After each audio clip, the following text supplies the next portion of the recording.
You're on the Six Screens Telenetwork, earning the reputation of giving all the right ingredients, uninhibited, in exposing the hard, cold facts about the Watchtower Society. Well, hello everyone, and welcome in to our program tonight here on the Six Screens Telenetwork, Awakening After the Watchtower. Well, we have a good man. He's formerly from New England, from Rhode Island, but he's down there in Tennessee. He's down in Nashville, and he's got a program tonight called Awakening After the Watchtower. So we're going to bring Eric on right now. He is a man that wants to expose the Watchtower. He has a lot of feelings against it. This man has been hurt by the Watchtower organization. Let's bring Eric on right now. Hello, Eric. Hello, everyone. It's good to be here, my friends. Well, isn't it nice, Eric, to be able to come on here on every Saturday night and talk to people that have been touched by the tentacles, you know? Absolutely. We all need to heal, Rick. And Yeah. there is a great awakening happening right now in politics, in religion, in a lot of different aspects of life. People are waking up to nonsense, you know?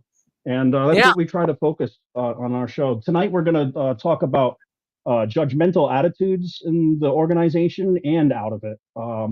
Some of the bad qualities, maybe, that all of us are guilty of that we have, including myself, that we've had to work on over the years because of what Watchtower's done to us. And you know what?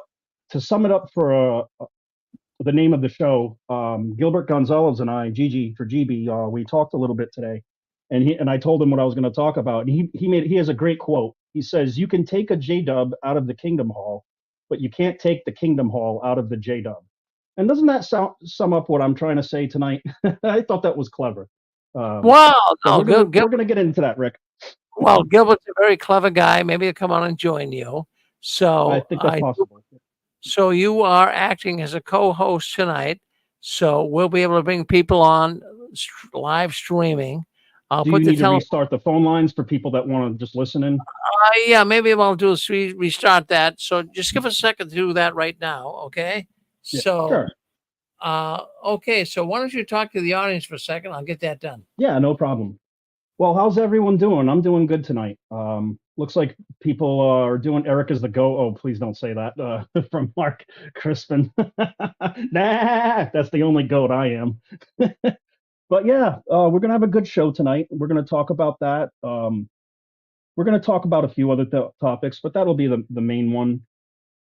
Just real quick, and I'm feeling pretty good tonight. Just ate some Chinese food, too much information. But it's been a good night. The water, we had a bad storm and my hot water's out. So dishes is hard to do right now. It will be back on Sunday.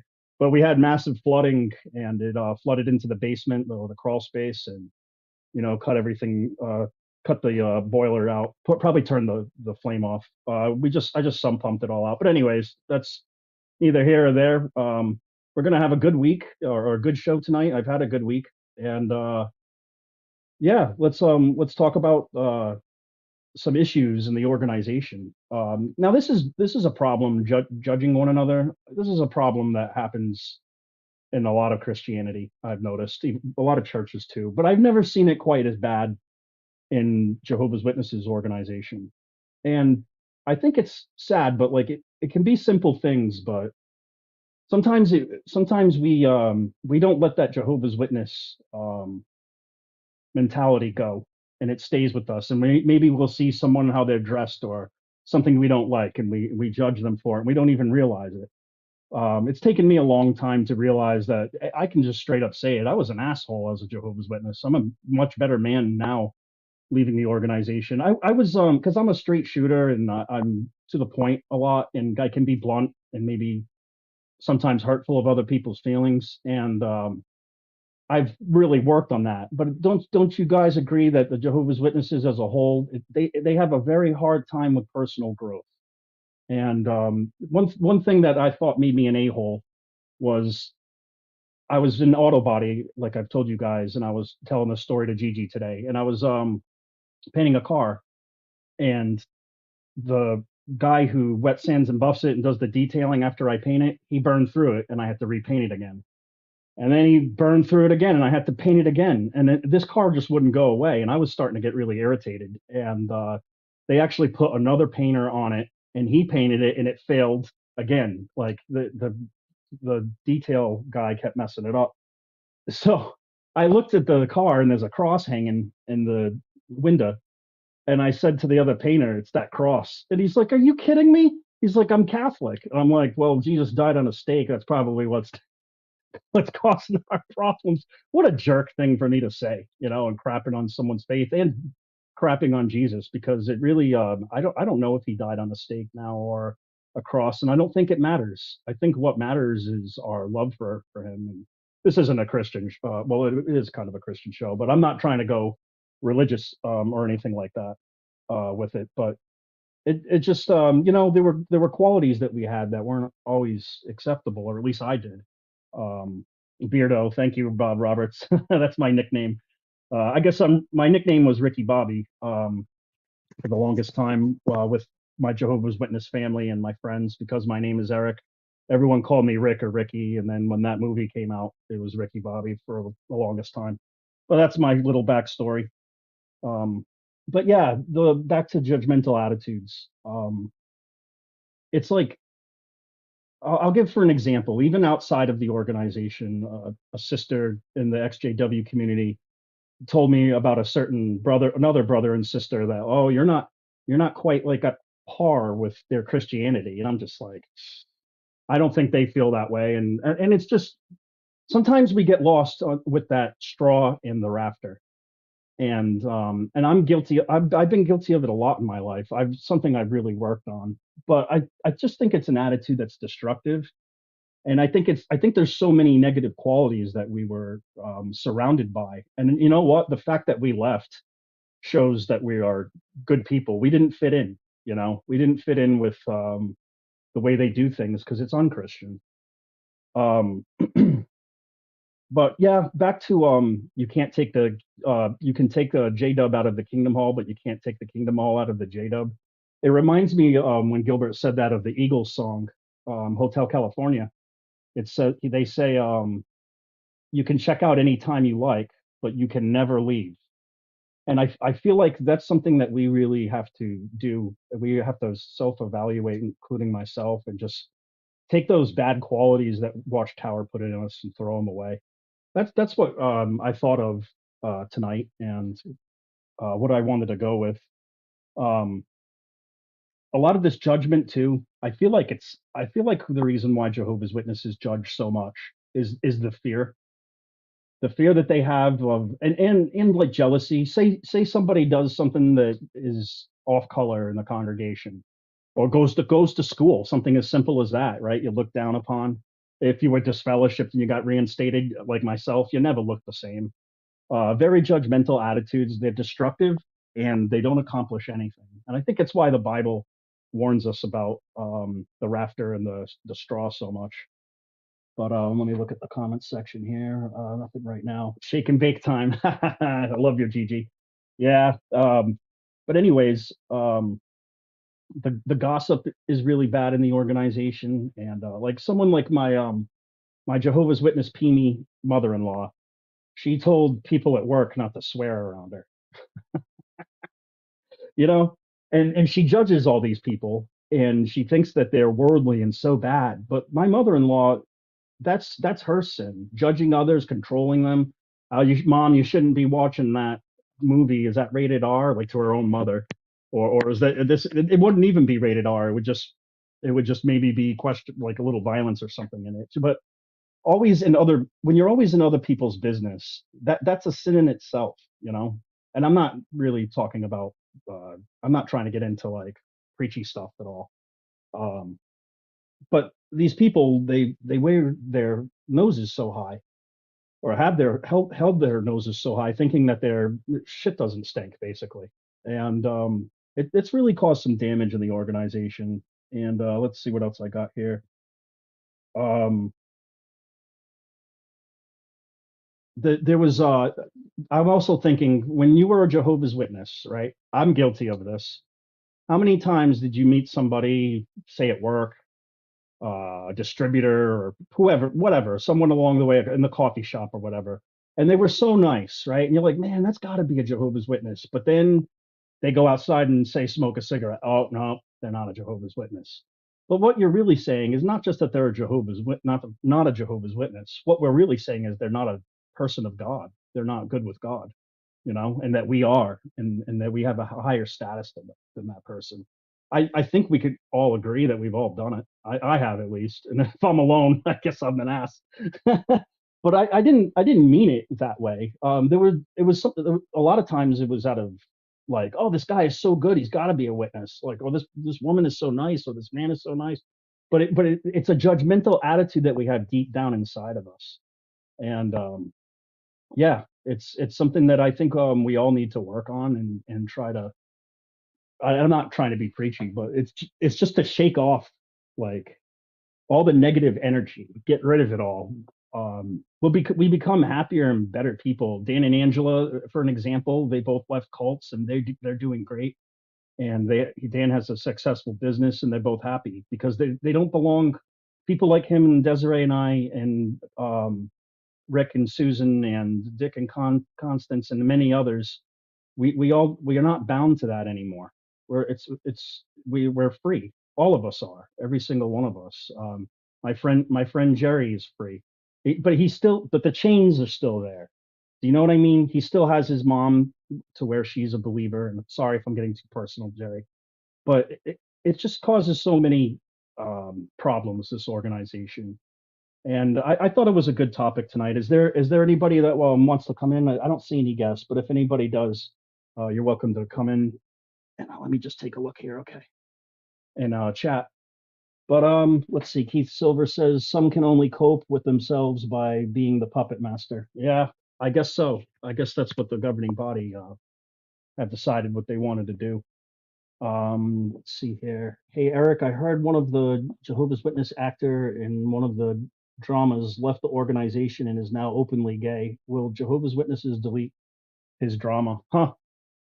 That's a good question. I don't know what they would do. My guess is maybe to try to either delete it eventually or just try to act like it didn't happen, like they always do. Good point. I didn't know that either. I'm curious when that came out or when he came out. Yeah, there's a lot of problems in this organization. What was it? Stephen Letts, was it his nephew that was gay, and his daughter, I'm sorry, the gay nephew's sister is an activist, or a little bit. She's been on Lloyd Evans' channel and other people's. I think she has her own, and I don't remember her name, but he committed suicide. And this organization is ruining lives. It's hurting people really bad, and these judgmental attitudes are hurting people really bad. Our mothers, both of my mothers are some of the most judgmental women I've ever seen. Not just women, but people. Very controlling too. Who here feels so good? I hate being controlled in any shape or form or fashion. And doesn't it feel good just to not be controlled anymore? It feels good to wake up Saturday morning and do whatever the hell you want to do. I always looked around the Kingdom Hall during the anti-gossip talks because I knew that gossip was prevalent, but I couldn't understand why nobody got in trouble for it. I wondered why. Yeah, I guess it's who wrote that comment? Let's see. Howdy, Paul. I guess it's because let me read it again to get my thought. Gossip is almost like gluttony. It's like you don't really get this fellowship for it. There was a sister that was heavily turning the congregation against Desiree and I, and slandering us. And we brought her to the elders. It was that bad because we still believed. And she denied a lot of it, but then kind of apologized, and then years down the road apologized. And then she's mentally ill, and this girl hates us all over again. Plus, we're disfellowshipped. But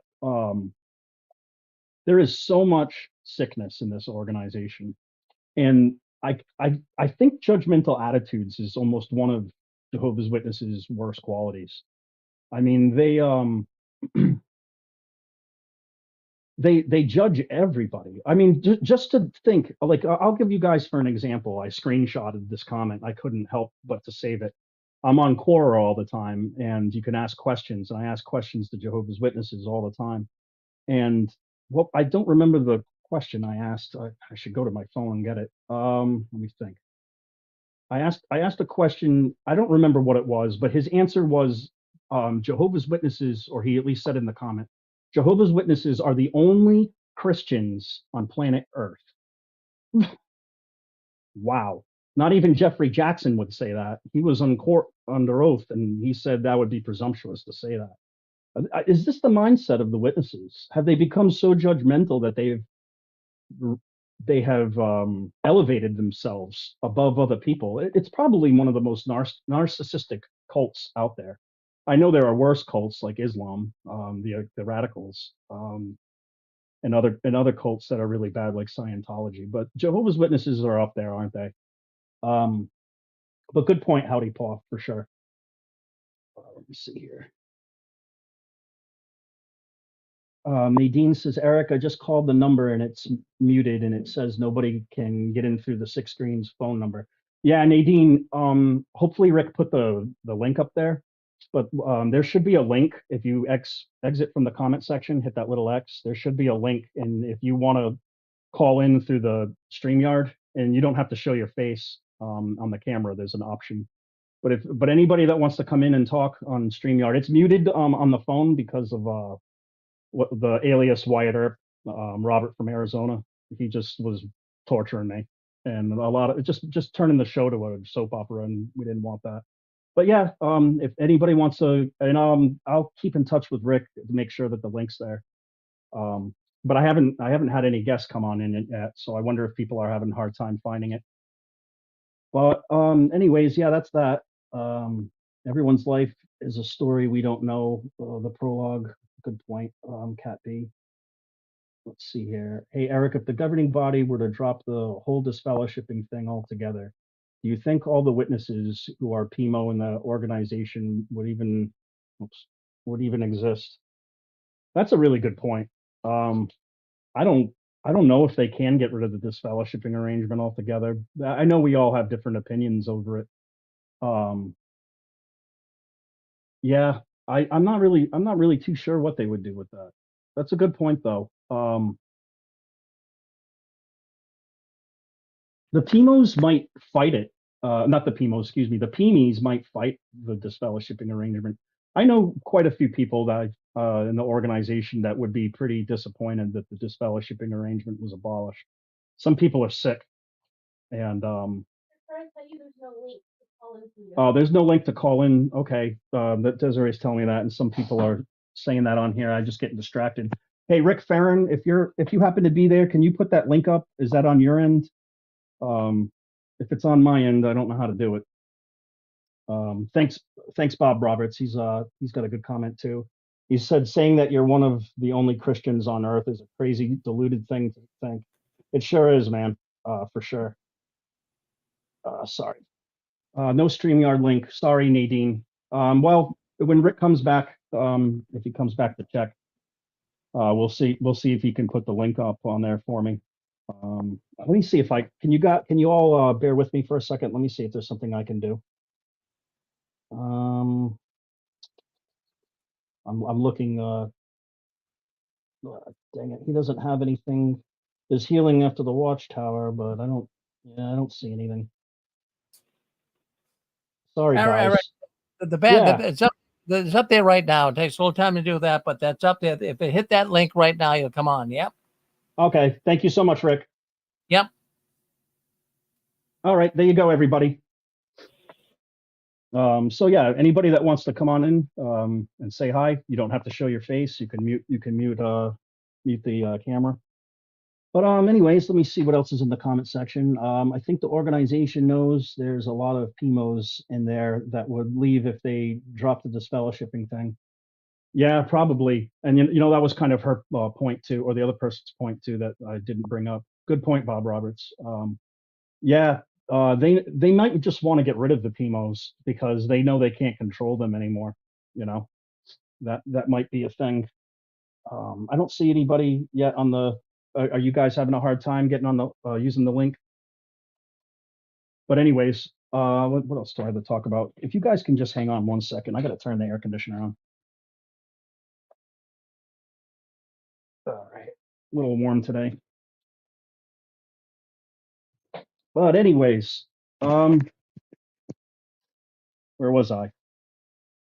We were talking about judgmental attitudes in the organization, and something else too that they do really bad, that kind of goes hand in hand almost, is gaslighting. Remember that song, "Make the Truth Your Own"? That's gaslighting right there. You can't make the truth your own. You can't decide to do something different in the organization. You can't try um to make anything different. You have to do follow them to the T. You know, we got Gigi in the back over here, so we're gonna add him. All right, hey JG, how you doing, buddy? It's shake and bake time. Shake and bake, buddy. Let's do it. Let's do it. We're going to show people how it's done. How am I supposed to drive with a cougar in the car? Exactly. We're doing this. We're going to make Rick Farron and the 6 screens look good tonight. That's it, man. That's what we're here for. We're his homies. Some people say they don't see the link. Well, all you have to do is just write that number down on a piece of paper, and you'll be good. Yeah.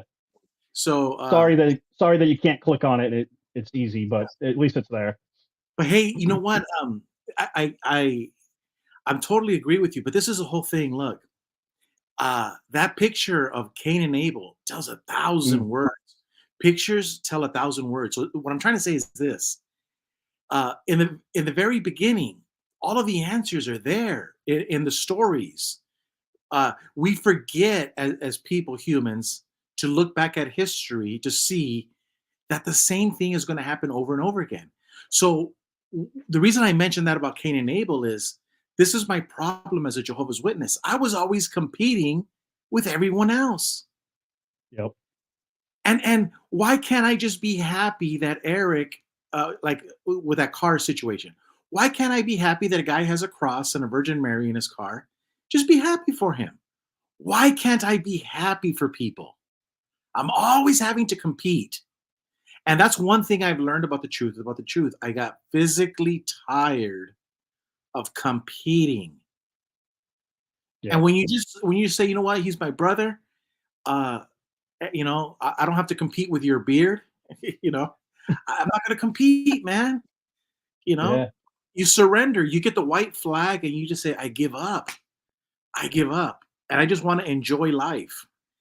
You know, imagine, because, like I told Joe last night, we're babies in a universe of thousands and billions of years, quadrillions of years, Do you really think that if we have a Father in heaven, he wants us to, in the first 50, 60 years of our life, to be competing nonstop? Come on, what parent does that to their children? All I'm saying is that life is way more than competition. There's a time and a place for it. But, no. Whether Jesus died like this or he died like that, come on. I got better things to compete on, No doubt. Yeah, there's better things to compete on. Yeah.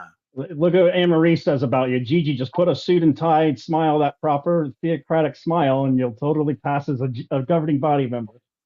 Yeah. But you never would, because if you were sitting at that table with them, they would hate you, because you would do the right thing, just like they hated Raymond Franz. They would hate you. They would hate Jesus if he was back on the earth. They'd probably kill him all over again, or at least call him an apostate. It's interesting what she says to Anne-Marie about, Gilbert, if you put on a suit and tie. I made a promise to myself that I don't want to wear a suit and tie anymore. Like if I were to go before a judge, because I have to, I would come up with maybe a turquoise tie, because I'm from Arizona. Like my 6th grade teacher had these really beautiful stones. I would come up with a different dress. But the reason why is because, remember, Gandhi used to dress in a suit and tie when he was studying to be a lawyer in London. But he had it. He went John the Baptist. John the Baptist, like, screw this, man. I'm not going to dress like you guys. And that's how I Like I don't want to look like Donald Trump. I don't want to look like Joe Biden. I don't want to look like the Pope. I don't want to look like the governing body. I want to run as far away as everybody, and I want to be my own person. And that's funny that Anne Marie mentions that, but that's one thing how Watchtowers affected me, because I think you'll agree that if Watchtower says go north, I'm going to go south. If they say go east, I'm going to go west. I just want to do the exact opposite of everything Watchtower's doing. And then I feel like I could sleep better at night. Absolutely, man. I mean, we became in a way, when you leave the organization, the irony is that we stripped off the old personality from the organization because they made us one. We were all clones in a way. We didn't have we had individuality, but we were robbed of it. A lot of us thought the same way, and you and I and others were, I guess, are critical thinkers, and at some point enough was enough, right? It's like Dave Chappelle's father told him in the industry. He said, when they ask too much of you, you need to know when too much is enough. And I guess it was when he went to Africa, because whatever happened with that meeting when they big boys talked to him, he wanted nothing to do with that. And he, I don't know what he is today with them, but he passed down a lot of money, and so he listened to his father, and I think that was good advice, and that we could apply that with the Jehovah's Witnesses the same way. Yeah. Wow. Did you see that comment by Maverick? I gave all my suits and meeting clothes to a homeless guy when I left the org. It was a great feeling. Yeah, wow. I bet he was appreciated. He's the sharpest looking guy in the block. That is an awesome comment. That's cool. That is an awesome comment. Good catch. Yeah. Yeah, that is really cool. Now, I would do that. I'm just saying, everybody, you need to remember, like that song, Make the Truth Your Own. Well, it's kind of true, like, do it. Whatever it is you feel that you need to do, you're a grown man. You're a grown ASS man. You're a grown man. You can do this on your own. Mm-hmm. And that's why I feel the way I do about the tie, but I don't wish it upon anybody else. If somebody else wants to do something, like, for example, if you're black, why would a black man want to dress like a white man? I see black men, they put on suit and tie, but they put on have you seen one with a red suit, and then they look super sharp, like total, like, now that is awesome. I mean, you're embracing your heritage. And that's what Watchtower wants. They want us all to be cookie cutters. We're all the same cookie cutters. No. Mm-hmm. You're black. They don't even want us having colorful socks. Exactly. and that's what makes your country great, your organization great, is, and I hate to use that word diversity, but when everyone is just allowed to just, be themselves, good things come out of it. I always say that. Let me see. What you got, a picture? Yeah. Here's a good-looking man right here. Let's see. That's me. That's me back in the day. But if you get real close, that's a Bugs Bunny tie. Got my balls busted for that.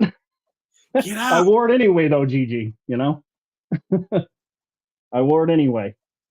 But everybody had something to say about something. I said on Rick's show the other day that I think it was on Sunday that I had a shirt that said "Make 7 Up yours." It was a pun, but like I worked at like gatherings and stuff for the witnesses, and they didn't like that shirt.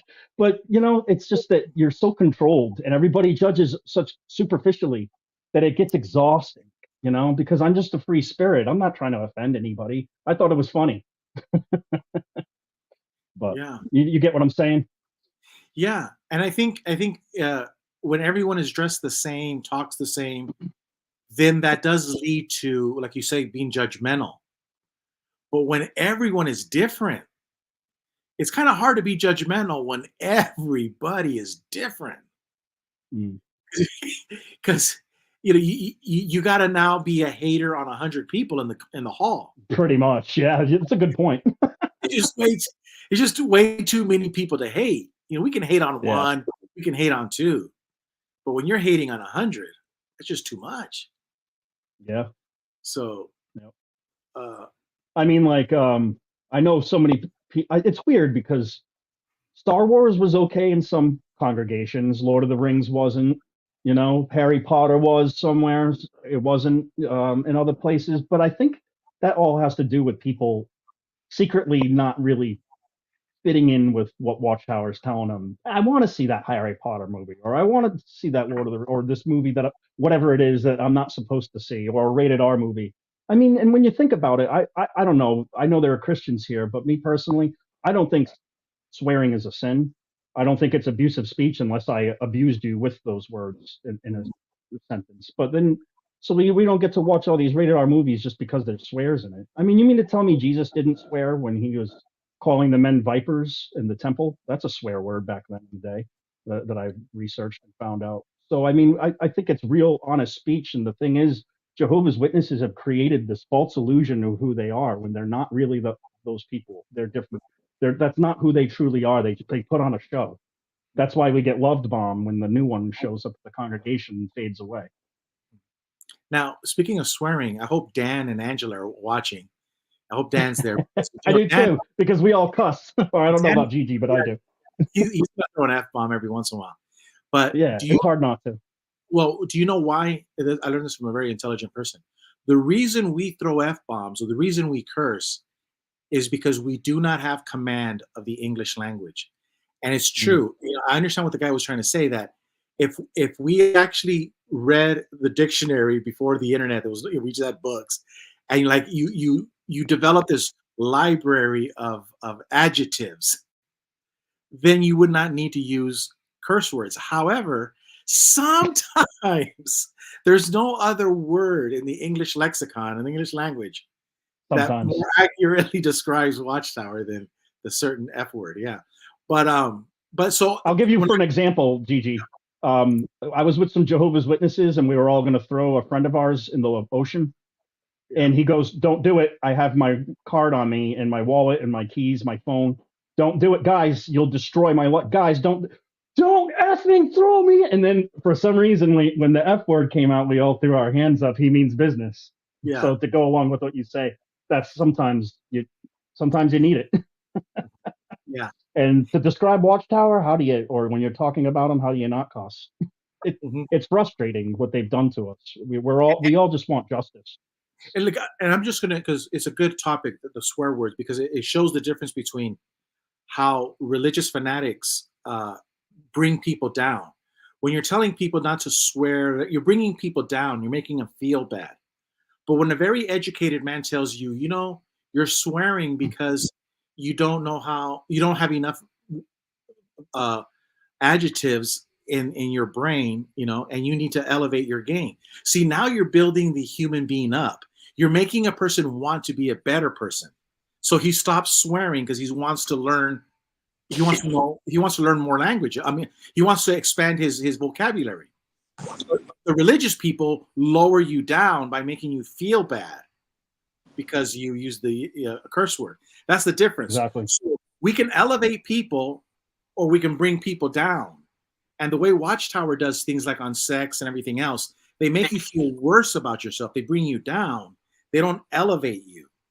Yeah. You know, like a friend of mine today literally got a baby out of hospital because she's a foster care parent. So when Watchtower, hang in there, Nadine. Thanks for joining us. Sorry I didn't see you right away. Instead of making people feel bad about sex, you don't make them feel bad. You just say, listen, there's consequences. There's babies in hospitals. Now we got to put them with this. So you're not sending people to hell.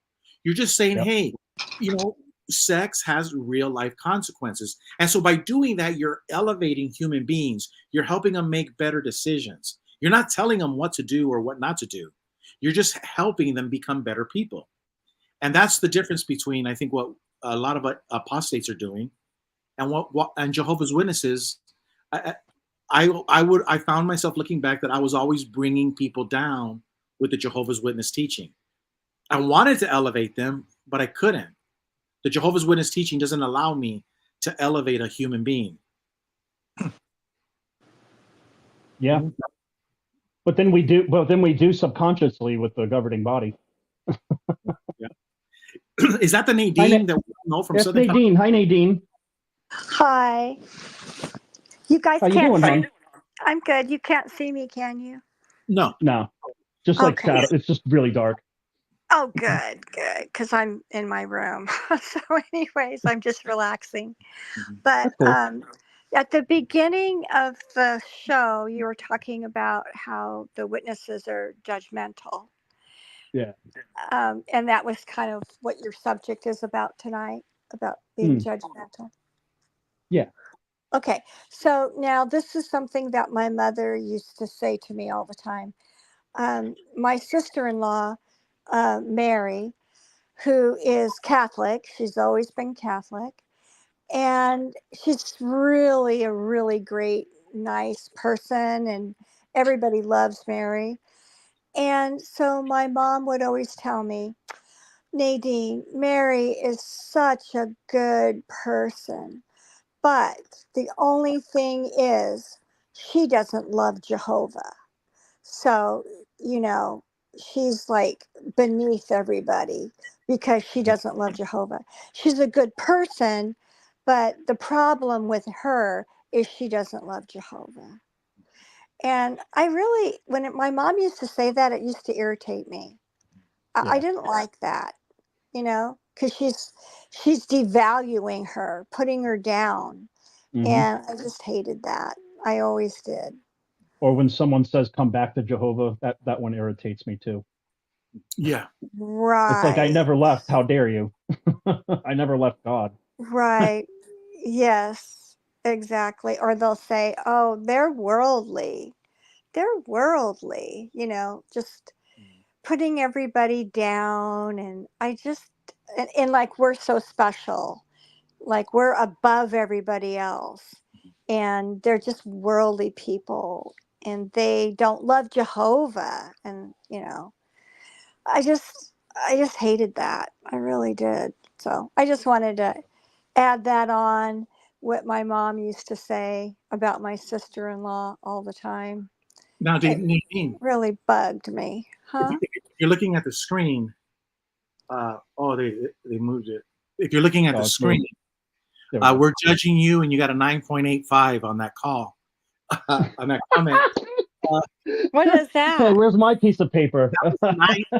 We were judging your comment, 9.85, almost perfect. We just didn't want you to get a very big head and give you a 10. But that's a great comment, because Well, I think thank you. No, because I think everyone can relate. 9.7. I think what you said about your mom, I think we've all heard that before from different people. And we all feel the same way. Yeah. The part about how they don't love Jehovah, that one? Yeah. Okay. Yeah. Well, that was awesome. It brings back bad memories. Oh, well, thank Sure. you. Thank you. Yeah, my mom was something else, I'll tell you that. How can someone say they don't love Jehovah? It's like, it's because the standards are there. Like, Right. what did I get my beans busted for by a friend of mine, actually? My buddy's wife. She says to me, "Eric, why don't you pioneer?" I'm like, I used to, but I'm like, I can't anymore. I'm married, and not just that, I'm a hemophiliac, and I have to have good health insurance, and I had to work full time. Getting a part-time job with health insurance and trying to like take care of two people's needs it's not enough part-time, and it's hard to find that work. And she's like, well, if you pray enough, my mother was able to do it, my mother and my father, and they both pioneer. But like the father, he's like this hacker that tries to be an artist, and everything he does is just like a mess. And it's just the Holy Spirit doesn't work the way the witnesses think it does. And that's very judgmental to ask me why I'm not pioneering, and that's just how they are. They're like, oh, Eric doesn't love Jehovah as much as I do. I wanted to say one more thing. Sure. about what my mother used to say, and it's relevant to what's going on today with the Jesus movie, the preview, the I need to drama watch that. that's going to be coming out. Mm. Well, my mom used to always tell me, she'd say, "Well, Nadine, we don't look at Jesus as being a baby like the worldly churches. We only look at Jesus as a grown man. We don't, Hmm. show him being born and in the, in Bethlehem, and we don't depict Jesus as a baby. That's something that, the Catholics do, because my mother was raised Catholic. I She was goes, born in '81, and I remember that. I remember that too, Nadine. right. I And she remember used that they to did not always tell focus me on that. his birth at all. Right. And so Yep. now, I wonder what she would say now if she was alive. Mm. This whole drama now is about Jesus and a baby. They show the baby. The baby's really cute, and the baby coos. It's this baby Jesus, and they show Mary and being pregnant and having Jesus and the baby. And my mom always told me, "Oh no, the witnesses do not depict Jesus as a baby." And I'm like, "Wait a minute, what's going on now?" Because that's what this drama is all about, is Jesus. And I guess the symposium after the drama is all about Jesus, about Jesus being born in Bethlehem and Mary being a virgin and blah, blah, blah. It's all about Jesus after the drama. Wow. Yeah. Hey, Nadine, are Yeah. you looking at the screen? What? Are you looking at the screen? No. You got a 10. You got a 10 Oh, on you that got a one. 10 this time. We're judging people. We like to judge people here. We like to judge. No, because I don't want to be on camera, and I Yeah, want to I'll give make you one sure that, too. Yeah. huh? You got two 10s. You I'm got two. not. I'm not looking at it because I don't want to be on camera. That's for sure. Because No, but we gave you two You 10s. can mute the camera. If you hit the camera button, it is will the mute you, and you camera? won't. You can't see me, can you? No. No, I'm not I saw your prepared. nose at one point though. Oh, great! That's adorable. I'm so happy for that. No, that's what I was afraid of. But It's just your that's nose. The oh, reason, It's not in there. fantastic. It's not in there now. Don't worry. and the reason Okay, we judged thank you, God. the reason we judged you and we did the 10.0 is to show that old habits die hard. They really do. But Mm-hmm. if you actually admit like what you're saying about your mom, and if by you openly saying it and talking about it, it's like openly confessing your errors, your sins, right? You're openly saying, "Hey, I made mistakes in life," and that's how we avoid falling into the trap of being overly judgmental, by always reminding ourselves that at one time we were, we were there. So I think it's healthy, when a lot of these ex-Jehovah's Witnesses openly confess that they Eric says, Eric, was a dick. Yeah, yeah. It's good to say that because I bet it is good for you to say that. it's good. Because I'm not going to say that, you but don't want to go okay. back. That's the whole point. I You was a don't. dick. Yeah. You know that you know that if you do not watch yourself, you could go back. Just like an alcoholic will say, if I don't watch myself, I will go back. So I'm aware, and that's all I'm saying. So those comments that you were making, it's good that we remember the past, because we don't want to repeat that history. Right. Yeah, my mother said a lot of things. I'll tell you that. She was really something else. Yeah. Mine too. I feel you. Yeah. Yeah. So, I just wanted to anyways, say hi to Ruby Quinn. She's on here, and I was on her show. I don't know if it wasn't this Friday that just passed, but 2 Fridays ago, and it was her birthday. So a belated happy birthday to you again, Ruby. And we had fun. We drank a little bit on her show on a live stream. But it's good. It's good to relax sometimes too, and not always talk about JW stuff with each other. I just thought I'd throw that out there. She always comes on the show. I'm sorry if anybody's having a hard time getting on. My wife says she can't see the link for StreamYard. She wanted to make a comment. Heck, I could give her the microphone if she wanted to speak. You know, that's interesting that you said that about, you know, not always talking about it, because, you know, we had that Joe and Fran when they were on yesterday with me. He was like totally shocked when he goes, you know, do you like talking about, you know, religion or this stuff? And I go, Joe, when my brother Jesse and I talk, we could talk about God and Jesus all day long. But here's the point. I make it I know that as Jehovah's Witness, we only wanted to engage in conversation that was only satisfying to ourselves. That's selfishness. And I learned from the truth about the truth. If you really love people, you're going to talk about the number one subject. And what is the number one subject? Somebody else. That's it. Just copy it. Just write that into the person that you're talking to. That's the subject matter that you want to talk about. And so you're giving. That's why Jesus says there's more happiness in giving than there is in receiving. So if I'm talking to Nadine and she doesn't want to talk, let's just say she's the kind of person that doesn't want to talk about the Bible all the time. Okay, I'm not going to talk about the Bible all the time. Why? Because there's more happiness in giving than there is in receiving. We'll talk about things that she wants to talk about. And that they didn't teach us that as Jehovah's Witnesses. They taught us in the reasoning book, let the householder give his comment, and then this is how you're going to tell him he's wrong. You know? So, you know, and so they never really taught us to have conversation and to show people we really like you, because I'm going to listen to what you want to talk about. Right. Well, being a Jehovah's Witness was, you learned that there were no boundaries. See, we had no boundaries. But now when you're not a Jehovah's Witness, you have to learn to have boundaries. And it's, you know, I learned that when I went to Al-Anon about boundaries. But as witnesses, we didn't have any. And my mother certainly didn't have any boundaries, because that's all she talked about was the Bible 24/7.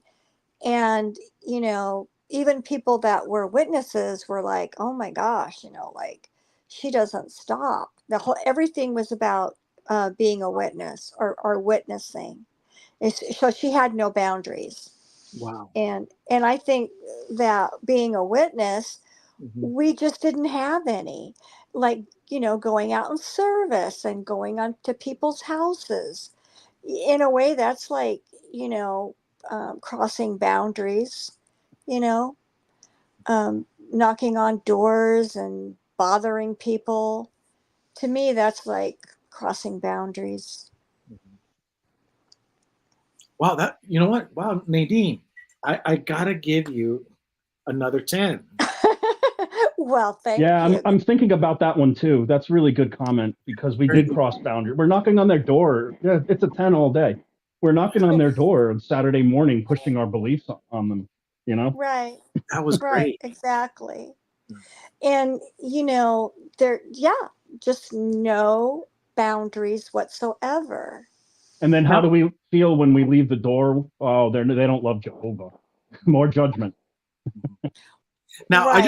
I just want everybody in the chat to know that you're free to judge as well. So if you guys want to give her a score on that last comment, I gave her a 10 and so did Eric. But Nadine, that was great, because the fact that going Saturday morning, echoing what Eric said, it is true. The boundaries, we totally disrespect. You know, we don't treat other people the way we want to be treated.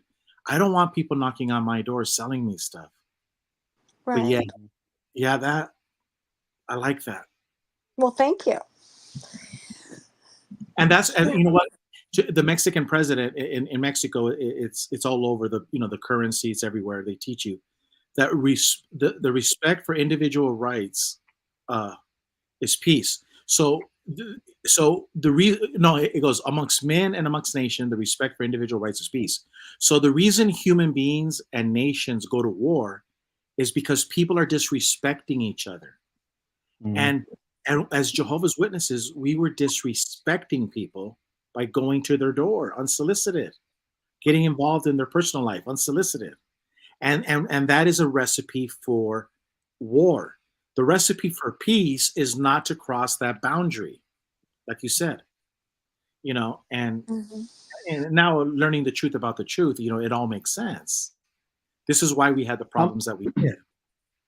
How many times have Jehovah's Witnesses gone out in service and still gone to homes that say no trespassing? And it's like, you're asking for a fight in a situation like that. Now that I'm like more wise, and I don't think I would usually go to those homes, but I know some brothers and sisters wouldn't care and do it anyway, and it's disrespectful. Hey, Eric. But being a Jehovah's Witness is being disrespectful to people. So Yes, Rick Farron. Yeah, what I was going to say is we really enjoy Gilbert on here and Nadine as well. But let's open up the phone lines. I'm monitoring it. Okay. I don't believe we got a lot of people on the phone lines. I think they like to talk to you, but I'll monitor it, make sure that Wyatt Earp and some of the other crazy people won't come on. But let's open up the phone lines. Yeah. Let's Rick, did you want to? He's always welcome to come on if he can change. But, I don't like to permanently ban people, but but I don't know. I don't know if he has it in him.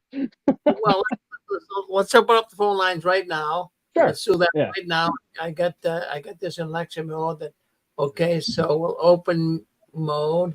Okay, let's go here. All participants are unmuted. All right, hold Hello, on one everyone. second. Hold on one second. Wyatt Earp. All participants are muted, and they can unmute themselves. Okay, if you'd like to say hello, Eric or Gilbert, they're on here tonight on the sixth And screen. Nadine, we got Nadine with us too. And Nadine too. Yeah, if you'd like to say hello to them, go ahead. You're on a telephone line, so go ahead, speak up right now. They would love to entertain your questions, your thoughts. Go ahead. You're on. Speak up. Don't be bashful. Okay. Yes, go ahead. No, I keep thinking about what Eric said earlier about the brothers knowing that he was a hemophiliac, and I've known a couple of hemophiliacs, and it's a very stressful, very serious condition to have, and it can destroy your joints, especially your elbow joints, and it's very painful to continue to work. And for them to treat him as if it was insignificant, like if you really have the right heart condition or the right spiritual attitude, you would be doing more to serve Jehovah. The insensitivity of these people just blows my mind. And I'm just so sorry for what Eric got put through and others like him dealing with something serious and struggling to be a good Jehovah's Witness. Thank you. Thanks, Anne-Marie. Thanks for calling in. It's always good to have Anne-Marie on. Love you, honey. Love you too, Eric. Love you too. Hey, hello, Because Eric. that's the difference that we have here. We have love. Yeah, go ahead. Oh, hi. Hello. This is Susan. I want to say Hey, hello. Say hello to Hi. Desiree. Oh, And thank you. GB. I don't know if he's still running for GB, but I wanted to mention you were talking about going out in service. I would have a full-blown migraine headache every Saturday because just going to the door, I would be praying, please may no one be home. Because we had this thing where you knocked on 3 doors, and if no one was home, then it was your turn. You did work with someone? So there'd be 3 doors, and I'd be knocking on my 3 doors, and I'd say, please nobody be home, please nobody be home. Then there was nobody home for 3 doors. Then the other person had to take 3 doors. Then it was my turn, and I just didn't want anybody to be home. I was prepared, had the reasoning book. It was just I hated service. I didn't like being yelled at by people. I just couldn't take it. There was enough anger going on with my parents. Well, my parents were angry. My dad was angry. I loved my dad dearly, but he had a very stressful job. He owned a car dealership. It was very stressful. And it was just stressful at home. And I just couldn't take any stress going door to door. That just did me in. And then people Did you ever fake knock, Susan? in the car. Pardon? Did you ever fake knock, like pretend to knock with your householder, and then not, or really lightly maybe? I was guilty of that. I would knock very quietly. I would knock Yeah. quietly. And I never rang the bell. I just would knock quietly. I feel you. Yeah. My grandfather didn't like ringing the doorbell early morning either. I didn't care if it was afternoon. I just didn't like, and I saw people, peeking through the curtains, and I was kind of glad that they didn't answer the door. I mean, I loved God, and I'm still a Christian, so don't get me wrong. I only did it because the Watchtower said the only way that God would approve of you is if you knocked on these doors. So I did it. And the thing that I was so glad when I finally figured out Jehovah's Witnesses were not what they were cracked up to be, that I didn't have to go out in service anymore. You're right. You can't believe. It's like my whole body relaxed. Mm. Well, thank you, Susan. It's funny that you say that, because Desiree, something that she's known to say to me all the time is, I hated the ministry. She couldn't stand bothering people at their homes. It was cringe for her, and it wasn't easy, I think, for any of us, really. I guess the extroverts had a little bit easier of a problem if you don't have extroverted feeling, but it's pretty rough. And yeah, like when you said you don't like getting yelled at, who does? And isn't it sad, Susan, that they say, well, we're getting yelled at just like Jesus got rejected, but the witnesses have nothing to do with Jesus or the apostles. They can't put themselves on that level. Hello. Yes, go ahead. Susan, Hello. were you done? Did you want to add anything else? Yeah. I'm done. Thank you. Oh, thank you, Susan. Don't go away if you want to chime up again. It's really good hearing from you. Okay. Go ahead, brother. Okay. I just want to share a little experience I had today. And by the way, I was in line with what you were talking today. I was one of those who knocked hard and wanted to make sure everybody was home and talked to, because I really believed that I was saving their lives. It's such a bunch of baloney now, but that's what I really believed. But my experience today, I was in the neighborhood of this guy that this brother, this Jehovah's Witness that I grew up with. He was older than me. He always said he considered me like a son. And I went to his house to say hi. He let me in, and we sat down and talked. So not all Jehovah's Witnesses think the same way or feel the same way. Some really have kind hearts, and that's the way I was when I was a Jehovah's Witness. I talked to ones that were just fellowshipped, and of course I didn't do it blatantly because I knew better.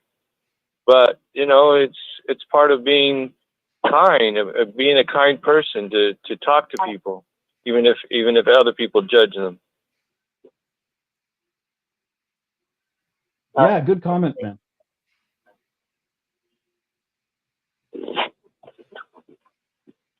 Was that Larry John Wayne? Oh, go ahead.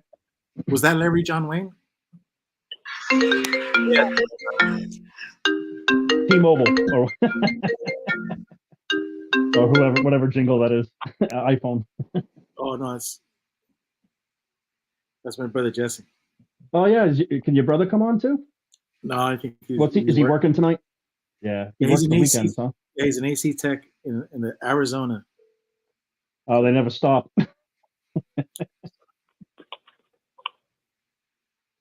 No doubt. Well, anyways, what were we talking about?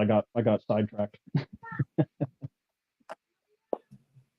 I don't even remember the last comment. Sorry, everybody. I got a little sidetracked. But anyways, I'll take it back here. Is there somebody trying to speak up? Going out in service. Oh, it's me. Going out in service. Thank you. Yeah. And somebody how he knocked on the says, door really hard. Oh, go ahead. Sorry, I don't mean to talk over you. Go ahead. Oh, he was just knocking on the doors really hard because he wanted to, talk to everybody. But I myself did not like going out in service, of course. And, you know, what really bothered me was the card group full of different women.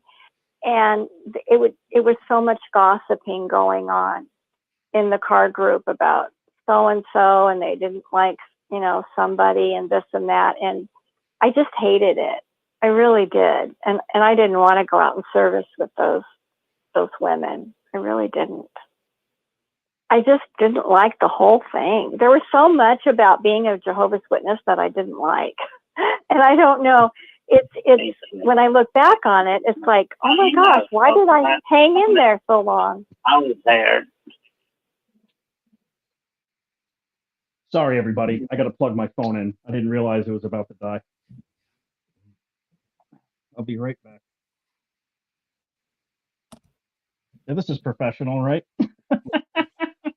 Rick Farron's the man. He's the goat because Wow, Rick Farron. Eric. It's almost like Rick. It's almost like Rick doesn't have to go to the bathroom ever.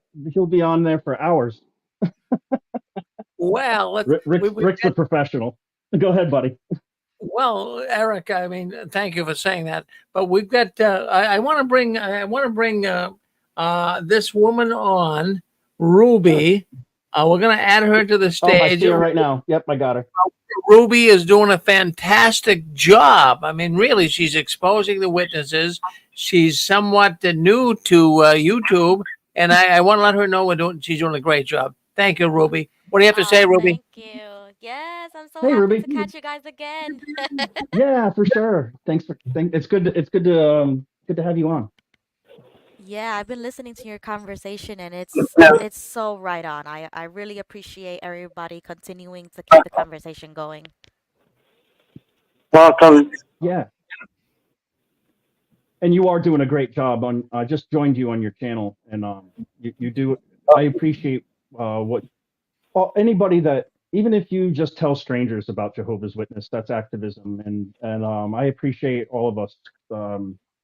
Because if it wasn't for us, if it wasn't for protesters, but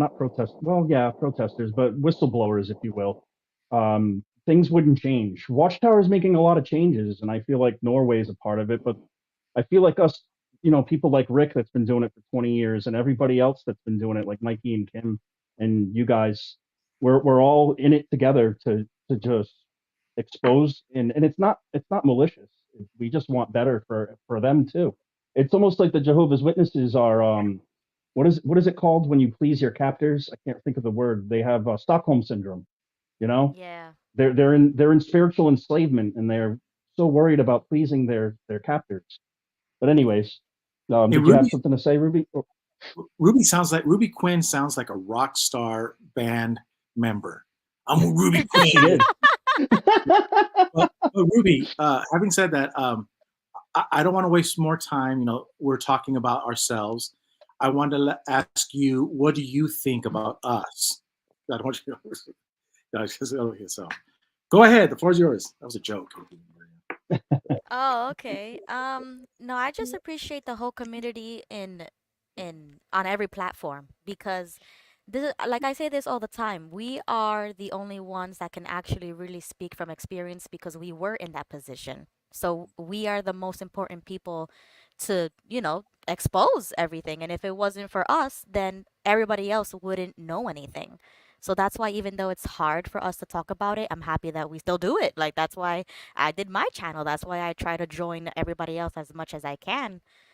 And I was listening to you guys earlier, and you guys were talking about, field service and stuff like that. And I just wanted to give you guys also my experience too, because going out in service is equalized to your spirituality. So if you don't go out in service, that's like a red flag for them because they're going to say, "Oh, you're not spiritual enough because you're not proving to everybody else that you believe in it too." So if you don't go out in service, you're bad association. Nobody's going to hang out with you. And so that's kind of how I grew up. My mom forced me to go out in service 3 times a day because I was a homeschooler. And yeah, that sometimes that's why I call it child abuse because they use a lifestyle like the way the Jehovah's Witnesses they try to make the people really like live a simple life, don't own things, be cheaper, and like get rid of everything so that you can serve the organization more. And I think that's what is dangerous for born-ins and for Jehovah's Witnesses who don't know any better. They're going to read the publications and they're going to say, okay, I'm going to sell my car, I'm going to sell my house, I'm going to sell this, I'm going to sell that, and I'm going to put my 100% time in the ministry. And that's literally what my mom did. So I had, I thought homeschooling was going to be great. I thought that was good for me, personally. It was a good thing. But sometimes Jehovah's Witnesses are too fanatical and they change that to make it their whole personality, like their whole identity, and they don't separate themselves from this belief system. And that's why it's a cult. And then it negatively brings attention to homeschoolers because now everybody is like, oh, I don't want to homeschool my kid because they're going to come out weird or something. Like a negative connotation to something that is actually really good because homeschooling is great. I homeschool my 3 kids, but I'm not in a freaking cult and making them go door to door. You know what I mean? So it's like we have to change that narrative and bring that awareness to everyone because not everything is bad, but you just have to balance it out. Like do what you want, but have a balance, especially with children. Because I was that child slave going door to door 3 times a day because that's how fanatical she was. And so that's what we need to be telling people. Wow. You've made a good point because school is totally different than it was when I was raised in the 90s, born in 80. 10, she gets a 10 for me too. And your score. But for your comment. But I forgot what we were talking about. Oh, homeschooling. School is getting dangerous these days. It's actually wise to homeschool. There's too much identity politics and things being done. It must be scary to have children and raise them in modern day. I don't blame you. I was homeschooled, but only because I was a rebel. I got in too much trouble, and my mother said no. Hey, Ruby, you mentioned about measuring spirituality in the first part of your comment. Mm-hmm.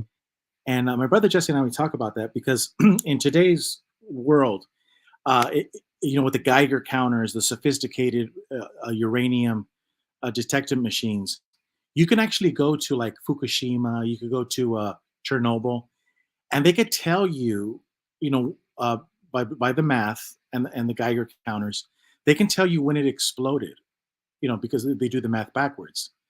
So let's just say that they found a prehistoric nuclear site. They can date it as far as back to the day that it was actually detonated.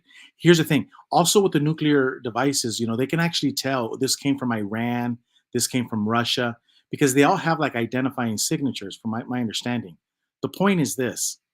If it takes sophisticated equipment to measure uranium and plutonium, right, isotopes, then how is it that you're going to measure spirituality that is not in the third dimension?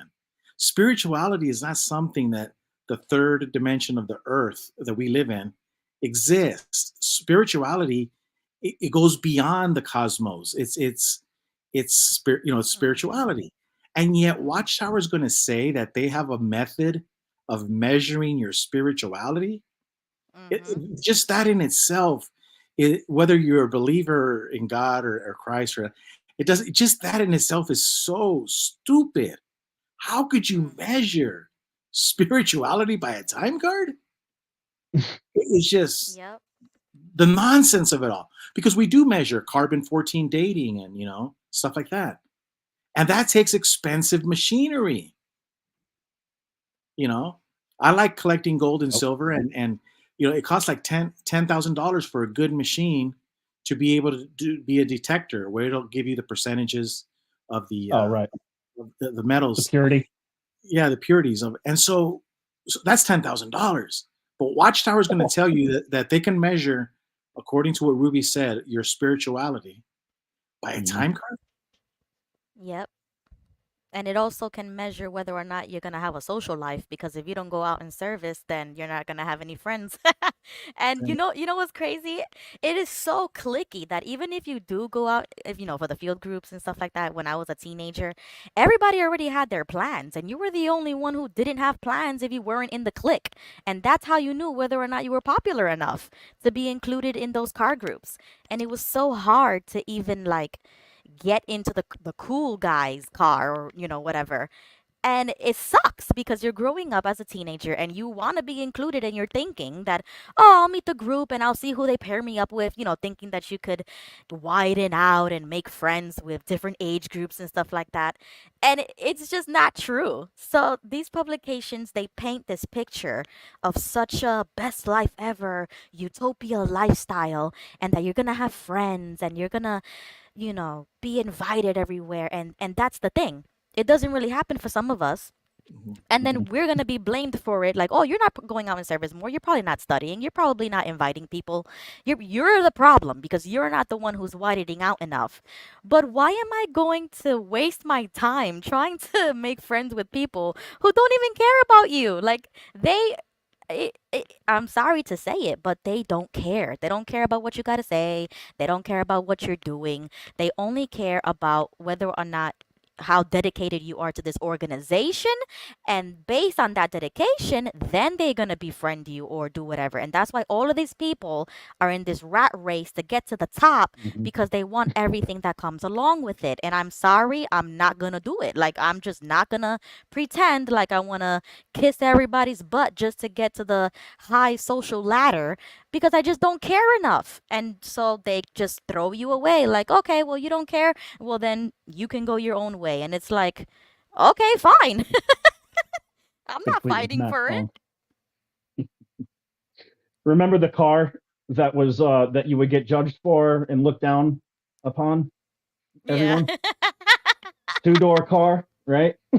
My God, there was this family, the Portuguese family in Rhode Island, well, Massachusetts, the neighboring state of Rhode Island, and he was there was a friend that I made, Dennis Cabral, and he was a witness, but he didn't really follow it to a T, and I didn't either at that time. I never really did. But anyways, um, he would drive his mother's car, which was good on gas. It was a Toyota Paseo, and it was a two-door.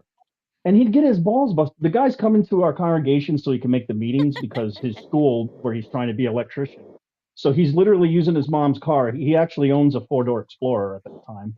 And it's like the way the witness is judged. The man's just using a practical car, the family's car, to get around and save money so that he can make the meetings. That's how judgmental. They're so narrow-minded, everyone, Ruby and Gilbert.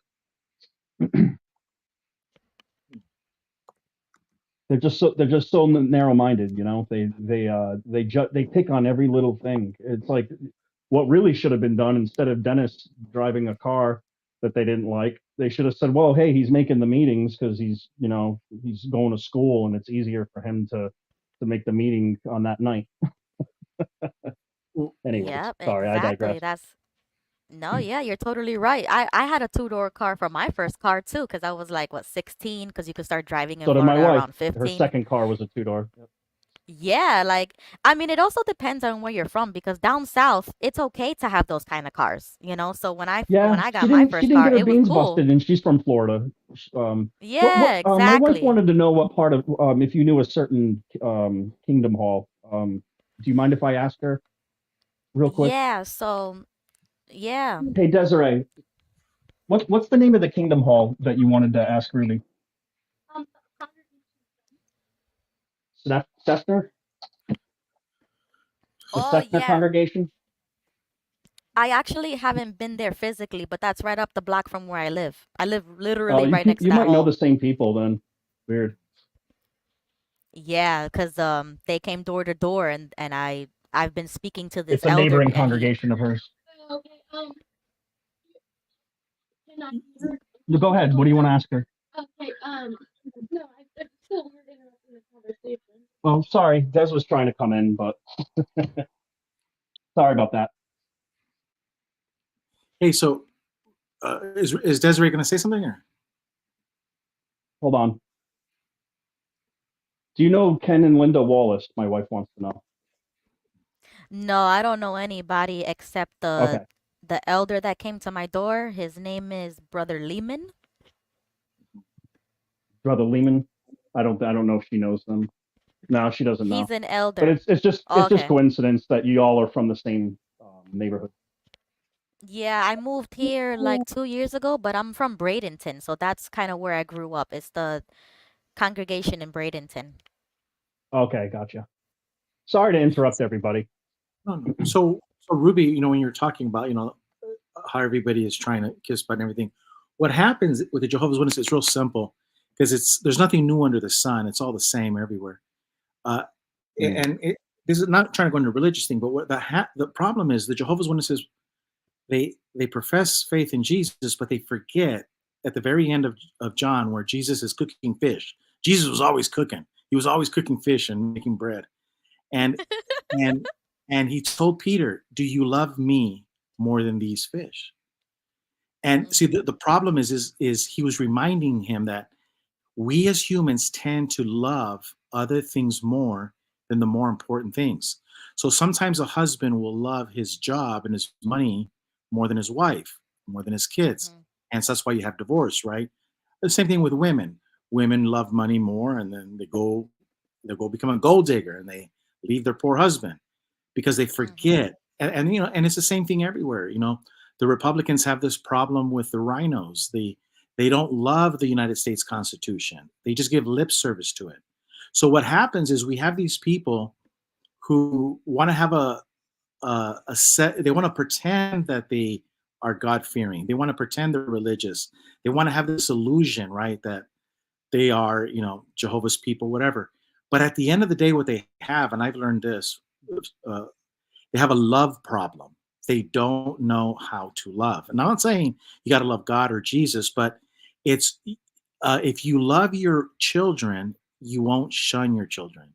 If you love your parents, you won't shun your parents. So they have this misguided thought of love. And I'm not a big subscriber. A lot of people are of unconditional love. No. I think everything in the universe has conditions, but the point I'm trying to make is the Jehovah's Witnesses don't know how to love. And I came to understand that as you know, when I learned the truth about the truth. I did not love the worldly people the way Jesus loved the worldly people. He gave his life before them. But I started learning that, you know, I got a love problem. And that's so those things that you were describing about the girls in the car group and everything is they all want to have a sense that they love one another, but they have a misguided sense of love, what love really is. And Dr. Martin Luther King addressed it. He says, these are the people that display utilitarian love. They only love you because they can get something out of you. It's all utilitarian love, Dr. Martin Luther King. And J.W. Fairy Tale says, the person that loves you is the one that picks up the phone at 3 a.m. and gets you out of the freeway when your car broke down. Yep. That's love. That's who you know who loves you. Yep, Happy Mother's Day, Debbie Moore. 100% correct. That's tomorrow in a couple hours. So now, sorry to interrupt. Of course I'm correct, Debbie. That's why Ruby. That's why I'm GG for GB, the governing body elect. And don't forget, but you're a representative. Yeah, but that's it. You know, when you realize and you just admit to yourself that you have a love problem, they really never taught you to really love. And what is it? Yeah. And Murphdom says true love is unconditional. I disagree. However, I'm not saying he's wrong or I'm right. It's a great topic. It's a beautiful topic. I'm not competing.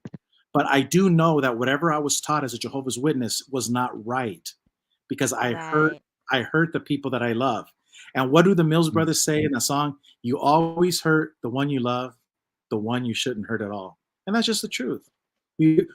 Jehovah's Witnesses made me hurt the people that I love the most. And that's one of the reasons why I do what I do, not because I don't believe I'm forgiven, but to show that I'm really sorry for what I did. That, you know, and that's why I teach what I teach. And if you're listening to this, I'm telling you, you have a love problem. Work on it. Absolutely. Always Absolutely. test yourself. You know, always test Gigi, yourself. it's almost like they fulfill the scripture that says like that there would be no natural affection, because you got people shunning my wife and I. You got kids shunning Joe and little Joe and Fran. You know, an elderly couple that are the sweetest people on earth. I mean, it's unnatural what they're what the witnesses are doing. It's unnatural that they are what they are, the way that they, like you said, their love sucks. Basically, you didn't say that, but I'm saying it. And And you know, yes, maybe there's no such thing as unconditional love, but I'll tell you this, Gilbert and Ruby, and everyone listening, my three dogs, right? They all passed away, but they were my pack, my wife and I's pack. We were all very connected. These dogs loved us unconditional. I can honestly say that. They, yeah, if it was 5 o'clock, the dog would be waiting at the door. One of them just sitting there waiting for me to come home. And then I get greeted, you know, just like children when they greet you when they come home. I don't have any, but I could imagine. But the dogs just loved me unconditionally. The thing is that there's so many conditions in the organization. It's like, I'll only love you if you think exactly like I do. If you're an active Jehovah's Witness, there's too many conditions. So it ends up being conditional love. Because I even know a woman that I worked with, her, unfortunately, her daughter murdered her lesbian lover. They were fighting over drugs. She choked her out and killed her. And guess what? The mother visits her regularly at the prison. The Jehovah's Witnesses, if you sin for a cigarette or being around another Jehovah's Witness or disagreeing with the governing body, you get treated worse than a murderer, right? That's my quick little rant. Yeah, because Well, I happy told Mother's Day, everybody, in the comment section, and High Life After Religion. Hi, Dana and Angela. yeah, I mean, I Yeah, could happy give you Mother's Day, also. Quinn. You're a mother. Oh, yes, thank you. I'm probably gonna do a stream myself and talk about how we were demonized Cool. for becoming mothers. I mean, like literally, we make a mistake when we're young, right? I mean, for Mhm. people like myself, got DF for, getting pregnant out of wedlock and stuff like that. But they're not happy about it, and they're not happy even months later. And that's when I was like, but aren't we supposed to get married and have kids and have a family and go to the Kingdom Hall and do the whole thing all over again? So it was really weird to me how they were very negative about it. Like, oh, why do you keep having kids? Why are you doing this? Why are you doing that? And I'm like, okay, well, you guys are not making any sense. But this is when I woke up. I woke up in 2018 when I was pregnant with my third child, and I Mhm. told my mom, every single time I got pregnant or was going to go to the hospital, of course you want your mother to be with you there. And I didn't think that it was going to be an issue because, you know, Jehovah's Witnesses would say, well, if it's an emergency, then I'll come and I'll help you. And that's how she was. She was soft shunning me, but she would always be there if it was an emergency or go to the hospital. So that's what happened in 2018. And I thought she was going to be there for my third child's birth, and she made it seem like she was, and everything was fine. 1 week to my due date, she called me and she told me that a Watchtower article came out on how to be treating our disassociated family members or disfellowship family members. And so it grouped in the disassociated people with that article. And so she said, based on that, her Bible trained conscience doesn't allow her to come to my hospital bed to give birth to my third child. And that's when I woke up and I said, how in the world are you going to let a publication dictate what you're going to do in your own family matters? Like, it's nobody else's business whether or not you're going to help me or whatever. I'm your only daughter. But if the Watchtower has that much power over you that you will change all of your plans, like, she was gonna fly in, she was going to take care of the other two young ones because she knows that I don't have any family in New York. And for you to upend all of these plans just because a Watchtower article came out, then there's no hope for you. I'm sorry. Like, it was very devastating that I had to give birth all by myself in the middle of the night because I didn't have anybody else to stay with the other the other two babies. So their father had to stay with them at home, and I had to literally be in the hospital and give birth all by myself and not be with anybody until the following day, like day and a half. And That's so awful. that's why everything that you That's just what said woke about you up. Yes, that's what Ruby, woke me up. See, abuse woke Desiree and Ian up too, and that's so interesting. Thank you for telling that story. That is so Right. sad. That so you need your loved ones. I mean, I'm not a woman that could ever experience that, but I could empathize for you, and that you need your loved ones in a situation like that around you, and that's horrible. Like, hey, where's Ruby, the love? See, it's conditional. Go ahead, Gigi. yeah, Ruby, I'm gonna explain to you because this is gonna be a stretch. I'm gonna get the saran wrap and stretch. But the reason why this happens is, see, your mom can't be told anything. She's a know-it-all. I know. I used to be a Jehovah's Witness know-it-all. We have an answer for everything, and her answer was the Watchtower gave a publication. Yada yada yada. We know the rest of the story. So what happens is this: the reason the Jehovah's Witnesses don't make fun of the Catholics is because they have a confessional booth. They confess their sins. And that's a beautiful thing because it's nice to be able to know. I'm happy to know that if I ever need to just talk to somebody, I can go to a Catholic church and just, hey man, I gotta talk. I gotta, But here's the thing: the fact that the fact that all of these Christian churches have confessions, and people say, "Hi, my name is so and so, I'm a sinner," and they confess. You get in a habit of mentally training yourself that there's a possibility that you may be wrong. There's a possibility that you made a mistake and you need to fix it. But with the Jehovah's Witnesses, they're never wrong. And when Watchtower sent him that letter, that magazine article, Watchtower's not wrong. And she feels no remorse for not going to the hospital because they've been habitual, they've been trained not to ever confess that, like in that movie, remember that play, Are We the Baddies? They don't do that. Are we the baddies? They never asked that Are we question. the bad guys? Yeah, what was that? Is it possible? Yeah, what was that? What movie was that? Yeah, are we the bad guys? They're like asking. Yeah. You're right. If Watchtower could just self-reflect. Sorry. And so your mom never confesses her sins. Right. This is why it's so important to openly confess what you did wrong as a Jehovah's Witness, and just say, and it's okay because you're not the first and you're not the only person to make mistakes. You can call them sins, you can call them mistakes, errors, whatever, but just openly confess, your shortcomings. Then when you get a stupid magazine like that, you're like, this is ridiculous because you're not a know-it-all. Right. And that's the problem. These Jehovah's Witnesses, they're know-it-alls, and they don't need to give you an answer. Mom, you don't need to get an answer. I don't owe you an answer. Watchtower said it. Jehovah said it. This is how it is. In their mind, they're never wrong, and that's very dangerous. And that's why it's healthy in your program and others to always self-deprecate humor, laugh at yourself for the stupid things said and done, and just don't. And then the likelihood of you repeating that it goes down to zero. See, if your mom would openly confess what terrible person she was for letting you be at the hospital by herself, if you had a fourth, fifth, and sixth baby, she would always be there with you. But until she comes clean, she's never going to change. You got to come That's clean. what they never do. They never apologize. They never take accountability. And then they just want to pop in and out whenever they want. And that's what I told her the last time she tried to contact me. I said, no, absolutely not. And they love to emotionally drag you and say, oh, but I love you, but I love you. No, you don't. And I'm not going to lie and let you be in your delusional mind as if there's some love affair going on. No, it was a single mother-daughter relationship of a smothering and forcing to go to Kingdom Hall and stuff like that. And then once I don't want to do this anymore, now you're going to treat me like crap.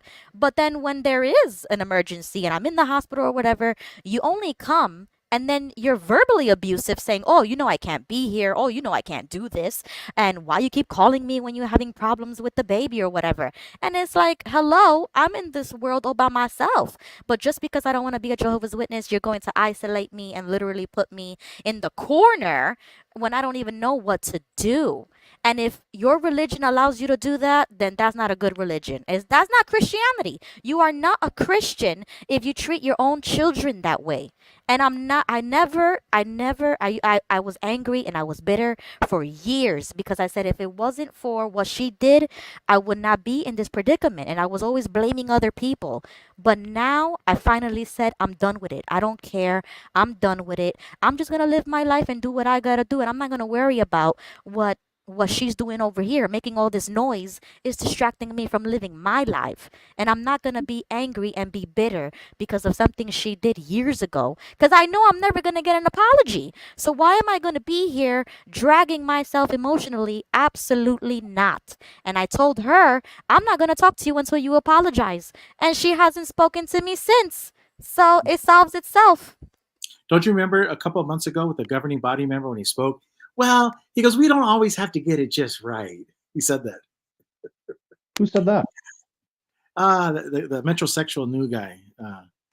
Guy looks like a. He said we don't owe an apology if we don't get it absolutely correct right. the first time.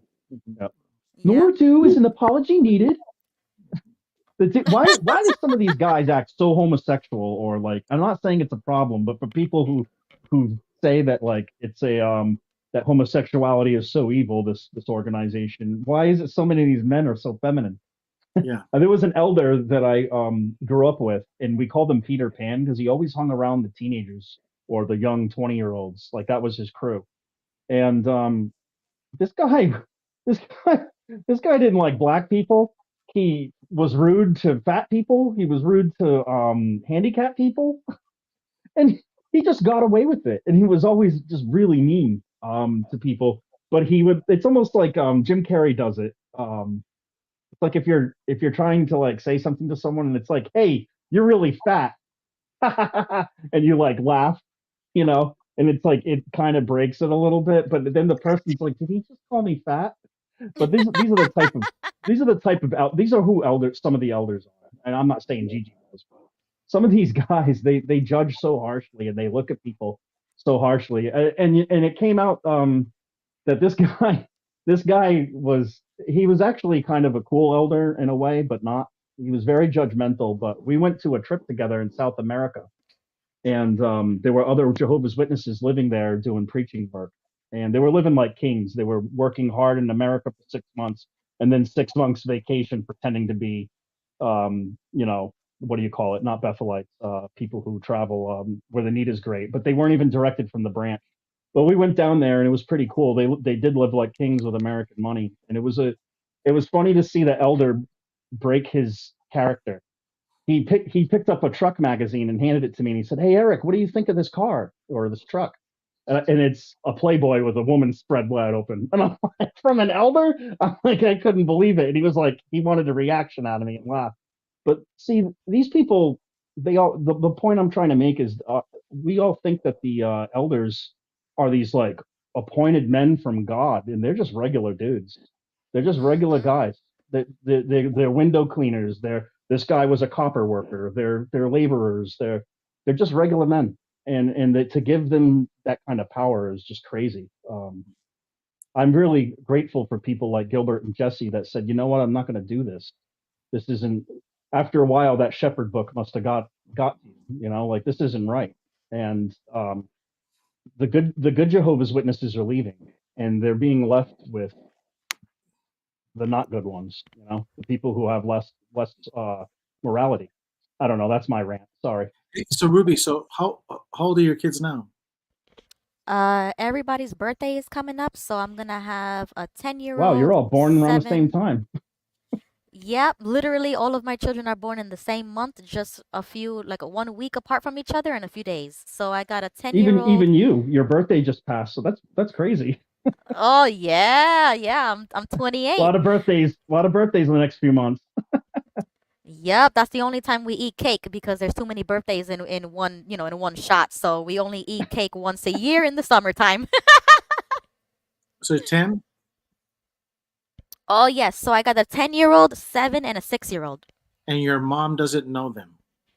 Well, she doesn't. Well, she knows them, but she doesn't have a relationship with them because she decided that she wasn't going to respect our wishes and not to talk about Caleb and Sophia and Jehovah. So I told her, then you're not gonna talk to them anymore because I am teaching them real Christianity, and I'm not gonna have you poison them anymore. I tell my brother, do you mind like even inventing names for your children? Like what are the names, or you don't have to give them the real name, but let's just say it's Joseph, Mary, and Jesus. Yeah. So you had Joseph, Mary, and Jesus as kids, and so what's going to happen? This is the weird thing how things work out. I have this thing where, like, when your mom dies, she's going to find out that there really is a line going to heaven, and there's pearly gates. And then when she gets there and it's her turn, you know what? Do you know what Peter is going to ask your mom? No. How's Joseph, Mary, and Jesus? And that right there, that question right there, will say it all. Like, she won't know what to say. And that we say that about my brother Joe. He died. Is like I tell my brother Jesse. The first thing he's going to find out, the first thing Peter's going to tell him is like, "Hey, how's your brother Jesse doing?" He's going to know. Oh shit, hit the fan. Oh god, I'm in trouble. It's called karma's a bitch. The Jehovah's Witnesses don't understand that karma's real. Karma's real. Yeah. And even if you don't use the karma part of it, even if you just go to the Bible, you reap what you sow. It's exactly what it is. I believe in karma, though. I'm not knocking it. And it has what you put into the universe is what you're going to get back, right? Yeah. Yeah. I go to church, so I'm still learning the concepts of the afterlife or our souls or things like that. But I don't know. That's something that I'm gonna have to talk to as well. How to forgive, how to love someone who doesn't love you back like that, how to not have that bitterness. Because for a very long time, I felt like I hate her. Like I had bad feelings of hatred and bitterness, and just like, well, if they don't care about me, I don't care about them. They could go to hell or whatever. You know what I mean? So it is hard though. It's so hard because it's like that they have the potential to be great, to be a grandparent, to be a mother, and they just don't do it. And you wish you could force it, but you can't. You have to let it go, and that's where I'm at. Yeah, because that's when Luke Skywalker was able to destroy the Death Star. Oh, dude, no way! I was just gonna bring up Luke Skywalker. I seriously was. Like when he saw the good in his dad. You have to let go. And you beat me to it. Go ahead, Gigi. And that's when you can destroy. That's when you can destroy the Death Star. But here's the thing: you also learn, and they won't teach you this at church. They won't teach you this at church, but somewhat. But you have to fix all loose ends because, like when you're married, right? And yes. Okay, so what happens is this: your kids give you hell at home, and you, I know, say to your kids, you have to because you're a mother, and you say, "I'm gonna tell Dad when he gets home." Yeah. And the kids are scared because if you fix the problem, everything's okay. But if Dad gets home and he's sweaty, he's tired, he's hungry, and then he hears his wife complain about how bad the kids are going to get it. And so the moral of the story is that as human beings, we got a clean house before we die. There's one thing I've learned about the truth, that before we die, we have to fix all loose ends. You have to let go of the hate for your mom, your Jehovah's Witness family. You have to learn to fix everything. And if you can't fix it, you just let it go and do whatever you can to make amends, perhaps apologize, or whatever. But you want to fix things because the last thing you need is when you die is for St. Peter to say, how, to give you a question and you're like, oh man, I blew it. I should have fixed this problem while I was still here. And that's what they don't teach the Jehovah's Witnesses. They're like, no, you need to shun your daughter and you'll get 10 acres in paradise earth. You'll get 10 acres. It's like like you brought up, like Luke Skywalker. You have to reject the dark side. He when he cut off his father's hand, he realized the power that he had and what he could do, and it scared him, and he threw his lightsaber away. And I know it's corny, and this is nerd stuff, but it's true. We can get caught up in hatred. It's happened already. The brother that several situations where a brother killed himself and his wife at a Kingdom Hall. There's been shootings at Kingdom Halls. That's people who are giving into their hatred. It's like Yoda says, when you're afraid, and then that turns to anger, and that turns to hatred and suffering because of all the people that suffered from a man's anger. with the bomb or with the shooting in Germany. This is, and that's what we have to do as Christians, or just to be good people. We don't have to put a label on it. We have to resist the dark side, and it's easy to do because we're surrounded by the dark side from the organization. You know, I don't mean to make it a total metaphor about Star Wars, but there's something that George Lucas got right about that, about good and evil, you know, and because that's what this is about, and we can get caught up in that, and I think it's something to just think about. Well, Dan put down, you know, all the Jehovah's Witnesses hate the world, and Yeah, they do. and so Jesus says God loved the world so much, and not putting any kind of interpretation on it, just those words. It really affected me because I thought that's the problem. I didn't know how to love, because if God loved these people, then why don't I love these people? And one way you learn is by when you lose the thing that you love the most. That's like a wake up call. When you lose the thing that you love the most, then that's when you hit rock bottom, and that's when your personal Armageddon arrives, and you make a decision. And that's when the wheels in your brain start working. So a lot of times our Jehovah's Witness family, they haven't lost the thing that they love the most sometimes.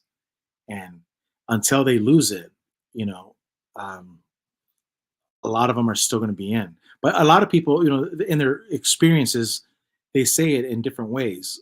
But what woke them up is they lost something that they loved the most. Like a man loses a woman loses a man, and it's Armageddon. It's their personal Armageddon. J.W. Fairytale one time yelled and said that you're not going to wake up any Jehovah's Witness. They have to reach their personal Armageddon. Mm. Yep, that is And powerful. Ruby was in a hospital, and that was her personal Armageddon. Yep. Armageddon arrived on the day she was giving labor. Mm-hmm. Yep. To go along with Ruby's story, just to add content, and I've said it before, but I was in the hospital, and I was alone, cast out as an apostate, and my wife was not there with me at the time. Not because we were separated or anything, just she was sick. She had her own things going on. And I'm in the hospital alone, and I call my family, and it goes straight to voicemail because they blocked me. But I'm bleeding internally, and I'm scared, and I'm not going to go into detail what happened, but it just was a scary place for me. And I called them, and I left a message on both their phones, and they never called back. And all I wanted to hear was their voice, because it was possible I needed a blood transfusion. So I'm like, okay, I could die.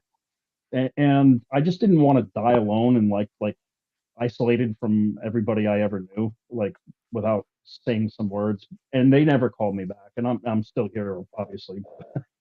um, it's like, why are they putting us in these situations? This is not love. You know, Jesus would rebuke the witnesses for what they did to Ruby, what your mother did to her. I mean, if he corrected people in the past, he would certainly correct your mom for not showing love to you while you were having a child. I mean, Jesus. Um, but yeah, I mean, I'm just telling the story just to that there's so I know that you and I are not the only ones that have these stories. I know there's other people that have probably been in desperate situations or lonely, and their family, you know, and it reminds me of that video um, when the Jehovah's Witnesses have the mother and the father, and the phone rings, right? They look at the phone, and she just puts it down, and the daughter is like at a payphone, or it looks like she's outside on her break or whatever, and just wanted to talk. But what if that they don't do that situation, do they, guys? Why don't they give the situation and make them look really bad and show Ruby in the hospital giving birth and me bleeding out internally? Now they don't show that phone call. You know, they show it's just warped what they do, and how they manipulate everybody, and how the lack of love basically that is in this organization. Yep, exactly. I mean, the last thing that I told her was that I was looking for my publishing cards, and she thought it was because I wanted to switch them to the hall here in Sefner and probably go back to the meetings. And then I broke her I busted her bubble because I said, "No, I'm trying to get my publishing cards because I want to write my letter of disassociation and I want them to know who I am and for them to make an announcement because if I never thought about doing a form of like a formal letter or whatever, but it's kind of like the icing on the cake for me because it's the last jab that I could get in so that I could let everybody know that I'm serious about what I say and what I do because I like I said before, I'm not gonna be begging on my knees for respect. I'm not gonna be bending and folding backwards for an apology. I already know that they're dead. They're dead to me. Mm. They're never gonna come to Florida. They're never gonna visit me. They're never gonna be in my life at all. So I'm not gonna be waiting around like we waiting for something to happen. I'm just gonna continue moving forward. And that letter for me is like the last word that you can have, and that's the little bit of power that I could get back and say, here you go, this is my letter, announce my name, I want to be there, I want to hear it. Did you Because do I that? No. Did you or no? not yet. I've been talking to this elder and he stopped coming to my house. Mm-hmm. And he stopped texting me because I even told him too. Listen, I had the smoke for everybody. I was like, listen, every single time we talk, you never answer any of my questions, and I pour my heart out to you, and you're an elder, and you have nothing to say to me. You just stay quiet. And then I asked him, did you even see any of the stuff that I sent you on the email? Because I sent videos, I sent so much information. And then he sent me a scripture as his response in Philippians, where it says, I only focus on what is good, focus on what is righteous, focus on, you know, a bunch of things. And I said, okay, so that's a no. You didn't look at any of the stuff that I sent you. So all of these interactions are just a one-way street, and I'm talking to myself. You don't care about what I'm telling you. So why am I gonna keep emailing you and keep talking to you? You know what? I'm good, Brother Lehman. I just wanna give my letter of disassociation. And that's like when I broke the news to him and I broke the news to my mother. It was like everybody in one day got the real deal. But you never sent the letter. Not yet. So Not yet. I'm thinking of writing it. I don't know how to write it. I feel nervous. I feel a little scared I would because recommend you not. That's just my personal opinion. I would recommend you not Because send you were an letters. elder, No. you know something, you know. Yeah, you know what I did, Ruby? yeah. I had an airplane flyover convention, and I announced that I was running for governing body of Jehovah's Witness. That was No, you didn't. You didn't really? yeah. It's on my channel. It says vote Is Gigi it for really? Gigi. Yeah, it says Okay. vote Gigi. I'll check it out. And I saw you getting baptized when you did the protest. I saw that video. and then two years later, we flew another airplane in San Diego. Says, stop hiding child abuse. JWFacts.com. But so what my suggestion to you, Ruby, is Yep. if you're going to go bear, go grizzly.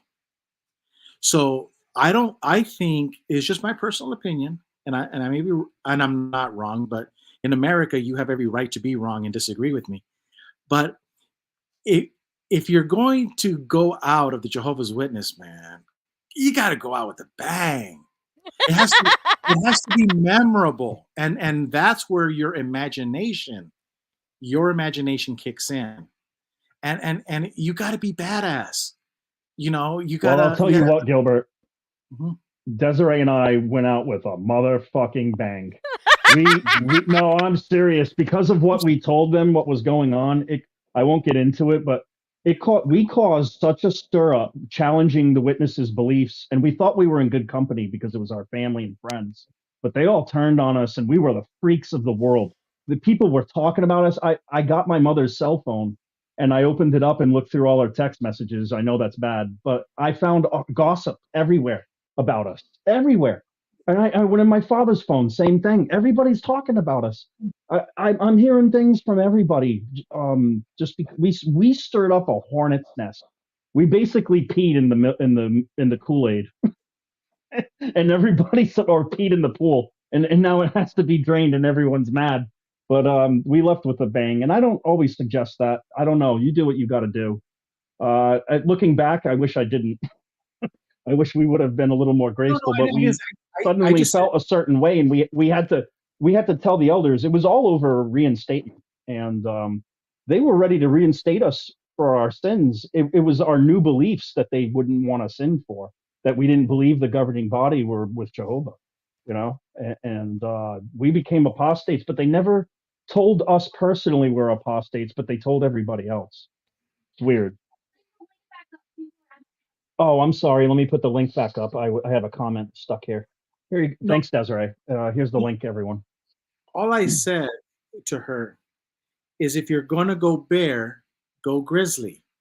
And Yep. this is the reason why I say that, is because there was a district overseer that we were behind the scenes, and in the back room in the district, in the convention, and the circuit overseer would say that, he'd be like kissing himself in the mirror before he goes on stage, and he would say, if you're going to go bear, go grizzly. And he was going to go give a great speech. Yeah, that's all I'm saying is if you turn in your resignation, they won, you lost. If you disassociate, you lost, they won. But if you go out with a bang, hold on, look, I'm gonna show you. Are you ready, Ruby? Yes, because I would really like to know what type of bang you're referring to Look, without getting arrested. this is what I'm talking about. I went out with a bang, and I'm like 4 or 5 people that received a letter for Watchtower saying, so when I die, Jesse's burying me with this, and it says I cannot. What is that? Watchtower's telling me I cannot be in their presence Oh anywhere. my God. And so when I die, and I tell St. Peter, this is my ticket to ride, open up the gates, I'm going through. I got it in writing. You guys don't. Rick Farron don't got it in writing. I got it. Hey, I got to tell you a story. When Gilbert Yeah, got that Jesse, letter- hi.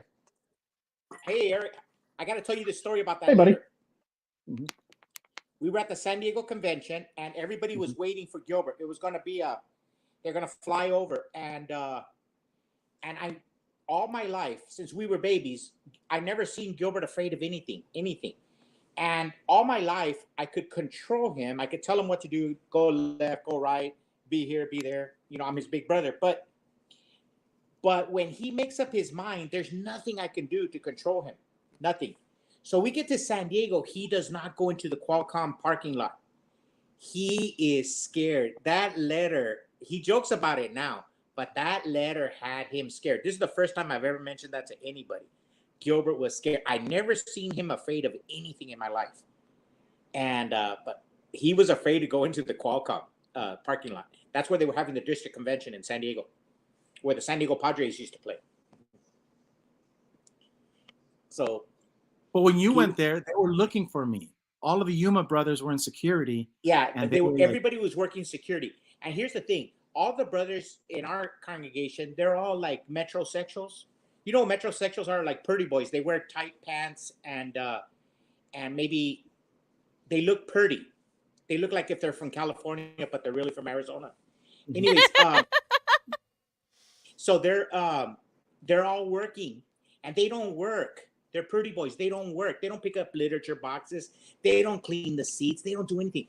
But when Gilbert was doing his flyover, they were all the Yuma guys were doing security because they were all waiting for Gilbert. So when I show up at the gate, they almost had a heart attack. They did not expect to see me. They almost had a heart attack. And they were kind of taken aback. They did not go up and arrest me. They didn't go tackle me. They didn't do nothing, but they were like in a state of shock. But I think they were ready to tackle Gilbert. If Gilbert would have showed up, they would have tackled him and called the cops.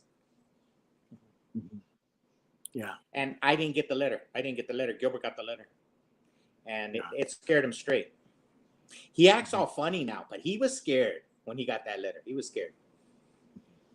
I'm sorry, Gilbert, I had to throw that out. No, but when I was in Warwick, we were protesting, and I saw them with the water cannons. Not water cannons, they just sprinklers. I ran right there. I was like, oh, yeah, babies. We got to get this on film. And we got Watchtower hosing me down. But they wanted an optic. I gave them an optic, So but no, the reason I mentioned that, Ruby, is that if you're going to go out with some self-respect.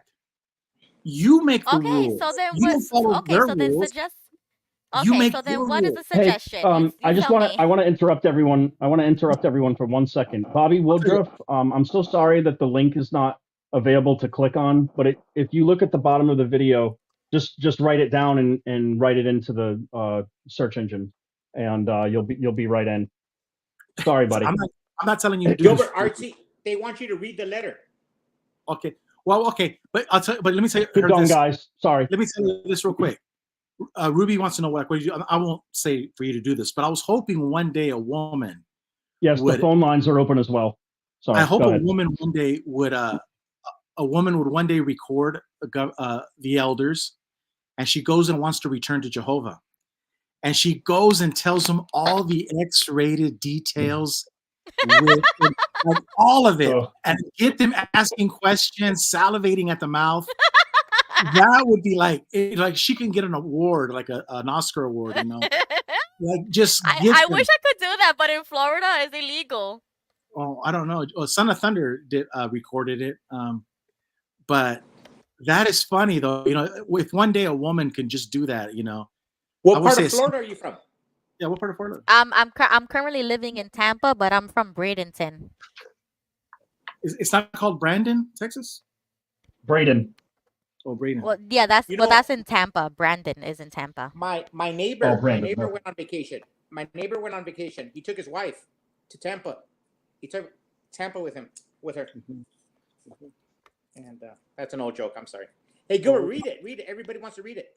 No, it just says that we are authorized to inform you on our behalf and on behalf of the Christian Congregation of Jehovah's Witnesses that your implied invitation to visit any Bethel facility, regional convention, Kingdom Hall, or Assembly Hall, whether leased, licensed, owned, or operated by Watchtower Bible and Tract Society of New York, Incorporated, or the Christian Congregation of Jehovah's Witnesses, or any congregation of Jehovah's Witnesses, is hereby revoked. Should you choose to enter any of the aforementioned properties, we will immediately contact the police with the intent of pressing criminal trespassing charges against you. This is the point. Thank you for your attention to this matter. Very truly yours, Watchtower Bible and Tract Society of New York. I'm telling you, I'm going to heaven. You guys still got to work. And Gilbert, finish it. We don't know. We don't have any evidence of it, but some of our distant family, like Gilbert's former mother-in-law, told us that our sister, we don't know if this is true, our big sister, called the FBI on Gilbert. Wow. This is how much hate they have, how much contempt they have for us. All of us apostates. They would even call the FBI. These are people that they knock on every door in the planet, but when you go knock on their door, they call the cops. Yep. Mm-hmm. And so remember this, Ruby, if you're not having fun as an apostate, then you should clock out and take a break. So this thing about you giving your disassociation letter, that's not fun. Talk to your husband, have fun, maybe have a piñata party, Here's something. An idea. Here's an idea. Why don't you call the local We all had newspaper, Ruby and I news? and Jerry and a bunch of people. We all had fun on her birthday, and it was great. We didn't really talk about JW stuff, and we just had fun. You know, we'll let loose, have a couple drinks, and all of us talking to each other, and that was a good time. Here's another idea. I always put my money where my mouth is. I advertise my business on the local conservative channel here in Yuma. I never get free airtime, never. But I can air out stuff about Jehovah's Witnesses. Like in my commercials, I'll do a happy Merry Christmas. So everybody in our little town, let's say it's 100,000, they all know me and Gilbert are Jehovah's Witnesses. So when they hear my voice, I'll do a Christmas, I'll do New Year's, I'll do a 4th of July commercial. and I'm not this fellowship.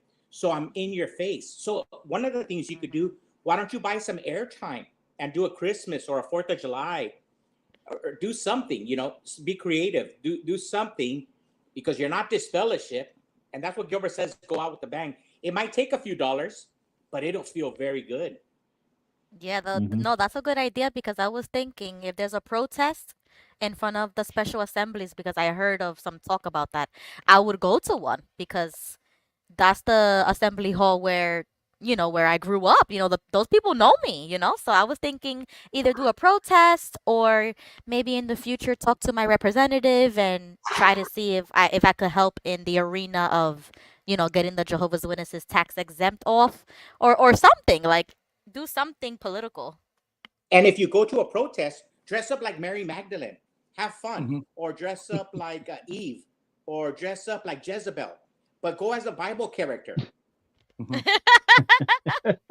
So you troll them at the same Hey, time. did you guys ever notice that they made Jezebel, the Watchtower made Jezebel a redhead, and that's completely historically inaccurate because they were Middle Eastern. There was no redheads. So it's like, what's their deal with redheads? And then Maybe, the woman that's riding the wild beast, she's a redhead too, right? maybe the writer or the artist had mommy issues. That's funny. Hey Jesse, if a Yes. Jehovah's Witness ran into you, they would say, "Oh my goodness, Jesse lost his way. He's got an American flag on his patch on his arm." You know what? When I But was really, a kid, you're a patriot and someone honorable, But they don't get it. yeah, when we were children, and I still have friends. I'm 55 years old, and sometimes I run into them at Home Depot or somewhere around town. And I had a friend the other day, and they heard me on the radio and doing some commercials and stuff.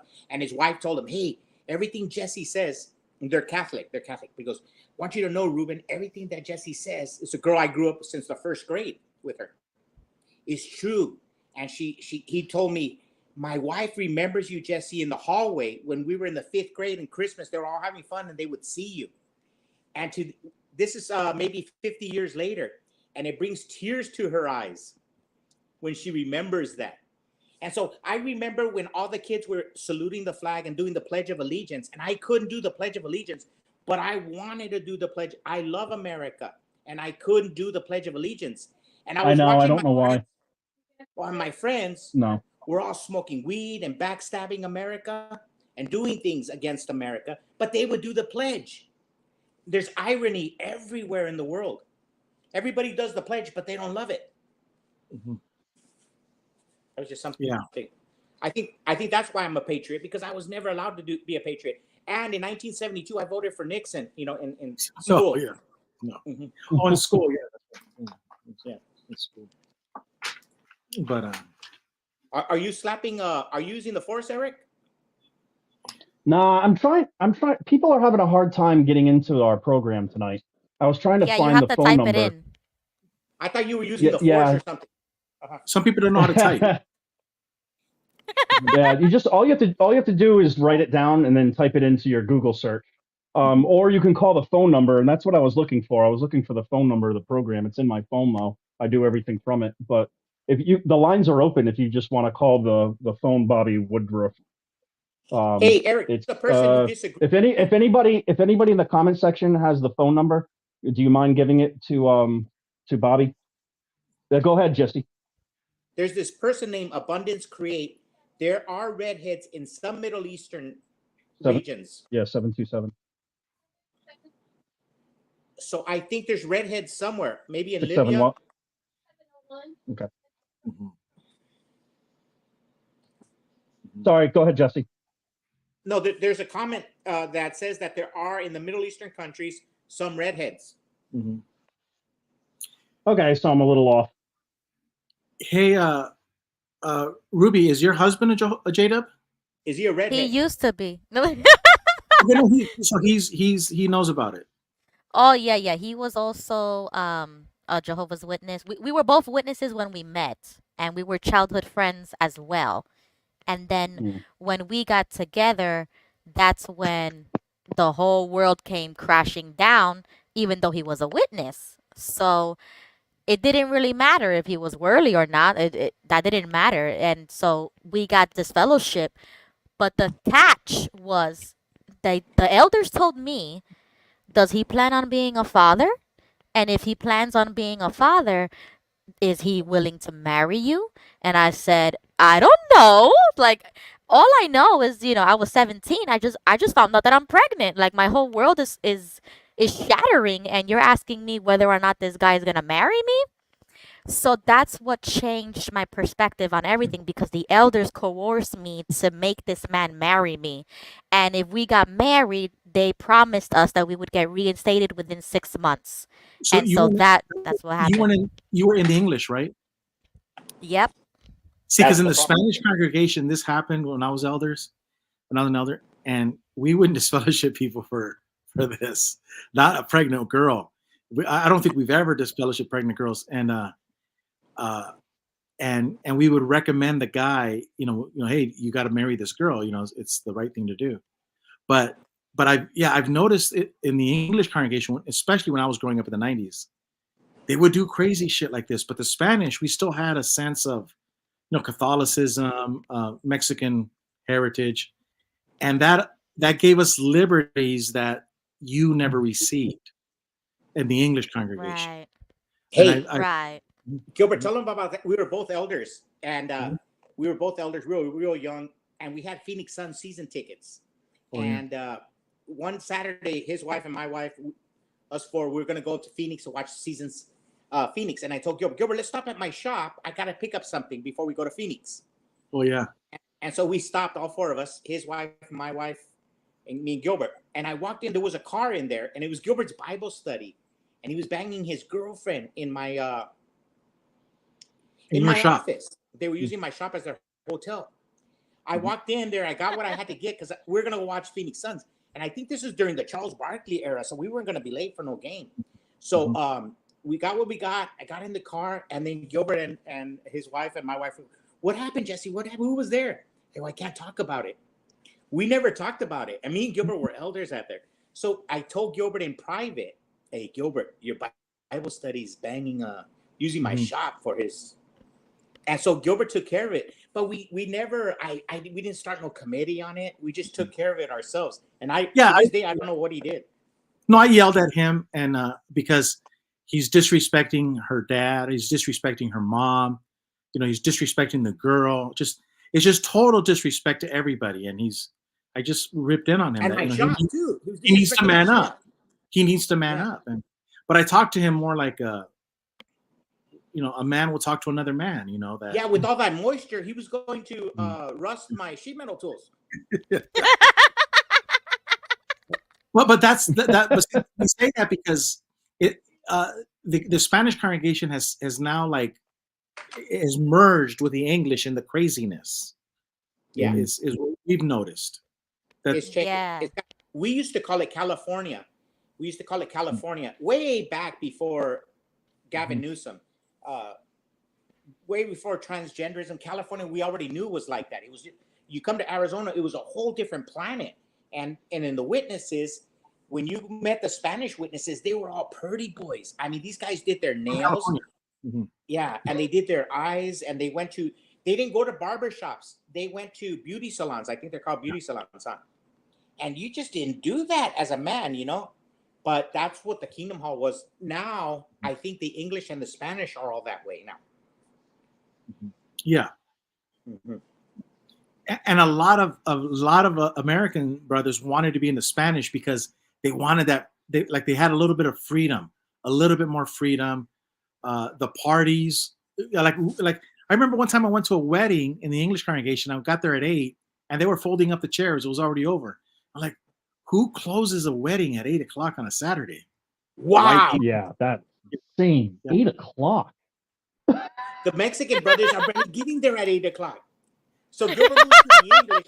Him and his wife. We're ready to party. What are we? Were they like 90 years old and ready to go to bed?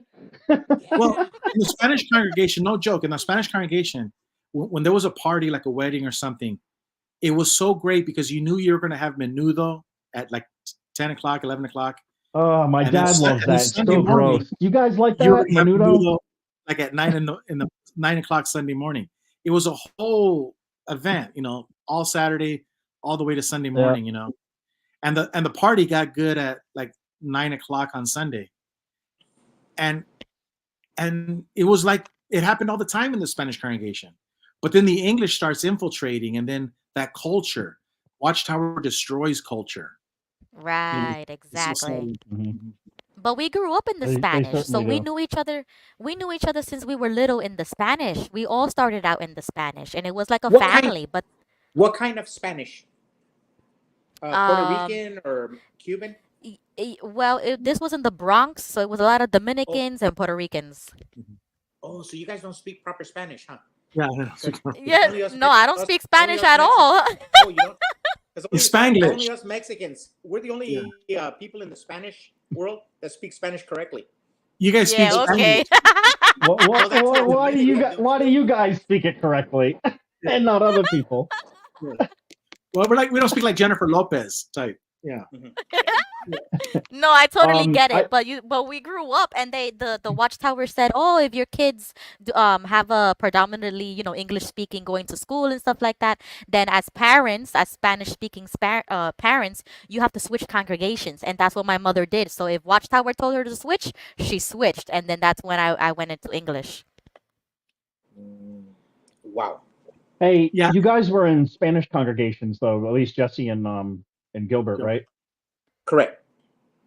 How was the food? Because like I'll just give you a background of my food situation. It was killer because I lived in New England and we had Spanish, Italian, German. We had all kinds of cuisine and it was friggin' bomb.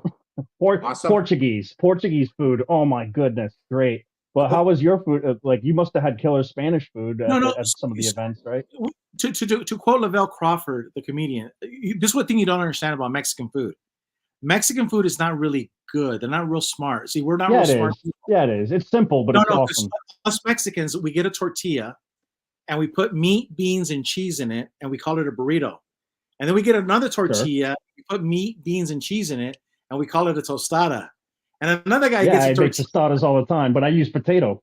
But it's all meat, beans, and cheese. It's all the same ingredients. But I use potato in my tostadas, Hey, So it's tostadas, cheese, and it's a Mexican cheese, the cotilla. Hey, I know how to cook your guys' cuisine. It's awesome. I met this guy at an air conditioning shop. I do air conditioning in Yuma, about 2 blocks, and my machine didn't bend metal that big enough. So I went down to this neighbor and I asked him, and he goes, "Yeah, Jesse, bring your metal. We'll bend it for you." And the sheet metal guy was a Jehovah's Witness from Mexico. And we live about 5 miles from the Mexican border, Baja California, and about 20 miles from the state of Sonora. So we live where 4 states, 2 Mexican states and 2 American states meet, like a 4 corners. And this guy, he goes, "Hey, you don't remember me, huh?" He goes, "No, you did my Kingdom Hall about 20 years ago in Paredones, which is about 15 miles south of Mexicali." And I remembered, but I couldn't remember him or nothing. All I remember, I told him it was a hot day, and all of us reached in our money. We donated all the material and everything, and we didn't think about lunch. So when the brothers and sisters came over, they go, "What are you guys doing for lunch?" "I don't know. Is there a restaurant here or what?" And they go, "No, we'll make it." He goes, "But we don't have no money." So we gave them our money. We all opened up our wallets and just throwing money. They cooked a feast, green like chuck steak with green tomato sauce and onions. It was a carne Tomatillo? verde. Tomatillo. Tomatillos? Is that the tomato they used? Yeah, tomatillo. Yeah. I make And that too. It was about Salsa with verde. Beef, with beef, not Okay, salsa with beef. verde. Yep. With beef and diced green onions. Oh my God. Hell and yeah. And fresh homemade tortillas. Now I don't remember if we wired it properly. I don't remember about the air conditioning. I don't remember. I just remember the food. I told him, and he told me, "I still owe you $100." I go, "I don't remember that. I just remember the food was so good." I mean, this was fresh cooked food in Mexico. So what Gilbert says, joking around, it's true. The basic ingredients, but it is. It's the best. Well, when you think about it, Italian food is really basic too. Pasta all'olio. It's just pasta and olive oil and some herbs, and it's nothing. What's It's it called? simple Pasta and what? some cheese. It's good, but it's like it's not my Pasta? go-to dish from them. Pasta all'olio. All'olio. Yeah. Aliolio. Pasta aliolio. That's pasta and olive oil. That's how you basically. Now, But are that's you the name of Italian? the dish. Eric, are you Italian? Part. I'm quarter quarter Italian, quarter Irish, quarter French, Canadian, French, and German. 4 Canadian nationalities. French? We'll Yep. speak slower then. Mm-hmm. Yeah. Okay. So That's good. it's interesting. But 'cause I'm you know from New England, and we talk really fast. And we like, if you want me to speak slower, I'll talk New England. Hey, it's wicked dark up there, and you guys don't understand. We don't pronounce our R's. We say everything like wicked, That wicked sounds hard. good. It was wicked hard to be in the organization. Forget about it. But I don't talk like that. But the people around me did. You sound like a Boston Celtics fan. Speaking about food, Well, I was back when Paul Pierce was the captain. I was a Celtics fan. Yep. Oh yeah. My wife on our anniversary, she took me to a Celtics game, and Shaquille O'Neal was playing. I think he was actually injured at the time, but he was with the team. And it was those guys, Paul Pierce, Kevin Garnett, and she took me under the hoop. It was the best wedding anniversary present ever. And we had so much fun because I know I'm getting off topic, but you stand backstage or behind the hoop and you distract everybody with whatever you have, so they don't make the shot. And it's just fun. There's a good, you know what it is? It's unity. The Witnesses don't have that. At rock concerts, or even like Elton John concert, when the music hits you and everybody is in unity and there's peace. The Witnesses don't experience that, even though they preach it. No, you know why? Because Jesse and I talk about how it's interesting how Jesse and I we talk, because we always talk about Jesus all day long, and how Jesus was always cooking. If you were to get like in sport, they go the top 20 plays, top 10 plays of Michael Jordan. So if we did a video of the top 10 Jesus moments, he's 8 out of 10. 8 out of 10, Jesus is cooking fish somewhere, making bread. He's cooking. But do you have evidence for that, Gigi? Do you have proof? But you do? Because why? I get challenged all the time, and people say that Jesus didn't feed the people. Only sometimes. He mostly did the ministry, and I'm like, no, he fed them, and that. So I'm asking you not to doubt you, but to teach me. No, well, at the end of John, when Peter jumps off of the boat and runs to the shore, there's a little fire with rocks and fishes. Jesus is right there. But the point is, and that must have been delicious. And remember when the part of the Bible says that there's a lot of things in the Bible. Man made you a meal. But remember, there's a lot of things that Jesus did that were never written in the Bible. Correct. It's those cooking shows. And you know what, Gilbert? Everybody forgets about Jesus and the sandwiches. Oh yeah, well tell them that right now. But hold on a second. Just real bread quick. And fish. This is why J-Dubs don't get involved in cooking meals like other churches do, because you're right. In other churches, everybody takes a potluck, they cook, because it's that breaking of bread. Yeah, but Ruby, my brother Jesse's going to tell you. I'm sure you never heard. Did you know that Jesus was a sandwich maker? No. He made the best. Ruby, you sound real young, but we used to have this great American patriot named Paul Harvey. Have you ever heard of Paul Harvey? 28. No, I'm sorry. I'm only 28. Okay. Who's the guy? Jesse, say the man's name again. Paul Harvey. Huh? And he would do the radio. He was AM radio, and he would go, now you know the rest of the story. Paul Harvey? Did you say Paul Harvey? Yeah. Yes. Oh my God, yeah. I know him so well from the elders that I did work with. He listened to him religiously, and he would do jokes sometimes. Yeah, go ahead. I know Paul Harvey. Well, this was Paul Hebrew, not Paul Harvey. And he told the rest of the Paul story. Hebrew. Oh. Paul Hebrew. And what he's told us is that Jesus, this is the rest of the story. You only know when Jesus did the fishes and stuff, but this was another story. I think it was in the book of Gamaliel or something. But anyways, Jesus says, pick up your burden, your rock, and follow me.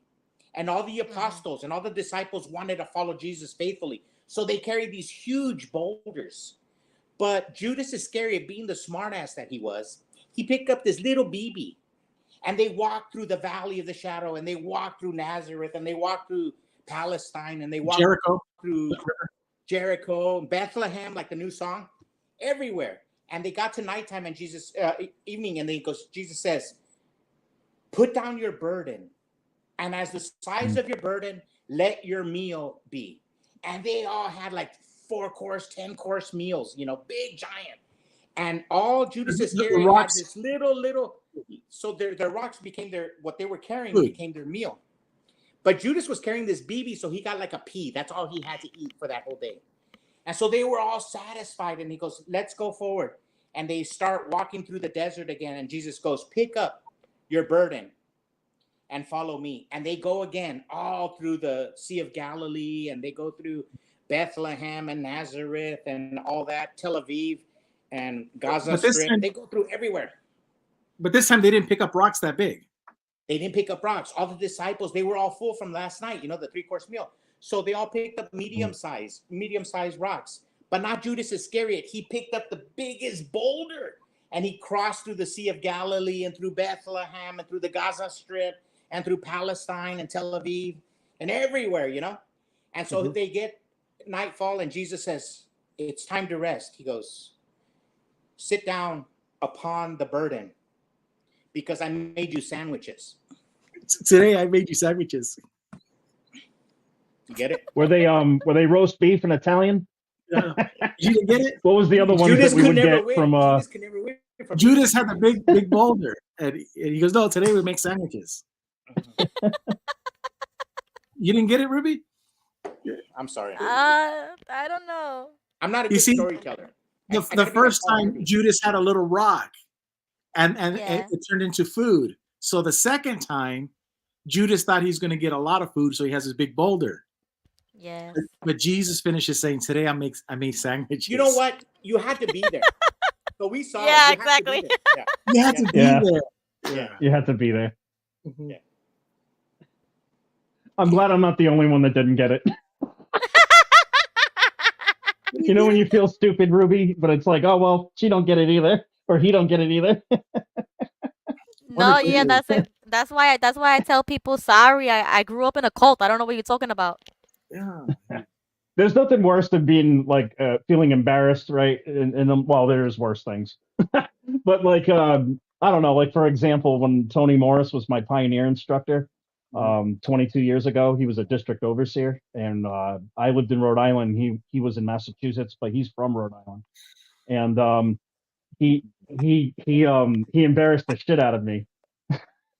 I fell asleep. It was all right. Listen, first of all, if you've never been to pioneer school, it is so boring. It is, and you have to go out and service with people that you don't know, and it's so boring, and you have to study all this bullshit. There's so much. I didn't even study it. The family that I was staying with, the kid had a PS2, and I was playing with him and not studying any of my stuff. So then we get to Friday, it's the last day, and Anthony Morris is giving his speech, and I fell asleep, and he wakes me up, and he says, Brother Kubler, can you read the next paragraph? And he woke me up, and I said, I was sleeping, I have no idea where we are, and everybody laughed. I was like publicly humiliated, and after the program, he told me, hey kid, I saw you were struggling so much, I was just trying to help you, you needed a little bump. But that was our leader. Tony Mark, he was your Führer. Yeah, he was my Führer. Hail Führer! The Führer. I liked him at first, but when he started talking about a man that committed adultery and told the story about it in front of us all, I'm like, are we here for this? He's a very odd man. And you know what? Knowing him personally, because I worked on his car and stuff, and there was a little bit of a relationship after. It didn't last long, but a little bit of a relationship after that. Like we had exchanged numbers, and I came back to where he lived and worked on his car for free. And he totally would not be on board with the changes that are happening. This guy's from Rhode Island. I know who he is. Like I do know him. I don't know him well, but I know him because I know his people. We hate Rhode Islanders hate change. We loathe it. I can't imagine what the Rhode Islanders are going through with all these changes, because there's an elder, for instance. I asked him why he doesn't shave on vacation, and he says because I'm a Jehovah's Witness 24/7. How is that man going to deal with the change? There's going to be some serious problems with people who have change issues, and I just thought I'd bring that up, add that to the. But yeah, Tony Morris, I think that he said, hell no, we're going to stay the way we are, and they had to vote him out and brought two new guys in. I really do think that. Wow, that's a good. I wonder too. There's about a year apart, huh? He was gone about a Yeah. year before they started implementing all those changes. Yeah. Yep. Hey, Ruby. Yes. Being that your kids are very young, we got a better one for you. So when we come home from the Kingdom Hall, my dad would be coming home from the Fraternal Order of Eagles. And my mom was praying that my dad was already asleep. But instead, my dad would say, "It's my turn to teach you about God." And mom would be like, "No, please. The kids got to go to school tomorrow." There is Mhm. on the So phone. you would sit Jesse and me in the lap. So this is what you tell your kids, because now you're homeschooling your kids. So you say, "Mijo, when Jesus was on earth, what did he do to people that had broken arms? Well, he cured them. And what did he do with people that were blind? He gave them sight. And the people that had broken backs and legs, because he made them walk. And the people who had burn in their, burn in their skin, because he'd heal them." And you ask them a whole bunch of questions like that. And what do you do with the hungry?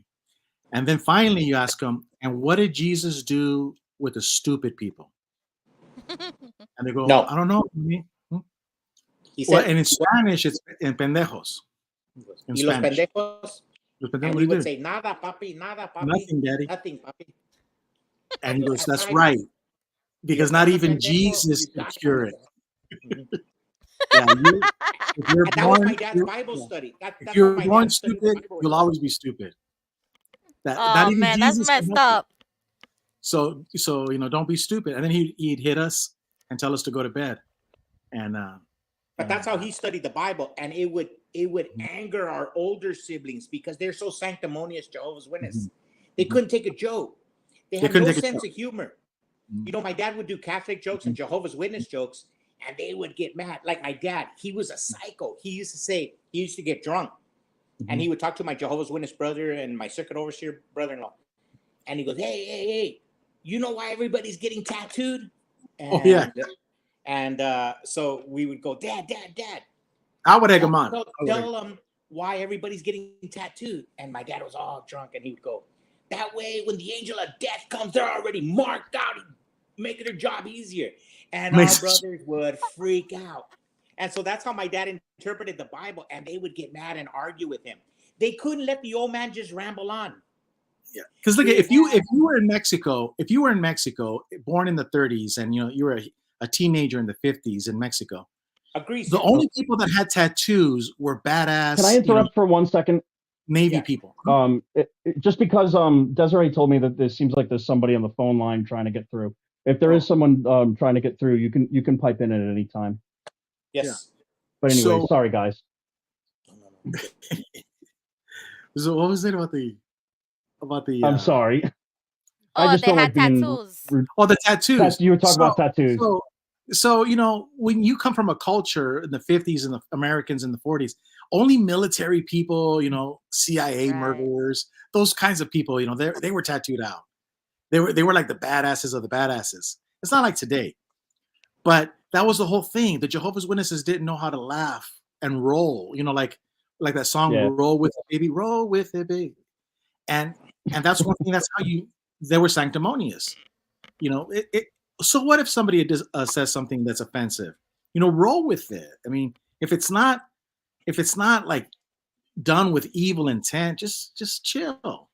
But J-Dubs they don't know how to laugh. No sense of humor. I had a elder in our congregation. He fought in North Africa in World War II.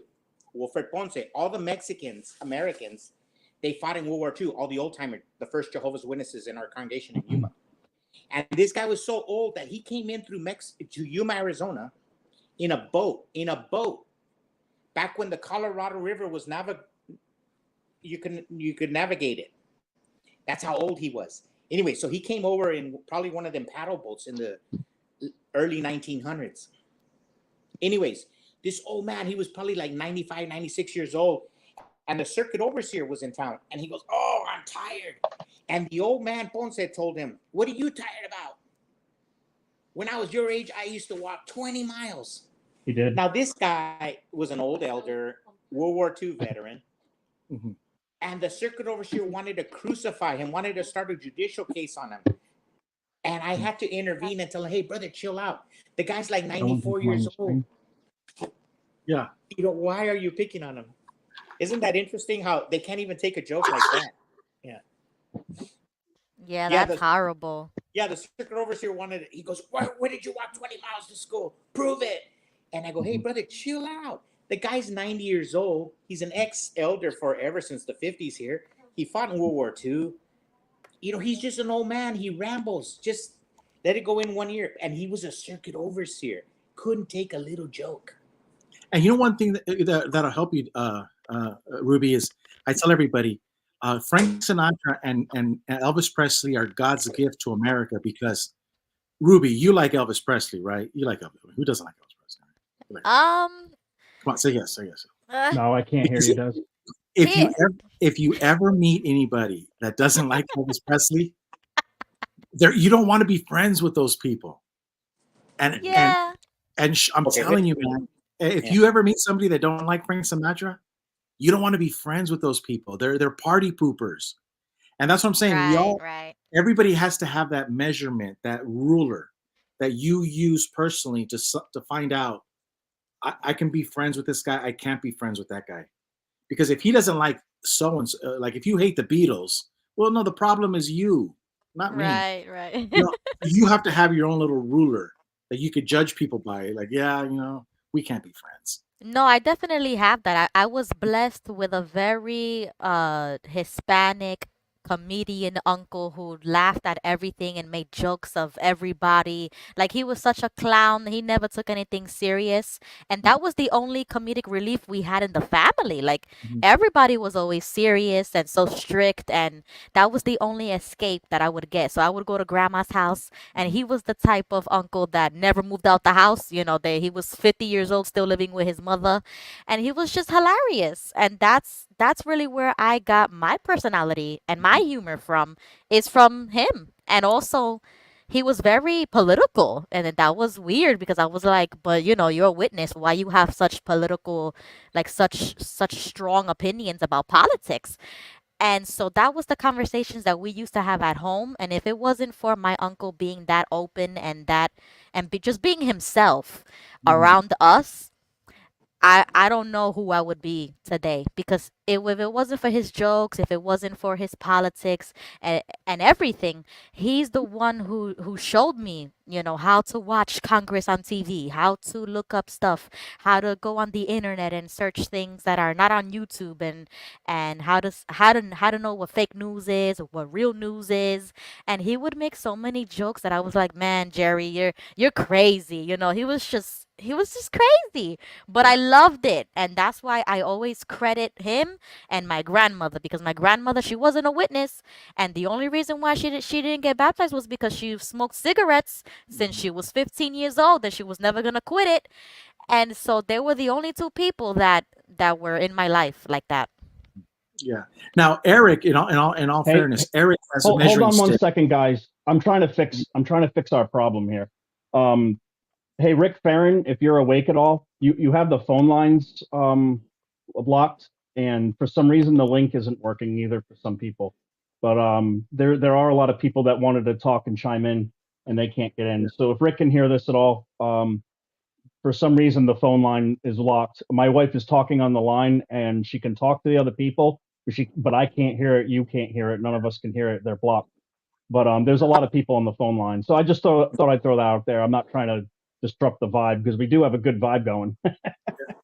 So Eric's measurement, and he's going to pay for it in the afterlife, is he likes, I don't know if you know this, Ruby, but he in the chat section, he's Ricky Bobby. So he likes to do the shake. That's me, shake and bake, baby. And in the movie, they pray to baby Jesus. I don't know if you remember that. Oh yeah. So, That's right. They did. Movie. Yeah, they did. I forgot. Now, if Jehovah's Witnesses don't like you praying to baby Jesus, now now in the afterlife, when we're in line and he's in the line next to us, what's his name? The actor, Will Ferrell. Yeah, I'm like, dude, I can't help you, man. You got baby Jesus. You're gonna be a long time in that line, because we got baby Jesus in the house. But they do not That's what I'm saying about the sense of humor. And this is how you need to get away from those toxic people. And everybody has to have a measurement. Like, dude, I can't be your friend if you don't like this. No, I already know the rest of the story. Like Jesse was saying about Paul Harvey, I don't need to know your story. I already know. Mm-hmm. Gilbert, can I tell Ruby? Maybe her uncle is probably. I'll be right back, guys. Okay, maybe your uncle's our age, but let me just share something with you. Have you ever heard a Taylor Swift song? Yeah. Okay. Yeah. Have you ever heard there's this singer called Drake? Have you ever heard a Drake song? Okay. Yes. What if I told you I'm so old, I've never heard a Taylor Swift song? Ever. Wow. I've never heard a Drake song. So me and Gilbert, we're gonna do a video that we're watching a Taylor Swift song for the first time. You know how there's some black kids and they'll do a show listening to Elvis. Oh yes, reaction videos. We're gonna do a reaction video because I quit listening to country music maybe about 2002. So once Garth Brooks left the scene and once George Jones died, I don't want to listen to country music no more. It's hard to see, to hear the new stuff. So there's generation gaps. But when we were little kids, we listened to the stuff our grandparents listened to. So in other words, when we were growing up in the 70s, we listened to stuff from the 30s, 40s, 50s, 60s, and 70s in Spanish and English. Mm-hmm. In Spanish and English. Well, today's kids, they think only their generation is the only one that exists. Like the Taylor Swift generation. And so they go, I never heard this song. That song went throughout the whole world. It goes how limited they are. So we wanted to do a reaction video because we've never heard a Taylor Swift song. Mm-hmm. Wow. No, yeah. I did the same thing with my mom because my mom, she was stuck in the 80s. So when I was growing up, that's what all she would play. She would play everything from the 80s and Madonna and Michael Jackson and all those people. That's the only reason why I love that type of music. I love all of that stuff. Oh, and my grandmother too. Hey, I'm sorry, but is your mom single? No, yeah. Because I like that music. I just maybe go. What about your grandmother? Your grandma, you said? Oh yeah, my grandmother too. She liked the doo-wops. She liked the whole the 60s and everything. So that I was exposed to all of it, and I love it. Mm-hmm. East Coast people are more. Doo-wop is big East Coast. Now listen to this. Now, Kelly Shyama, she talks about Wichita linemen. Gilbert, who sings the Wichita linemen? The guitar player, Glenn Campbell from Phoenix, Arizona. Mm-hmm. I'm just going to make a quick announcement, everyone. Rick Farron is fixing what's going on. He may have to restart the program, but he's going to clear the phone lines. So everybody stay patient. Thank you, everybody. Do you think I gave you a virus? Do you think it's my fault? No. Yeah. Oh, Jesse. It's the Jesse. It's the essay. It's the essay virus. It's the Mexican bird flu. The Mexican bird flu. Hey, essay. What'd you do to us? No, man, you only bring peace and love. No, Robert Hubbard, the Ruby is married with 3 kids. Yeah. So no, that's what the it was inappropriate of me to ask. It was inappropriate of me to ask for your mom's phone number, but your grandmother sounds nicer. Can I get her number? She likes doo-wop music. Yeah. Pero my grandmother, she passed away in 2021, sadly. So that was the only person who, Antonia. And so was your uncle? Did he leave the Watchtower or no?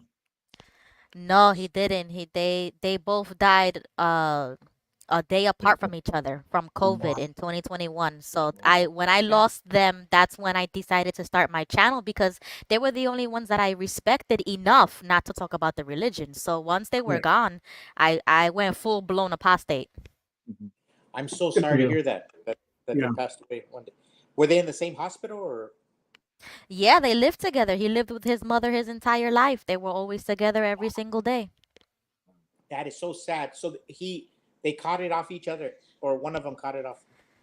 Well, yeah, because, they had underlying health issues. They were very Yeah. sick. And then once COVID was spreading in New York City, because they were in the city, I mean, it was bound to happen, I mean, we all kind of knew that, and they didn't want to take any of the vaccinations, which, nobody was really pushing it. But, they were already old, and, they were sick already. So they didn't really find it necessary, which I agreed with them. But once they reached, they were just too sick. So once they went in the hospital, they never came back out. So, after that had happened, that's when I was like, you know what? Those were the only two people that were actually in my life, that called me, that talked to me, that sent gifts for the kids and stuff like that.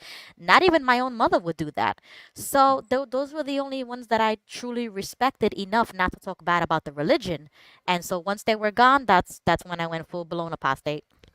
Hey, Ruby, we're going to do some investigation right here, some like research, because my brother Jesse and I, we there's a phenomenon that happens with the apostates, with you, like people like you. Because when I went full GG for GB, and I was yelling at my sister because at the convention, because her husband's going to give a speech while there's a pedophile in his congregation. But anyways, what happened is I turned my sister into a rock star Jehovah's Witness. So so a lot of times when, this is the question I have for you, when you do apostate videos and you start coming out, naturally you want to help people escape Watchtower, but sometimes it has a backwards effect where the people become even stronger in their attachment to Watchtower. Does that make any sense? Like, Yeah. they're like, oh hell no, I'm gonna dig into this deeper. Mm-hmm. So like with your mom and others, is by you being vocal and you being out there, like they get deeper in. And it's like one of those catch-22s. You're damned if you do and you're damned if you don't. Well, I don't think I would really know, because I don't think that they know about my channel or anything. Nobody knows anything yet. Okay. And then when Not they yet. do, that's going to happen. I'm Eric sure saying Eric's something. friends, I'm sure some of Eric's friends are What happened, either. Eric? You know what I did, and I don't know if anybody knows, but it's bound to happen eventually. You know how Google has reviews, right? You can leave Yeah. a Google review on a restaurant or whatever. Well, the Kingdom Halls have the same thing. Correct. And I went to the East Providence, Rhode Island, or it's called Kent Heights, but it's in East Providence. It's in Riverside, actually. It's confusing. But anyways, this Kingdom Hall, I left a really bad review. I wish I had it in front of me, but I'm like, these people are not Christian. I gave my backstory a little bit, and just said how they shun, and they have a child sex abuse problem, and I called the elders out for being Pharisees. And so and my name is easy enough to find. They'll know who I am, because I gave my name away. And I was bold. And I have a point to make to that congregation. I'm not just going to cower and tuck my balls behind my back metaphorically.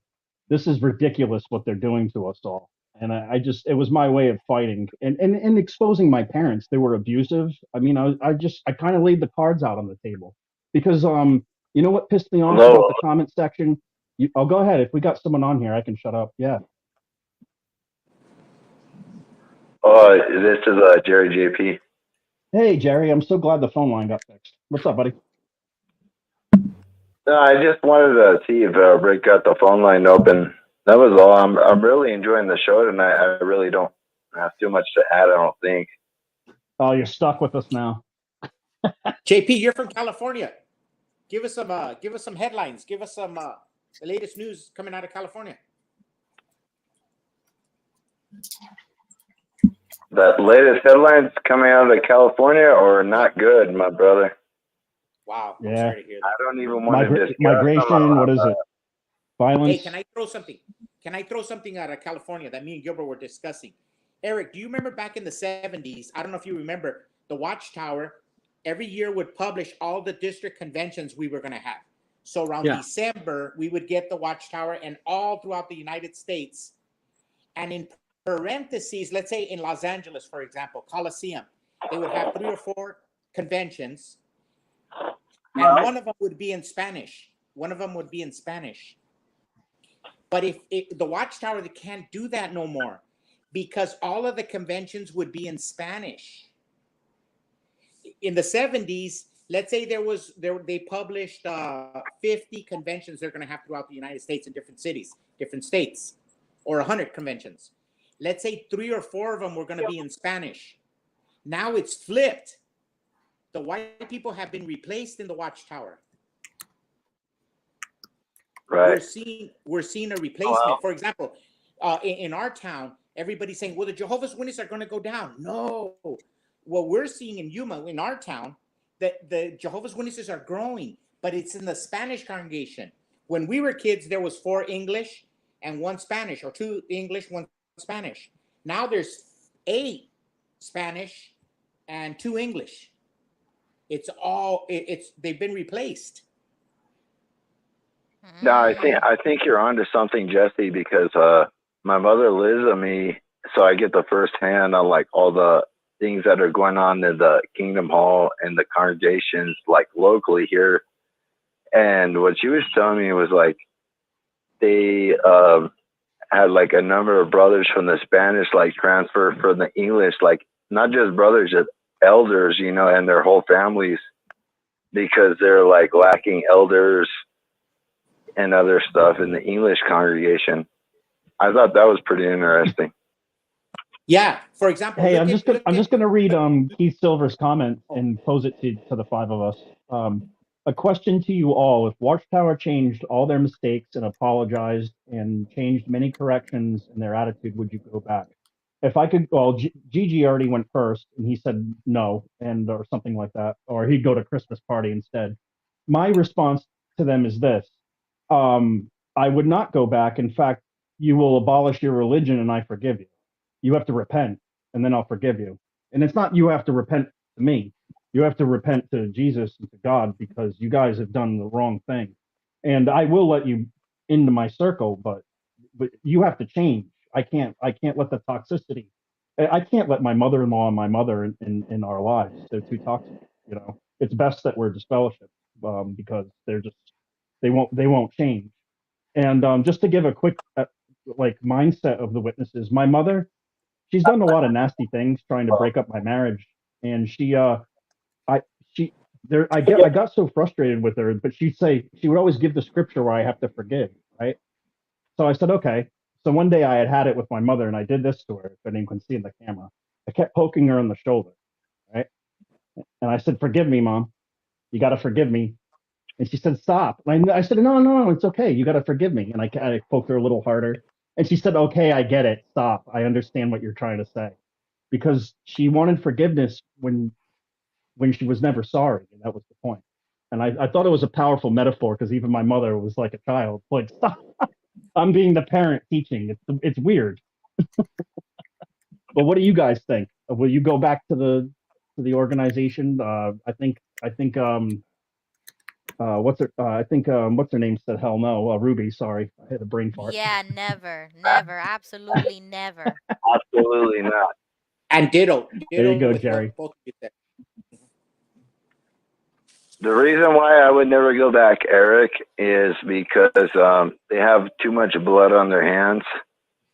Word. Like the amount of blood that the organization has on their hands, just from their misinterpretation of the blood transfusion, goes into the tens of thousands. And I think like Vern from Fixing My Faith, like he might have said like some of the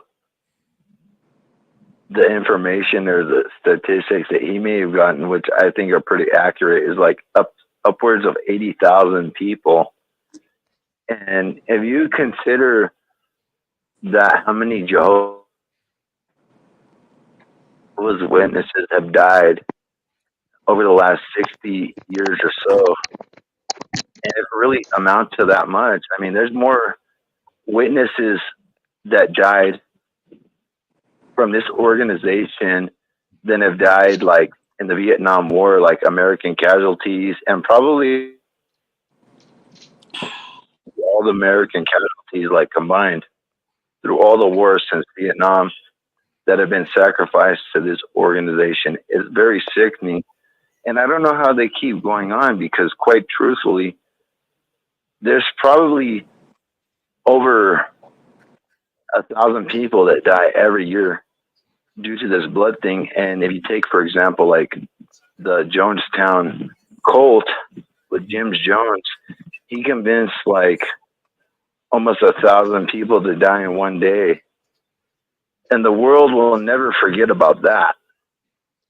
But every year, the Jehovah's Witness organization orders probably at least 1,000 people to die in a year.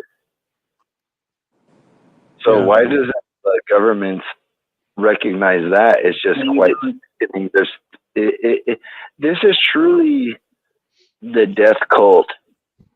Is like joining the JWs, because there really is. We know there's Scientology, Mormonism, they're cults too, and there's other ones that are worse than that. But witnesses are truly a death cult, because there is some circumstance in joining this cult that you may have to put down your life. And there's nothing like that in the Mormon Church, Scientology, or the Catholic Church that requires one to put down their life for that cult. So that shows you how just deadly and dangerous the JW cult really is. As it is a death cult. It could cost your life if you join this cult. Unlike, if I were to go tomorrow and join the Mormons or go to the Scientology Center and start getting audited or whatever and become affiliated with those groups, it's not going to cost me my life potentially. But if you join the JWs, that is one group that could potentially kill you or your kids or your children. So that's why I think it is a death cult. One group that could potentially joining this cult. If you're in the right circumstances, you will be called upon to put your life down. And I've been in that situation too. Luckily, when you refused blood and you could have died. In this cult, to put my life down for it, and I managed to survive. God willing.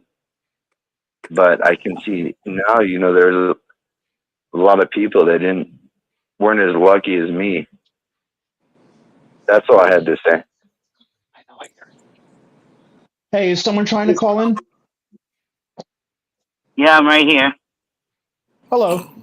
What's your name? I'm Eric. Oh. Jay?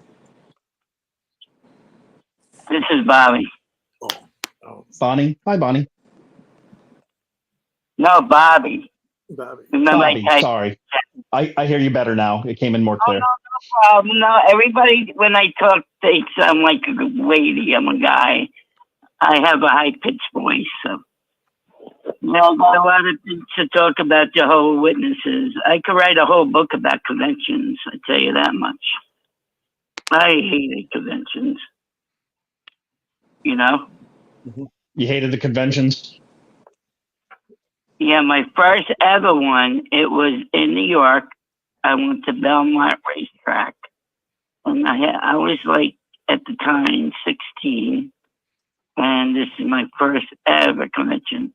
I had my allergies at the time. My mother goes, "Oh, Bobby, you should stay." And I said, no, it was horrible. My dad had to drive me all the way back home because he felt bad for me. So that's a horrible one. Then we went down to Philadelphia. That was an awful convention. It was like 100 degrees. And then they had warm sandwiches and warm soda. So we tried to get, there was trucks outside, and this one guy comes up to us and says, "Oh, can't buy from worldly people." So I know that. And I'm happy that, what's his name, is gone. from the governing body. I always fell asleep in there in the conventions. And I always got aggravated when my mother or someone would poke me. I'm like, just let me sleep. It's so boring. I think conventions were the worst part of being a Jehovah's Witness. I know a lot of people say service. They had this older guy who, brother, I can't remember his name. He used to always do the last one, the last talk, and I was like, gone. He put me to sleep so much. And I'm happy that Tony Morrison's out of the convention, out of the governing body. I couldn't stand him. Yeah. I'm kind of torn about it because Tony Morris added so much fuel to the fire, don't you think, guys? I mean, he gave us so much material. Blowing out the match, wishing us all dead. His war on tight pants. Go ahead, Jesse. We miss him. Oh, we miss him. Yeah. We miss him. Like crazy. Yeah, I miss him too. I do miss him. I know him personally, and he is an asshole, but like I do miss him because he was the destruction of Watchtower. See, it's real simple to understand why you miss him. Because he was on YouTube at a liquor store getting filmed, and my dad says, "Oh, don't believe in that crap." Oh yes, Dad, it's true. He was at the. My dad's an elder now, which I can't stand. The elders too. Elders stink. Some elders they think they're so high and mighty. I got the fellowship twice, so that's why I'm happy that Tony finally got what he deserved. Well, see, this is where we disagree with you about where Tony should still be in. Because Tony said this is war. He goes, "This is war." Yep. So when you're that was David Splain. That was David Splain. Well, I thought it was okay, but here's a point: if you're in a brothers, war, this is war. No, but I thought it was. But anyways, the point is, if you're in a war and you think about it, you're a general, and Anthony Morris is a general. You want Watchtower to keep Anthony. If Anthony Morris is still in the Watchtower, he actually is the enemy's best friend. He's the gift that keeps on giving. I'm just so I just can't stand it. He's a liar. He just lies. And think about it. He must have been the enemy of the governing body because they booted him out. So the enemy of my enemy is my friend. I wish he was still there. Me too. Yep. Let's vote. Let's vote on it. I'm from New York originally, guys. Never lived in Vermont. So. You're from where? Let's vote. Did anybody live in New York before? No, but I lived 3 hours from New York. I used to live in Rhode Island, and my wife and I went there often. And I won't want to go back now because it's the crime. Since Giuliani's good work got torn down, and I have no desire to go back to New York now. Yeah. Oh, I was born in New York, and I moved. What part? In 1985. What part of New York? Born in the Bronx. I was born in the Bronx. Oh, yeah. Okay. In Queens. No doubt. I'm from I was born in Manhattan. It's the heart of America, but it's a rough place. Go ahead. Sorry. I was born in Bedford-Stuy. Oh, really? Yeah, here in San I know where that is. That girl who's talking is a very nice lady. Ruby was in Manhattan. Ruby, you were in Manhattan? Yeah, I was born in Manhattan, and I've lived in the Bronx for a few years, and then I moved to Florida. Hi, Ruby. Ruby does sound like she's from New York originally. Yeah, that's what everybody tells me, but the accent only really comes out when I get upset or when I get really into a rant on one of my streams or whatever, then it comes out. But I don't think I really do have an accent. Hey, Ruby. Yes. Hey, Ruby. It comes out when you drink wine a little bit too, because you're like, and bro, you don't even know. Oh my God. When she partakes. When she partakes. I say that in fun. Hey, did you see that guy who in New York he invented a new way to rape women? He had his his belt, and he got a woman, and he With took the her news? Oh between two. my God! Yes, I Dude, saw that. I saw that. that is happening in New York. New York No, has it's fallen into crazy. hell. Yeah, New York. He's New York has fallen into hell. That could Yeah, be anybody's Wow. mom, sister. yeah. It's like that's a movie. New York is There's turning. also a guy randomly punching women in the face in New York, Yeah. and they don't have him yet. oh.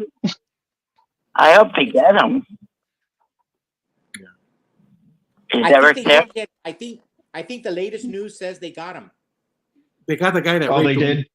Yes, they got. That's good. Well, they got a suspect. Allegedly.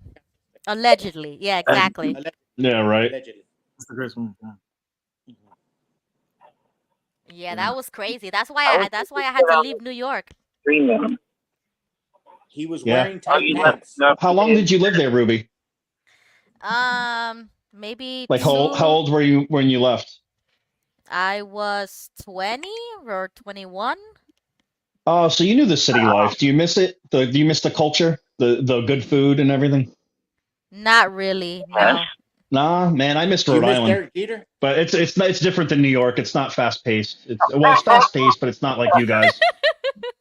No, I hated it. No, I hate it. It was worse with kids. Oh, I missed Rhode Island. I'm in the country now. I'm a hillbilly now. I live out in the country. Y'all come back now. Ruby, do you miss Derek Jeter?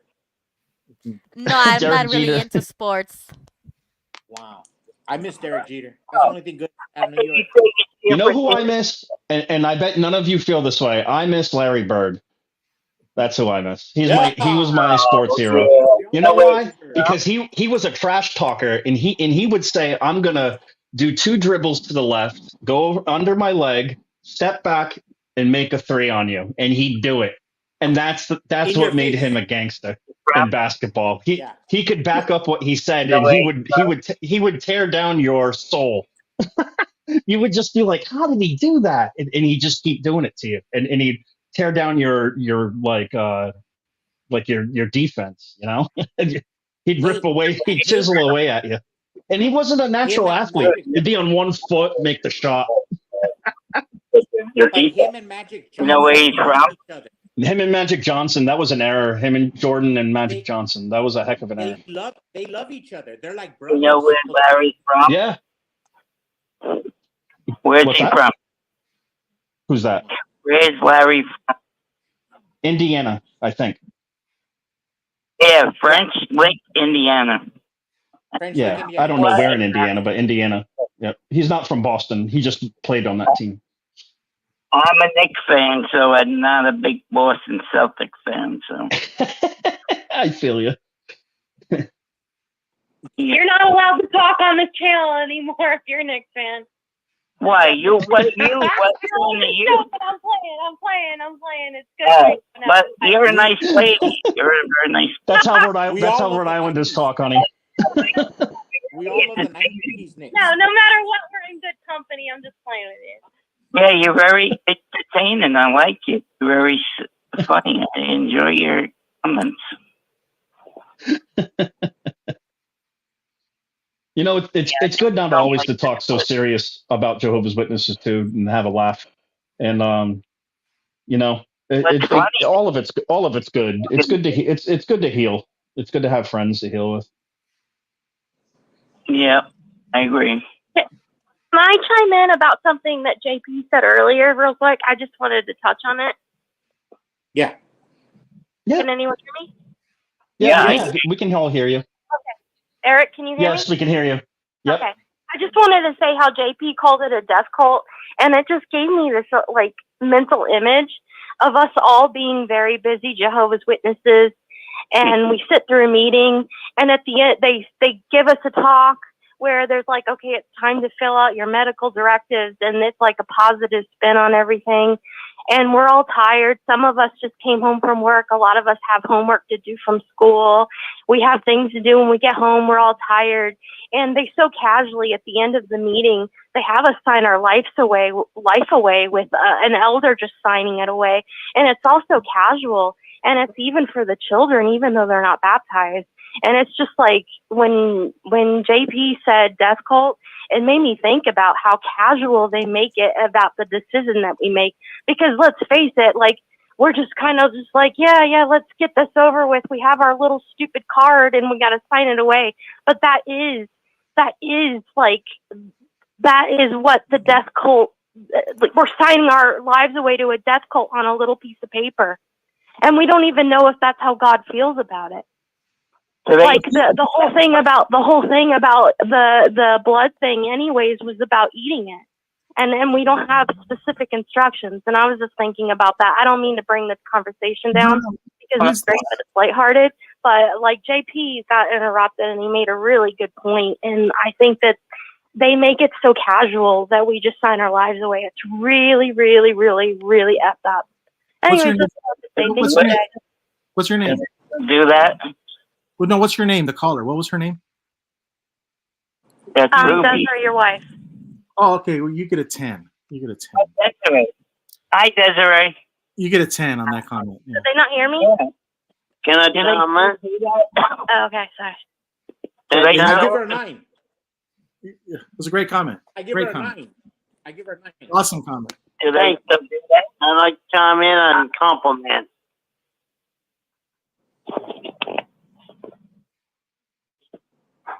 Do they still do that? Go ahead.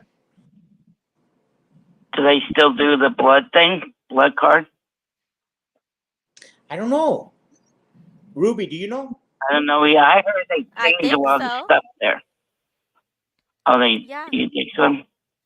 Yeah, I think Because they they still have do it. men wearing beards now. Ladies can wear pants. Never heard that before. Yeah, they They changed. change. Yeah. They change as the wind blows sometimes, I'll tell you that much.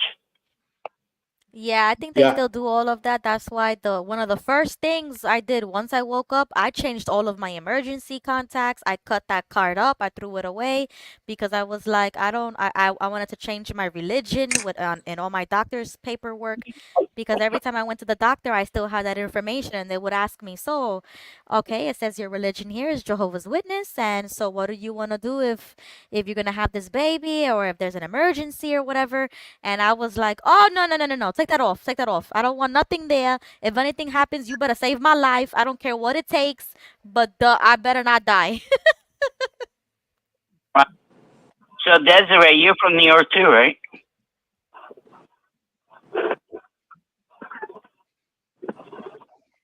Oh, that's Ruby.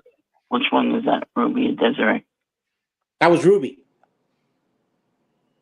Oh, Ruby. That was Ruby. Okay. Yeah, no, I think they're right. Yeah, that crazy religion. It's a dumb religion.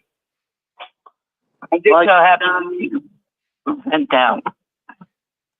We need to vent out. Yeah. We have the overseer over this. He wants to talk to me. I don't like the overseers. Ugh. They give 2 talks a meeting. It's just ridiculous. Hey, Watch. who's on with us? So Somebody there? it's I am. Oh, okay. No, I heard someone hit the button, so I thought someone else was there. Sorry. Can you hear me? Yeah. Yep. And you? Hello. Yeah. And thank you for sharing that. I just heard about this thing about this, what that nice lady was sharing, and I want to compliment you, Eric, and your wife, and Ruby too. Welcome to the show. Thank you. Thank you.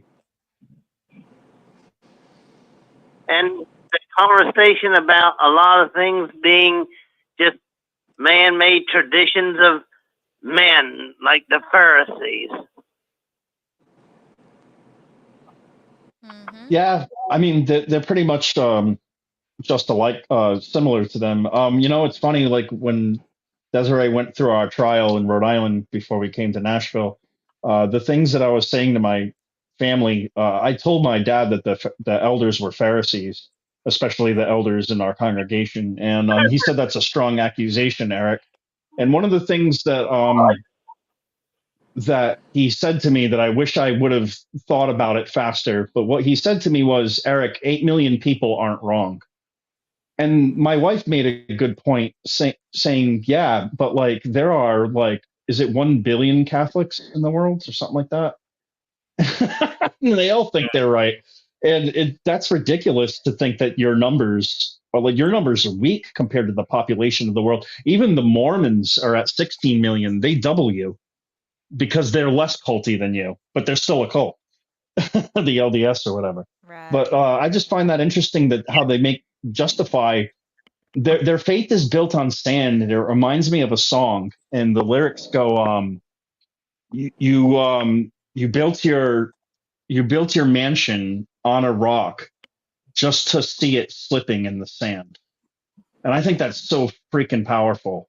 You built your mansion on a rock to see it slipping into the sand because you thought it was a mansion. You thought it was on a rock. You thought you were safe. And that's where the way the witnesses.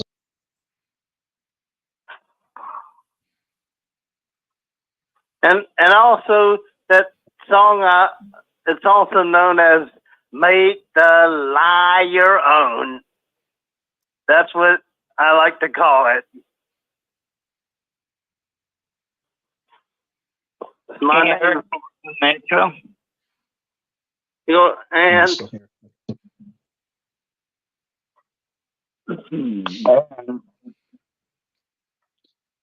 Sorry, my phone messed up for a second. Am I still here?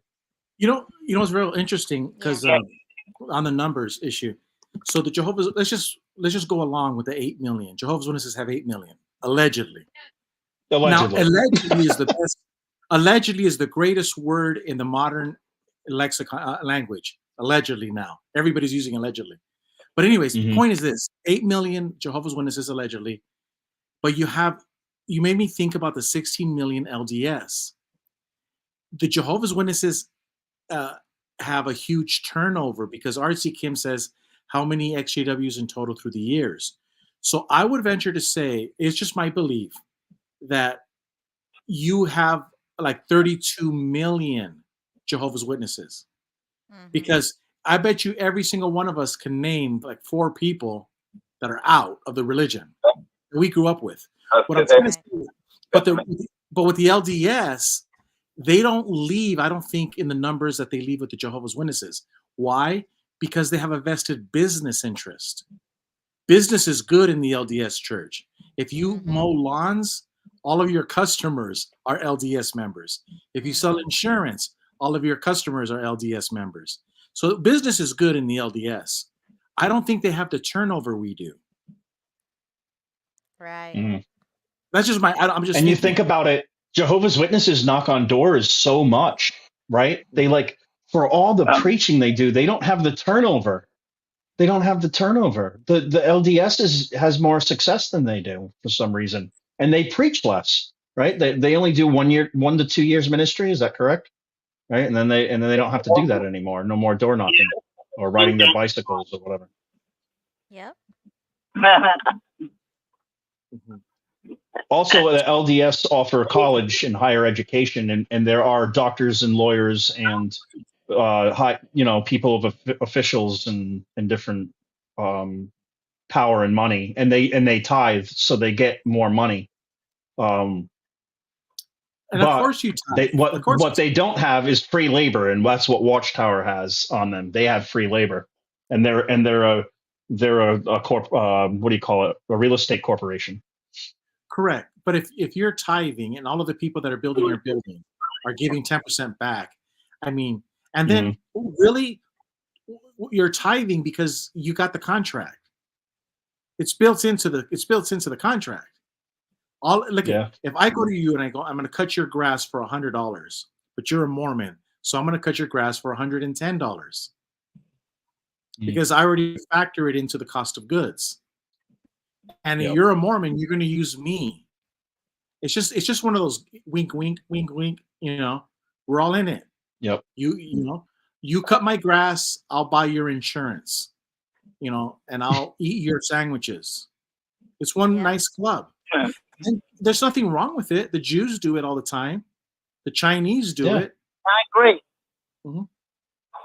Yeah, there's nothing wrong with it. I You know, it's wanted just I wanted to ask you, Gigi, are you still Christian after leaving the Jehovah's Witnesses? well, I'm GG for GB, so I would have to be Christian because I'm part of the Christian congregation. That would be your response. Yeah, I would have to be. Yeah, but of course, yeah. Like I say all the time, I've never, because that was some great. You're a Christian witness. conservative, correct? Yeah, up until you left your wingman. That was in Top Gun. So you never ever leave your wingman. So when I learned to speak about the truth, I didn't blame Jesus for it. I realized one thing, that we have, instead of having one cult leader, which is King George, in America we have 50,000 churches. So that doesn't mean we're not going to fall into another cult. It just means that when we realize that we're in a cult, we can get back up and try again. Right. But in the old religion of in the old religion of King George, all of us were in the same cult. So I don't blame Jesus for our problems. You know, this is a learning experience. I view all of our problems as something that we learn in the first grade, and when we die, we just go to the second grade. You know, we have to learn from our mistakes here. Life is a learning process. Yeah, it is. I agree on that. Well, of course you do. That's why I'm GG for GB. No, just kidding. No, just kidding. Yeah. Just kidding. Just kidding. I'm just teasing you. Yeah, but it's just common sense, and that it goes to show, like what the caller right there saying. Agree. He's not agreeing with me. He understands common sense, and common sense is just when two men are talking, and we just talk about things that we know, and that's what Watchtower is lacking. No one's talking like a common sense, like two men drinking beers, two women selling Tupperware, talking about. No, just kidding. That's stereotypical. Yeah. You know, doing girl things. And that's where you get the truth. The truth is found in common sense behavior, common sense conversation. That's all. That's where the truth is at. It's in common sense. So on the religious spectrum, where are you? What kind of a Christian are you? Well, in my voting ballot, if you go to gb.com, you can get the voting ballot in Spanish. You can get it in Japanese. You can get it in French. It says in English, accept your birthright. How many languages? How many languages, Gigi? Come on, beat the governing body. You got to have more languages than them. In Hawaiian too, and I have it in the Philippines. The ancient one. Tagalog. I have it in Tagalog. But here's the point. In it says, accept your birthright. God is your father. You're his son. Let no man get between you and your father. So I subscribe to the idea that if Jesus says, pray this way, Heavenly Father. Jesus is the Prince of Peace. He's our Heavenly Father. Jesus is our eternal Father in that same verse. So all I'm saying is this. If you believe that God is your Father and you're his son, then we're all brothers and we're all sisters. And there's no need to be competing. Nobody's smarter than the next one. God doesn't give one of his children more than he gives another. You know, we're all equal in this world. We're all brothers and sisters, and God is our Father, and nobody should get in that father-son relationship, that father-daughter relationship. So to answer your question as far as religion, I believe in freedom. So if you want to hang and party with like in Iowa, they call it the caucuses. I want to caucus with the Catholics. I want to caucus with the Methodists. I can go anywhere, anytime, at any place. I just don't want to sign and say that I'm a card-carrying member of the Catholic Party. But I'll hang out with them. I'll do whatever you want. Like I'll go to your church. I just don't want to sign something where you own me. I don't want to be in shackles anymore. Right. Yeah, that makes a lot of sense because I've been going to this Orthodox church. We love them all. Yeah. What were we saying, Ruby? No, I was saying that's very interesting because I've been going to this Orthodox church and it's kind of it's kind of like that in real life. There's a bunch of people that come from a whole bunch of different religious backgrounds, and they all come together as Orthodox Christians because they're just Christian. It's not like a label. Nobody has a label. They're just Christian, and I really like that. Yeah. You know, one of my favorite. Go ahead. Good question. Gigi, I got a question for you. Okay, Stump the GG. We have entered the Stump the GG phase of the broadcast. Go ahead. Okay. Shouldn't you be offering a discount to your brothers? Not actually $10 more. Shouldn't it be $10 less? Because they're your brother, and you're going to get more customers because there are more brothers. Yeah, but that illustration was if I was an LDS. But you're absolutely right. Should be. You're absolutely right. Yes. Yes, you are absolutely right. Yeah. Dang, that would be the American way, where we don't discriminate. We just base everybody on the color of their money. Is it green? You get a discount, like 10% cash discount. And that's why I like the American way more than the Jewish way. I like the American way more than the LDS way. That we judge people on the content of their character, not on what social group you're in. I like that. Yeah. Oh, so you're a patriot now too. Well, I always have been, and you know, it's like Jesse says, you know, God loves the nations. He sent an apostle to the nations, and everybody should be a patriot of their country, because that's how you protect your. That's how you protect your wives. That's how you protect your children, and so forth. Yeah. If everybody were to love their country, it's how you have a better society. Yes. Yes. Right. If you have a thug mentality, then you're never going to have a successful society. Yeah, and I think the Beach Boys sang that song. You know, be true to your school, like you were to your girl or guy. Be true to your school. Yeah. And it's that mentality. If you're true to your school, you're going to be true to your city, your county, your state, and so love of country, regardless of what country you're in, is very important. And like Eric said, yeah, it builds a great society. It's not that you don't love God. It's you understand that. I don't want to use the word it takes a village. You understand that we're not an island. We are all connected.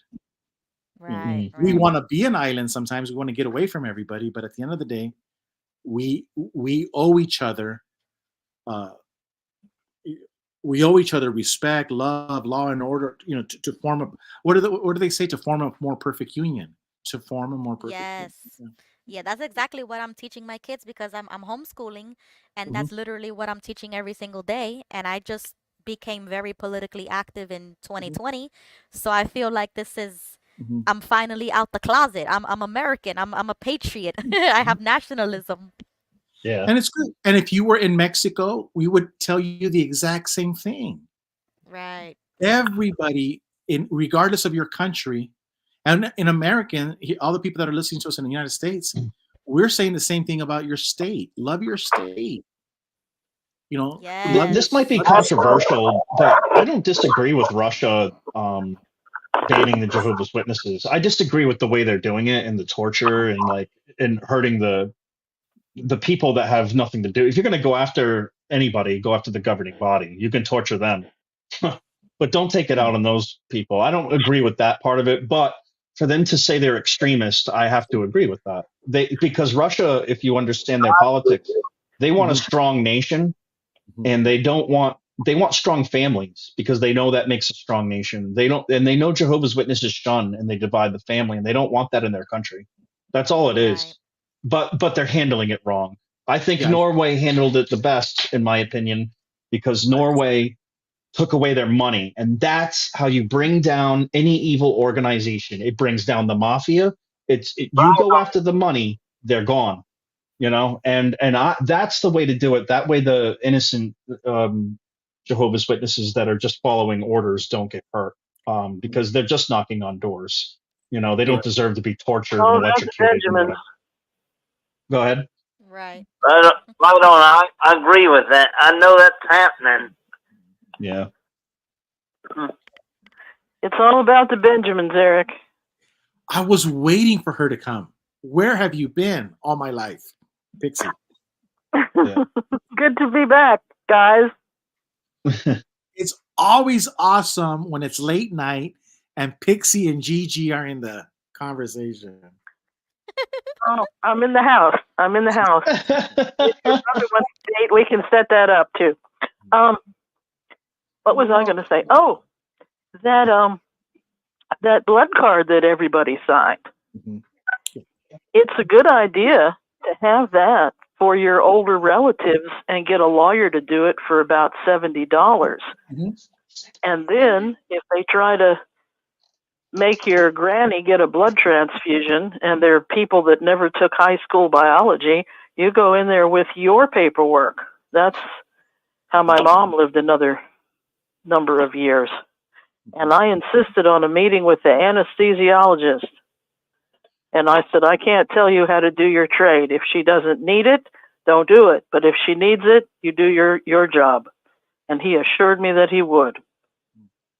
Pixie, are you looking at the screen? You get a 10 for that comment. We like to judge people here. We're in the judging mode. You get a 10. All right, there we go. I'll back you up, Gigi. I have a question, Pixie, because I think if I had to go to the hospital and I knew I was going to get I needed a blood transfusion, and I was able to store my own blood, I think I would want to store my own blood as an option. Hell yeah. If they let you.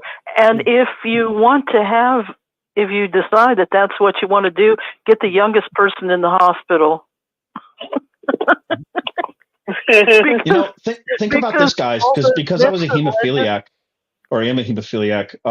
They banned blood fractions at one point, but not for me, not my generation. And then think about all the lives that were lost. But guess what? My medication, it's bloodless now.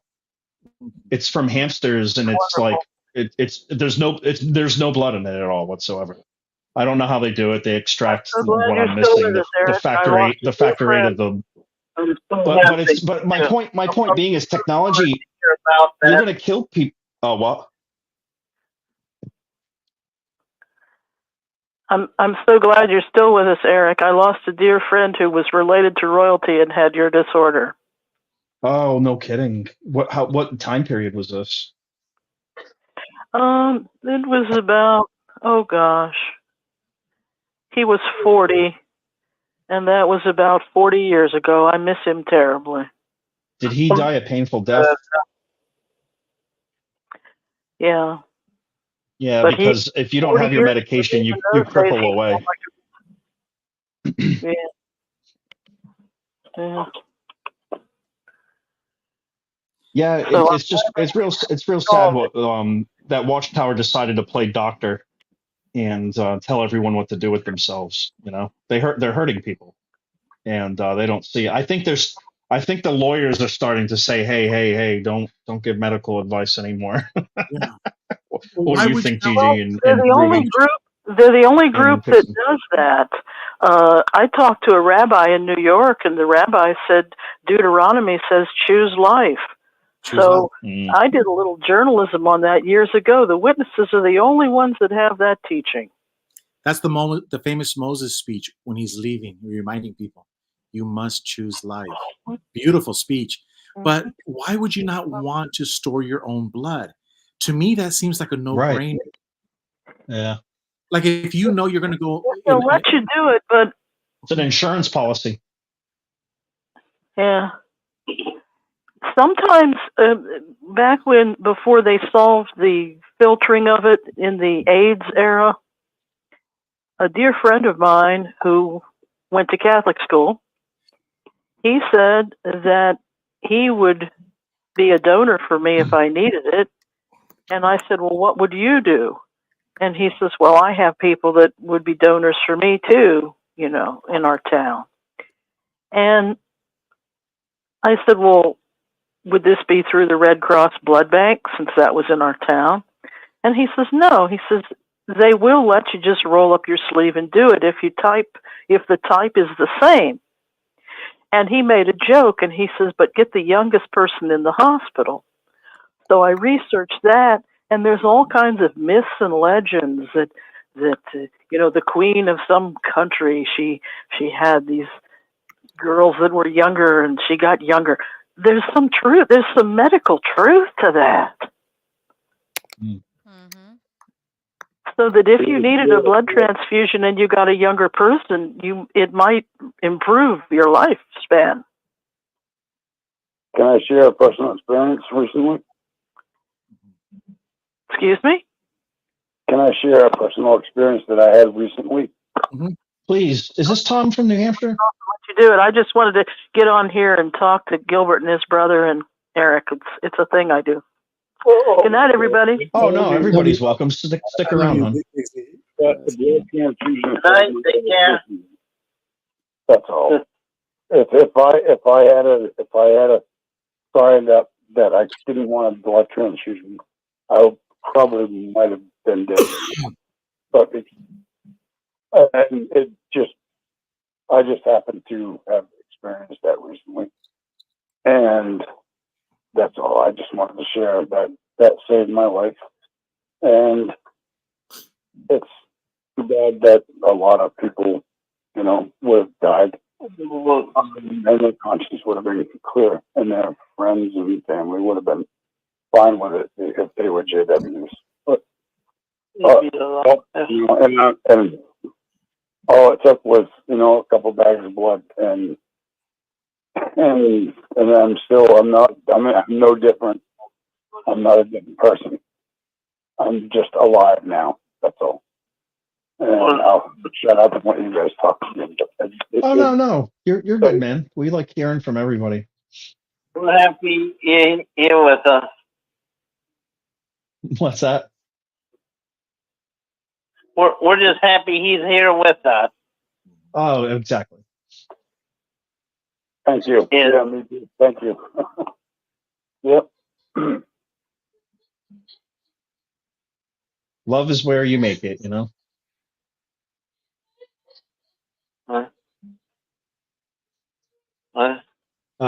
Let's see here. Aaron Hubbard. I trust in real money, gold and silver, constitutional money, not flat dollars that will go to zero, not any politician or country, and especially not central banks and authoritarians. Well, the thing about Gigi, and I guess you could say myself too, about being patriots, is we are patriots to a different country that doesn't exist anymore. But we're fighting to preserve it in a way, but not physically fighting. Yeah, basic. Yeah, there you go, honey. We've fled from that. Just like Jehovah's Witnesses fled from the Bible. Same thing, right? The Jehovah's Witnesses made their own rules from the Bible. That's what's going on in politics too. And we have corrupt politicians, and it's like maybe this is a biblical war, or who knows what's going on with all of this. But like good versus evil, it almost seems like. But yeah.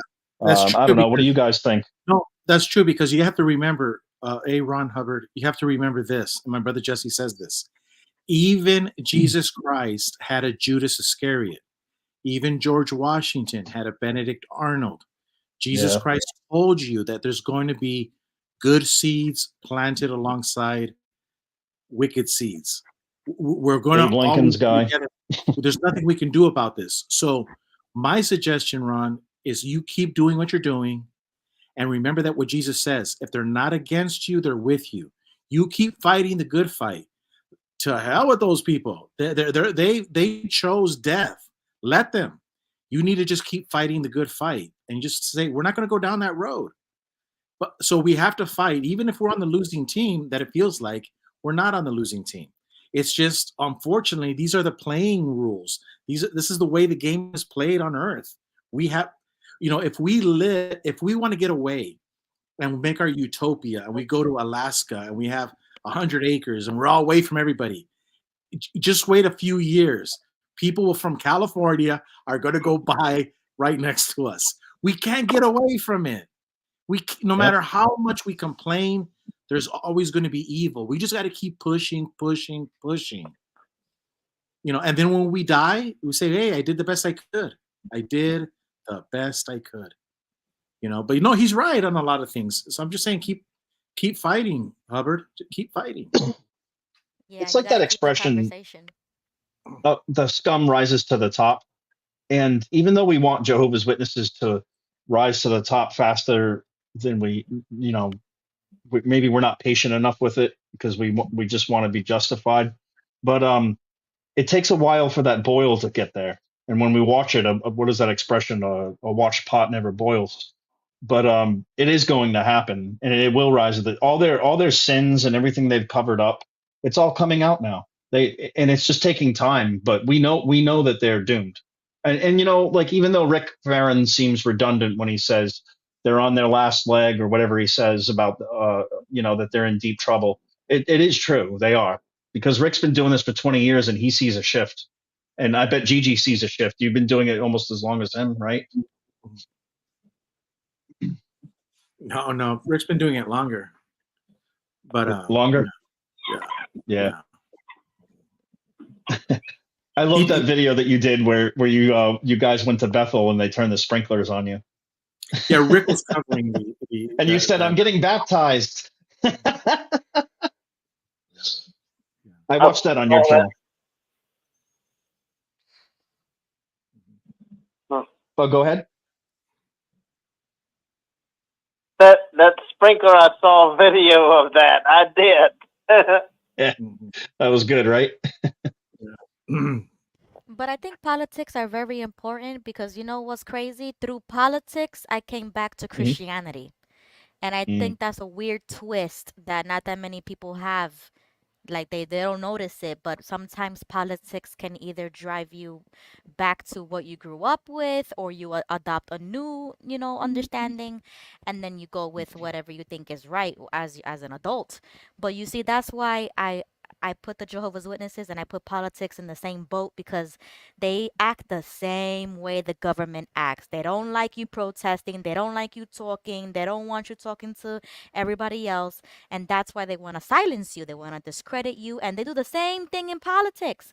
And then once I made the distinction, I'm like, well, then I guess I'm going to have to do what I feel is right. And that meant registering as a Republican, being pro-life, being Christian, being a patriot. And I had to learn those things later in life, but that's when I realized that the governing body is And now almost like a dictatorship.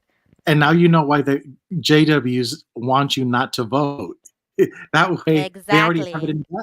They have it in the They bag. don't even want you to be educated about politics or how to make decisions or how to do research, how to look at both sides of the topic so that you can make a decision for yourself. They just want you to follow whatever the elders say, whatever the governing body says, just like the politics. Oh, they just want you to follow whatever the party says, whatever the nominee says, whatever the president says. And it's like, no, you still have power as an individual person. And with your vote, with your voice, with your videos, with anything that you can do, you can still protest that and you will be heard, but you got to do it. Nobody else is going to do it for you. Ruby, let's go down this rabbit hole. So think about it. In politics, Eric, can I cut you off? Eric, do you mind if I cut you off? I love what Ruby just said. Can I cut you off? I'm since I'm your wife and you don't get mad at me. It's not me that's talking, Desiree. It was Gigi and Ruby. I'm sorry. I know. I just love what she said, and I just wanted people to think about the fact that what Jehovah's Witnesses did to us is that what they did to us is they said it was basically evil to have any affiliation with anything that had to do with your country or anything, like everything's from Satan. But if you come out of that and you actually really, really know what they were telling you not to be a part of, it's so much more than just politics. It's actually like appreciating the fact that you come from a country where you can be a Jehovah's Witness even though it's a cult, or you can hate Jehovah's Witnesses even though it's a cult. That's the freedoms that we have. But even Jehovah's Witnesses told you not to appreciate that, and they told you to reject that. So, in my opinion, they're useful idiots. And the government would see them as useful idiots because they're going along with the government, just like Ruby said. And I really, really believe that Jehovah's Witnesses did people a disfavor, not by, you don't have, listen, it's a different political environment now than ever before, because the country is in peril, and even if people can't see that, and this is really intense time to be in politics, but it's different than that. They taught you not to fight for it, not to love it, not to appreciate it. They taught you to just think it was from Satan, and not for fucking nothing. But if we fall into communism and we starve to death because of our government, like that's the result of what Jehovah's Witnesses are teaching these people. And it's not like you have to necessarily sit there and you have to protest and you have to fight, but appreciate what you have and fight for it in the most dignified ways. And that is the point. And thank you for listening. Yeah. So Ruby, like, we're gonna go down this rabbit hole. So, like, for example, in Yuma County. Good rant, Desiree. Thank you, honey. Good rant. You did good. So check that, and Desiree's gonna like this too. Thank you, guys. This is why it's so important that the Jehovah's Witnesses don't vote. Because, for example, I'm in Yuma County, Arizona. We already know how many people are eligible to vote. We know how many people vote Democrat every election. We know how many people vote Republican. But there's a lot of things that we don't know. And that's who they go after, the ones that they don't know, because they're trying to sway the vote. But they also know that there's 1,000, 2,000, 3,000 Jehovah's Witnesses, and they don't vote. And they know that. So by Jehovah's Witnesses not voting, they're being used in the political process, because now they know this number is going to be over here. They're not going to go pro-life. They're religious. They believe in Jesus, allegedly, but they're not going to vote this way. But here's the other one. In New York, in Warwick and Patterson and that other city, they have counties too. And check this out. The government, all of the missionaries and all of the people that go to other countries, they also they have to report taxes every year to the IRS. They have to have an address. So this is just my belief that all of those Jehovah's Witnesses all around the world that have a home in the United States who work for Watchtower, they get their mail forwarded to 25 Columbia Heights. Let's just say way back there. They have it forwarded to Warwick. So check this out. So all of the Bethelites that are working, they don't vote. So what if they add another address like 300 Tuxedo Drive, Way, Tuxedo Park?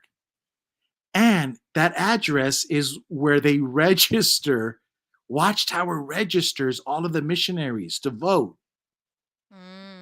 And so all of the missionaries are doing their thing. But when it comes to voting season and they get the voting ballots, Watchtower gets all of the, that's called, talk about when people are harvesting, voter harvesting. Right. So I'm of the belief. So Watchtower is trying to petition the county to give them permission and permits to build their media complex. Well, if I have 3,000 people working for Watchtower, and I have their address, and I have them voting, they will never know. If you're a Jehovah's Witness working in Watchtower, you'll never know that Watchtower registered you. And guess what? When you signed up to work for Watchtower, you gave them your Social Security, you gave them your date of birth, you gave them a copy of your driver's license. They got all the identity theft on you. So they can actually go register you. And then when they register you, Watchtower votes for the Democrats or Republicans, and they get the permits approved. Wow. I mean, I would do that if I was like I'm an evil governing body member, like in Dr. Evil. Are you a governing body member? An evil governing body? That's what I would do. So is that your theory or conspiracy? That's my conspiracy theory. Okay, that's a good one, because me and my husband also came up with another conspiracy, because when I was doing research on Judge Rutherford, in the Wikipedia it mentions very vaguely, like just like one sentence, that he was a circuit judge and that he also helped in a campaign for the Democrat of his town or whatever like that. And that little sentence sparked a huge conspiracy theory between us that we were like, maybe the Democrats infiltrated Watchtower from the very beginning and installed Rutherford as one of the presidents. And then, that's kind of like our funny little conspiracy that Watchtower lobbies, Watchtower pays, like politicians, or they lobby because they have all this money and all of these trust funds. So it's not really directly coming from Watchtower, it's coming from the fund. And that I also think that they have some dark money in some dark places. And you know what that dark place is called? It's called Jehovah Coin. They probably have a cryptocurrency called Jehovah Coin. Yeah, that's the dark place. No, that's sick. That's horrible. I can't even believe it. I mean, even with the trafficking, human trafficking, child trafficking, all that stuff, and the pedophilia problem within the witnesses, that's another conspiracy that I don't want to even get into. But like, it's sick when you really think about it. Yeah. I'm sorry to do this again, but like, remember how the Emperor in Star Wars looked like because he had the dark side of the Force that it disfigured his face, and then you had Darth Vader, who was a machine. Look at the governing body; they wear it on their face. Look at their helpers. What's that guy's name? Maleficent. Do you know who I'm talking about? William Maleficent. Yeah. He looks like the friggin' Emperor. The dude just like has evil on his face. I'm just like, what the? And it's not judgment. It's just like this guy has negative energy all around him. They all do. The last governing body, no, not governing body. What is it? What is it? They have the broadcast, and it was Ron Curzon, and the guy stands like this. He's like stiff as a board. The dude has like no charisma. It's just weird how these men that have no charisma, and usually cult leaders have charisma, that they're able to be so bland, and so you can see their physical appearance that their energy is negative. And it's like, how are these men an example? How is this? How are these 9 men like? What good qualities do they have? I mean, if you're worth billions of dollars, why are you only giving like a measly few million or whatever it is, 15 million? I can't remember, but it's a very low number of what they do for charity. And I'm sure it's fudged because we know that Jehovah's Witnesses really don't do charity. They really don't. Right. I'm not going to say that the witnesses personally didn't help people, but they definitely like as a whole from the organization, no one gets help really. But if Norway can do it, then why Well, can't like we you- do it in the United States? Oh, what's that? There's two If people Norway- talking. I don't know who was first. Oh, I'm sorry. I was just gonna No. add that if Norway can do the ruling that they did, why can't we do that in the United States? Absolutely. Good point. We have a First Amendment. Desiree, were you trying to say something? Oh, You see, No, because that's we have a First Go ahead, Amendment. Jude. That's why, Ruby, because it is not the job of the government to fix your religious problems. It is your job of you, the people, we, the people, to fix it. Because the moment you let the government fix your religious problems, no.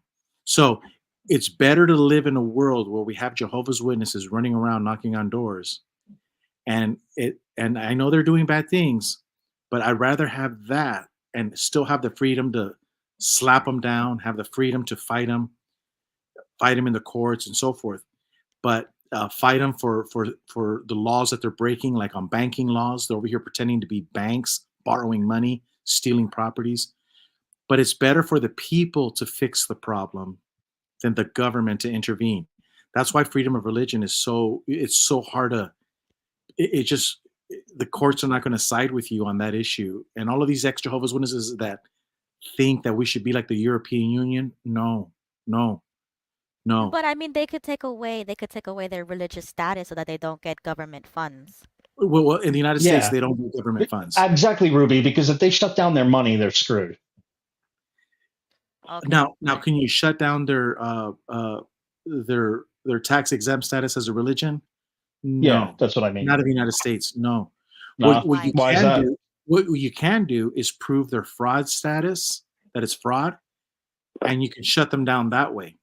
But you can also go into like a RICO type, where you can say that they're masquerading. But what if as these useful idiots outwarm their welcome and they just change the laws on them and shut them down? Well, I think you have a better chance of shutting them down using the existing laws that are on the books. Like, for example, Watchtower playing bank and lending out money with interest and then stealing the property. That you could shut them great down. Scheme. It's a Saul Goodman scheme from Breaking Bad. I mean, a great scheme. I mean, really, they were. I'm not going to say they were geniuses, but like we all fell for it, right? Yeah. Oh, the governing body are taking over our mortgage when there's nothing left on it. So you can and then you had the blood, sweat, and tears of the brothers and sisters that I personally know, and I was involved not in my own Kingdom Hall, but others, and they're scooping them up, and it's our hard work. The best way to take down an organization is like those commercials that you see. Have you been harmed by this drug? Call this number. Class action lawsuit. The class action lawsuit, I think, would be one of the best ways to hit Watchtower. And then because the people are doing the work, not the government. It's we, the people, are fixing the problems. You don't want, like I say, you never want God the Father to fix the problems. You don't want Jesus to fix the problems. You want to fix the problems as human beings. Because when God fixed the problems in Egypt, it wasn't really good. When God fixed the problems in Sodom and Gomorrah, not good. When Jesus is going to fix the problems in Armageddon, not good. It's better for us human beings to fix the problems than for daddy to get home and open up a can of whoop ass. So, yeah, you don't want to give that power to the government ever. And that's why the First Amendment is so clear on that. Well, that's a good point. But I really think the class action lawsuits, like on shunning, the blood issues, those are great class action lawsuits. And I think the case that's going to the Supreme Court in California with the Menlo Park, that's a good one. But yeah, absolutely. Yeah. Did you know that there's another protest happening in Washington, D.C.? With what? The Be Free organization. It's those extra W's that did it last year in October. Oh, they're doing another one? Yeah, so I guess they're doing another one this year. Somebody sent me an email to promote it, which I'm going to make a video on it. And the next protest is going to be in September in Washington, D.C. Well, that's kind of good because they didn't. I don't mean to be rude to anybody that was there, but because of what was going on in Israel, I don't think it did a lot of good. Maybe we'll have a better chance. And I just mean because there was bigger problems, and I hope I'm not offending anybody. No, yeah, it was just the my personal exact feeling. same day that they went Yeah, rioting. I couldn't believe, and we prepared for, or not we, I wasn't involved in it, but everyone prepared for it, and then it's like that happened just suddenly, Yep. out of nowhere. And of course, war is more important than our issues. Even though I wouldn't get involved in the protests because I don't. I mean, personally, I think America has enough problems that we shouldn't get involved in other people's. But I don't know. Sorry, I'm getting political. No, but I really think like if you had a commercial that says, "Did you ever work for Watchtower, facilities, and not get paid? Did you work at Kingdom Halls and not get paid? Were you underage and worked at Kingdom Halls and not get paid? Did you go door to door evangelize? That would destroy them. And, and you just get people to, that We would, should do it ourselves. Hell We should yeah, do I a have YouTube LDC video. hours. I have mad LDC hours. I want money. And I was spraying doors for them and like furniture. I want my money. We should do our own video and post it on YouTube and have like clips of us of different apostates going on each clip and saying a different sentence and then a phone number at the end. Yeah, Man, could you imagine if that happened though? A lawyer's advertisement came on like that, right? And that they actually had a case, the governing body would poop their pants. Yeah. just a whole list of them, and stuff that people who are not in the know, it would make sense to them. Yeah. Did you work 40 years for Watchtower and didn't get paid, and you forfeited your Social Security retirement fund? Because Yep. and now you're not Or eligible. your pension, your inheritance, someone's inheritance that we're supposed to get. Yeah, stuff that they could, people would. I think all of those people working at Watchtower, Gilead, and everything, and then the fact that they don't have a Social Security income. That that is, a worldly person that has no knowledge is going to say, well, we're going to have to pay their Social Security. Yep. So It's really messed up that the fact that the organization really encourages you to not plan for the future in the slightest, and they tell you not to get an education, and they tell you to live for poor, and they tell you to give your excess money to them at any given moment, and they don't prepare you for retirement. And there's so many people. I'm a 4th generation Jehovah's Witness, and we are purely a poor family because of Jehovah's Witnesses.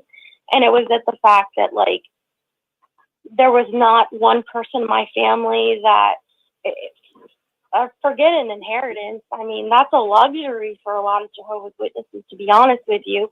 But it was more like you had to actually take care of your older family members, even if they weren't, like, elderly and infirm. You just, like, they create so much stress financially with their policies that it is the most, like, it's so fucking ridiculous that Jehovah's Witnesses say that it's the best life ever, because worldly people are, a lot of them, like, quote unquote worldly people, or, like, you could call just, like, normal people outside of the cult, like, they were taught to plan for this crap, and they figure it out, and they're happier people, but they're more miserable because you have the happier life. Because what? Because what? Like, it's really, really, really bad. I mean, I saw poverty in my family and in other families, and the stress. I can't even begin to tell you the stress that Jehovah's Witnesses can experience beyond what other normal people experience. Stresses in everybody, but they can experience an extraordinary more amount of stress being Jehovah's Witnesses financially, because of how they're taught to deal with their finances. And it's just like, oh, live like the great tribulation's coming tomorrow, and then, like, live, you know what I mean? Like, live for us, not for your future. And it is the most toxic thing that could happen, even in generations of a family, because you lose generational wealth, and it's not all about money, but it is also about stability and what you pass on to your family. It's so cool to hear these other stories of people that, like, get to pass on generational wealth to their kids, and it's just like they get to live cool lives, and some of them are really charitable, amazing people. It's not like it makes them bad people, and some of them are Christians too. Anyways, thank you. No, I've done videos Hey, on Desiree. generation. Hey, Desiree. Before you go, tell them about Bill Davis and your cousin that married into that family and what they plan on doing with their inheritance. Are you still there? Well, typical to every story. That, like, not every story, but unfortunately for us Jehovah's Witnesses, it's so common to hear this.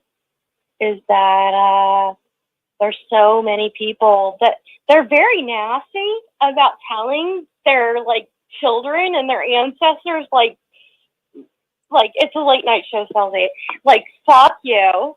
The money is going to Watchtower, and you won't get a penny. And they're nasty about it. It's not listed like, oh, well, we love Jehovah and we're good people.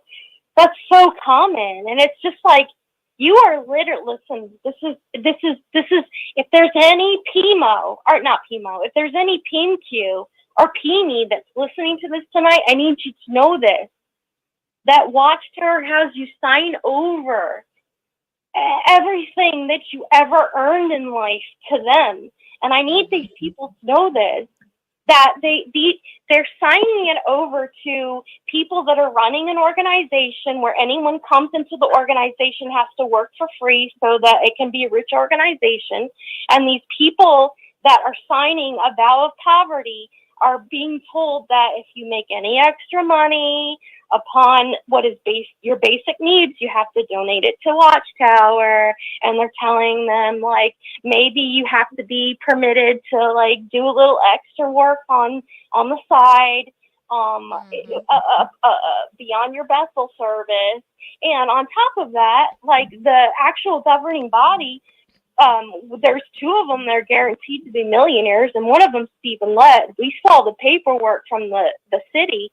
He's a millionaire, and he's still living well off of the donations of the people because, like other people say, he's basically in a lakeside resort, all inclusive. And the man's a millionaire because of his real estate portfolio. And it's not just apostate gossip, it's actually state documents. And he doesn't have to sign the vow of poverty or live up to it like the rest of the Bethelites.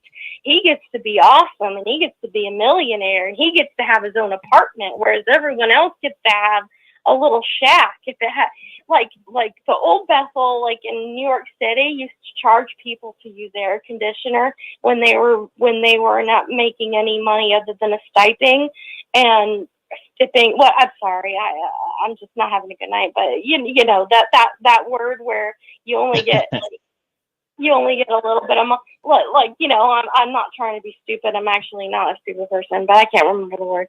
But that and they had to pay out of that for air conditioning and stuff like that because the organization is so greedy. And it's just like, yeah, you know, there's governing body members that are millionaires, and they won't live up to the vow of poverty. And the people that are actually in Bethel, they're like, for the most part, a lot of them are not living the dream. Anyways, but, yeah. Sorry, I'm done, I think. My brain goes like sometimes. No, you're absolutely right because No, as soon as I it's good. She doesn't always call in and thank you for your rant, honey. Yeah, no, that's absolutely 100% Did I say correct. anything that made sense? I don't even know. It's like what was that movie when Will Ferrell in Old School and he does some kind of intellectual debate and he passes out, but everything he said was legit. He's like, I don't know what I said. Was it good? You let out a lot of frustration of the organization. We all feel it. I'm not well, but did I say the right thing? I don't even know what your question was. I forget. Like, am I answering No, you? you just had a rant and it's good. Yeah, you made a lot of sense. Thank you, hon. You did. Okay, thank you. Love you, sweetie. Love you guys. Okay. I think that they're all slaves. They are trying to be the slaves of the governing body. It's kind of like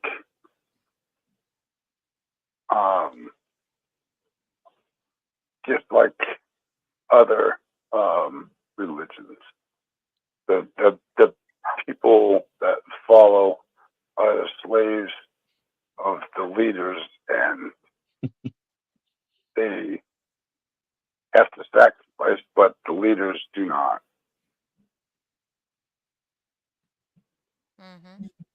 Yeah, no doubt.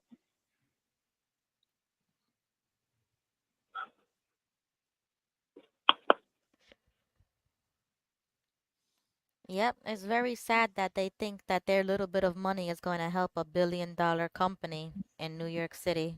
And I tried to tell my mom that, you know, even if she didn't have anything, she would still give $100 straight from her bank account straight to Watchtower when I was growing up, and that was every single month $100. And I couldn't even believe it because I wouldn't even do that, and I was a teenager and I was thinking that that was crazy. And then now, when she finally decided to shun me, she told me that she put me on her life insurance.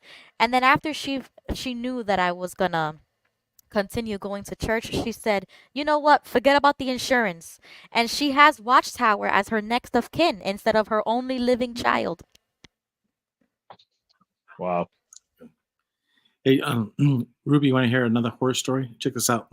I could do a video on this, but so there's a law that allows congressmen to not have Social Security withholding from their checks, but everybody else has to pay Social Security check. But if you're a congressman, you don't have to. Isn't that interesting? But this is how strong the religious lobby and is. This is why Watchtower, they joined the religious lobby. They ain't going anywhere. This is how it works. In the religious lobby, they say if the congressman can be tax free on Social Security and have their own retirement account, then so can we. And sure enough, the religious community have this exemption. So if you're a cardinal of a church, or if you're a minister of a church, if you're a member of the governing body of the church, it makes sense to exempt yourself from Social Security. That means you're not going to get a Social Security check from the government. But the flip side is it makes financial sense because you're able to use that money that you make because you're earning money and you're able to invest it yourself. A lot of people wish they could do this, but they can't. You could do it if you start a church or you become a minister of a church. Now here's a sad story.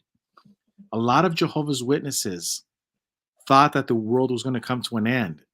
And so a lot of Jehovah's Witness elders got into this and signed up. And they've exempted themselves. I know a few. So they have no Social Security. They pay no Social Security tax. Why? Because they're ministers. But now they're old and they're 70 years old and Armageddon didn't come. And they never saved that money and they didn't invest that money. They were stupid. But they thought, well, I can get all this money. And this is where the greed comes in. They're so greedy, they didn't even want to pay the Social Security tax because they wanted to have it today because Armageddon was going to come before their Social Security age would arrive. Right. But that's not how it played out. So now you have a whole bunch of old Jehovah's Witness men who are quiet. They will not talk about this. And they're working at Walmart as greeters or wherever. They may have good jobs. Who knows? But they don't have a Social Security income check. And they didn't use that privilege, which it really is a privilege, not to pay Social Security and invest on your own. They didn't do that either because they were waiting for the new system. And that's one of those sad stories that never gets told. You know how else they were greedy too? They Gilbert and Ruby, they had all this ink from the printing presses that they had in like the 50s, 60s, 70s, whatever, and it was like leftovers when they moved facilities. I don't remember all the details, but it's a video that I saw on Lloyd Evans and Mark O'Donnell when he was still with him, and it was pretty legit. And there was some Bethelite who leaked all this information, and what happened is they buried all of the ink, and it caused a major contamination issue over the years in the soil of this area. The only reason why they didn't get charged criminal or criminal charges to them is because it was like the sins of their fathers. Basically, it was done so long ago that you can't even trace it back to anybody. And so the governing body got a break, or the corporation got a break from that. But they still had to pay certain sanitation fees, and it never got treated right, even from the state.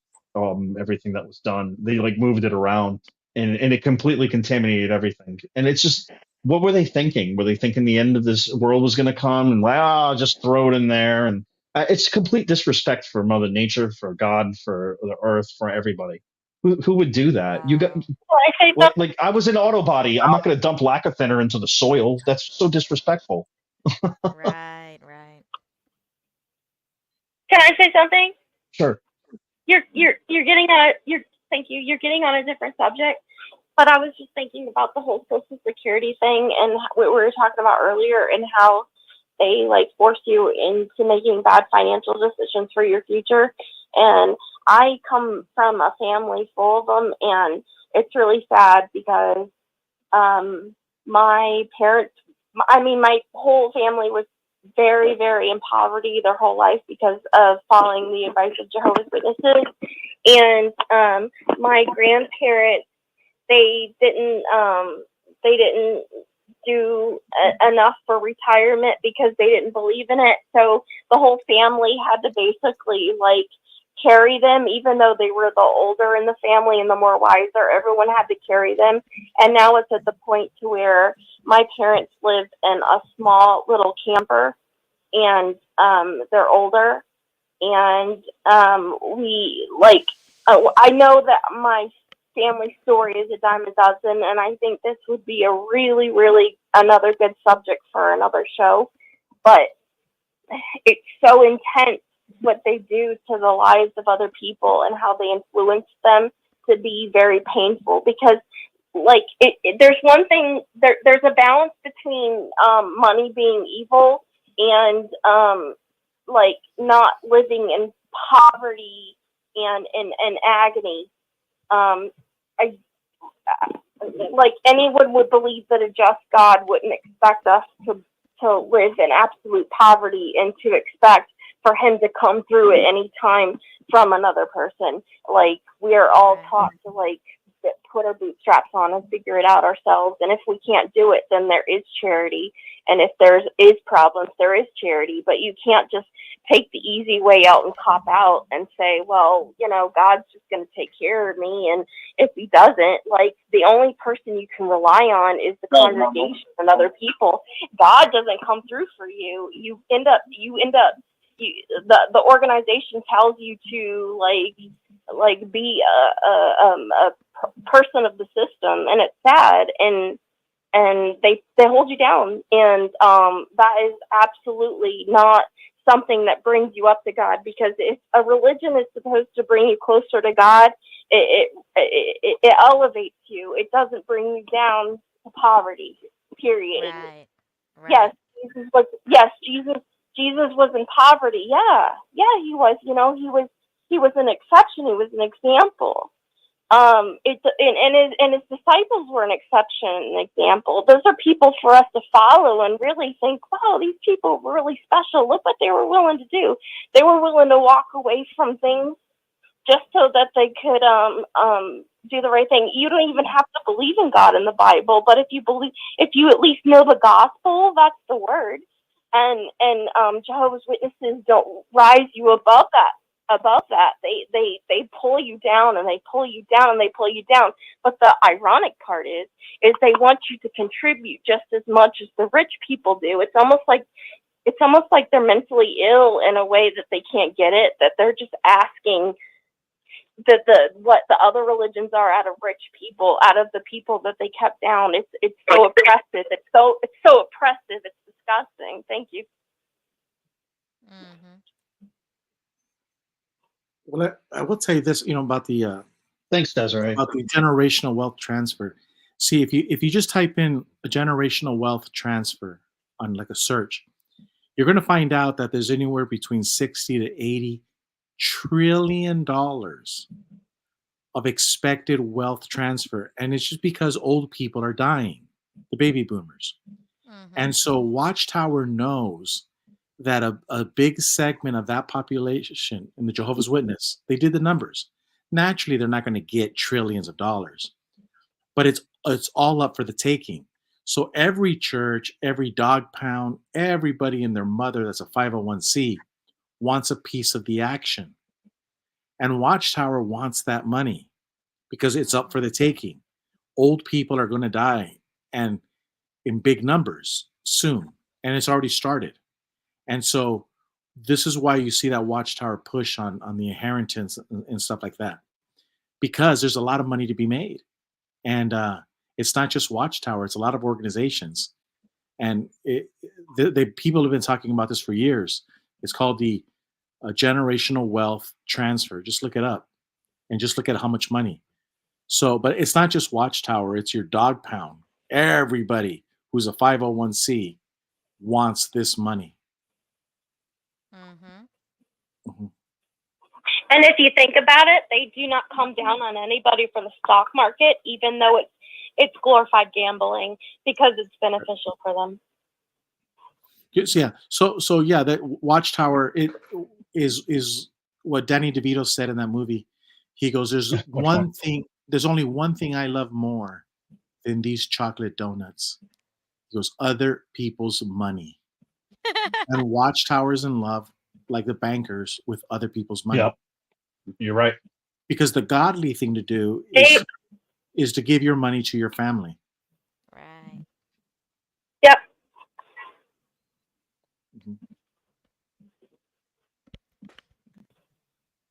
They oh, go ahead, Des. The next generation. That's the whole foundation of the success of the next generation. And Jehovah's Witnesses are the organization and the leadership of Jehovah's Witnesses is eroding that. As long the government is as well, but you should hold religion to a higher standard to the government, because it has. You know what I mean? Like it's at the point to where it's just like, if you're at the same standard that the government's at, that's really pathetic, because it's just like, you should actually encourage people to have generational wealth, because it's so much bigger than you just like spoiling your ancestors, especially if you do it right. And people aren't that anymore. We're almost a dystopian society. We're like on the verge of it. You know, like there's half of us are out of our minds, and the other half are like can't even believe what we're seeing. Like, you know. So right? what when you're saying that you expect more out of religion, the Watchtower religion should teach its members about the Bible, which they fail to teach them that in Israel, after the end of the 7 years, all of the property went back to the family. So in the very first year, if you did a loan, you lost the farm. The farm would come back to you at the 7th year. So people had an understanding of generational wealth, that the land would always stay within the family. So the concept of generational wealth is clearly established in the Bible. Yeah. So isn't it interesting that a religious movement like the Jehovah's Witnesses don't teach their family members to keep the wealth within the family and the family line? Yep. Instead, they teach them the opposite, to give it to Jehovah, like he doesn't have enough money already. Yeah, exactly. And also, Eric made a good point earlier today about listen, I have brain damage, so I have a hard time remembering, but he said I can't even remember, but it was something like that. I apologize. This is why I don't comment often, is because I'm quick to forget what I was going to say, but thank you. That was a great comment. That was awesome. Yeah, because you were trying to remember Eric's comment when you should have been remembering my comment. I think that's what because I'm not GG for GB, man. You got to listen to the governing body member here. So listen, you're awesome. The reason why I said that, though, is because if I told you what Eric said, it would have backed up your comment so much that you would have been okay with. You would have understood. No, it's late. It's late night, so just trying to break the ice. But the moment I thought about it, I just like, okay, oh crap, it left me. So sorry. It would have been a really good conversation if I could remember. Okay. And why does Jehovah always need money if he can blow up a star system and create gold? Exactly. I don't get it. He always, yeah, he can send an asteroid belt filled with gold and yeah, I agree with that comment. Like what Bob Roberts said, like, is Jehovah lead like a cup and beg for money because he's broke? Because that's what the Watchtower is doing, and they're supposed to represent him. Didn't Rutherford said if we begged for money or if we solicited for funds that we would shut down? Yeah, and why does Watchtower need Ruby's Not Mom's money. Rutherford. Sorry, Russell said that. I want to be correct. I always get the R's mixed up. But think about it. Why is Watchtower in love with Ruby's mom's money? Yeah, that's Right. crazy. Every single month directly out of her account, and she's on a fixed income. So that's not money that she's earned. She's on disability. So this is just a circular motion of money that the Watchtower is trying to suck back to themselves, and you're still left dry, high and dry, and they suck the life out of you and your money. You know why? Because I'm going to be a geek again. Watchtower is Gollum from Lord of the Rings. Their precious is money. My precious. It's money. That's all that matters to them. It shows. You take it from me. Can I say this? Can I say this? Along with what Ruby said. Like, this is literally the lowest I've ever seen Watchtower go. And everyone can have an opinion about the lowest they've ever seen Watchtower go.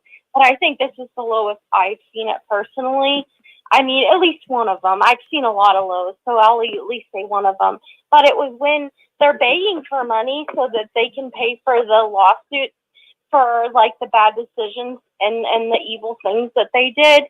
And they literally showed a little cartoon, like animation of an old lady looking into her fridge, and it was completely empty. And that was okay because she was giving her money to Watchtower. And I can't even begin to explain to you how, like, demonic I feel like that is, y'all. I can't even begin to explain that to you. And this is that is just as demented as it gets. That they're like saying, look, if you're an old lady that has no one like that you can't.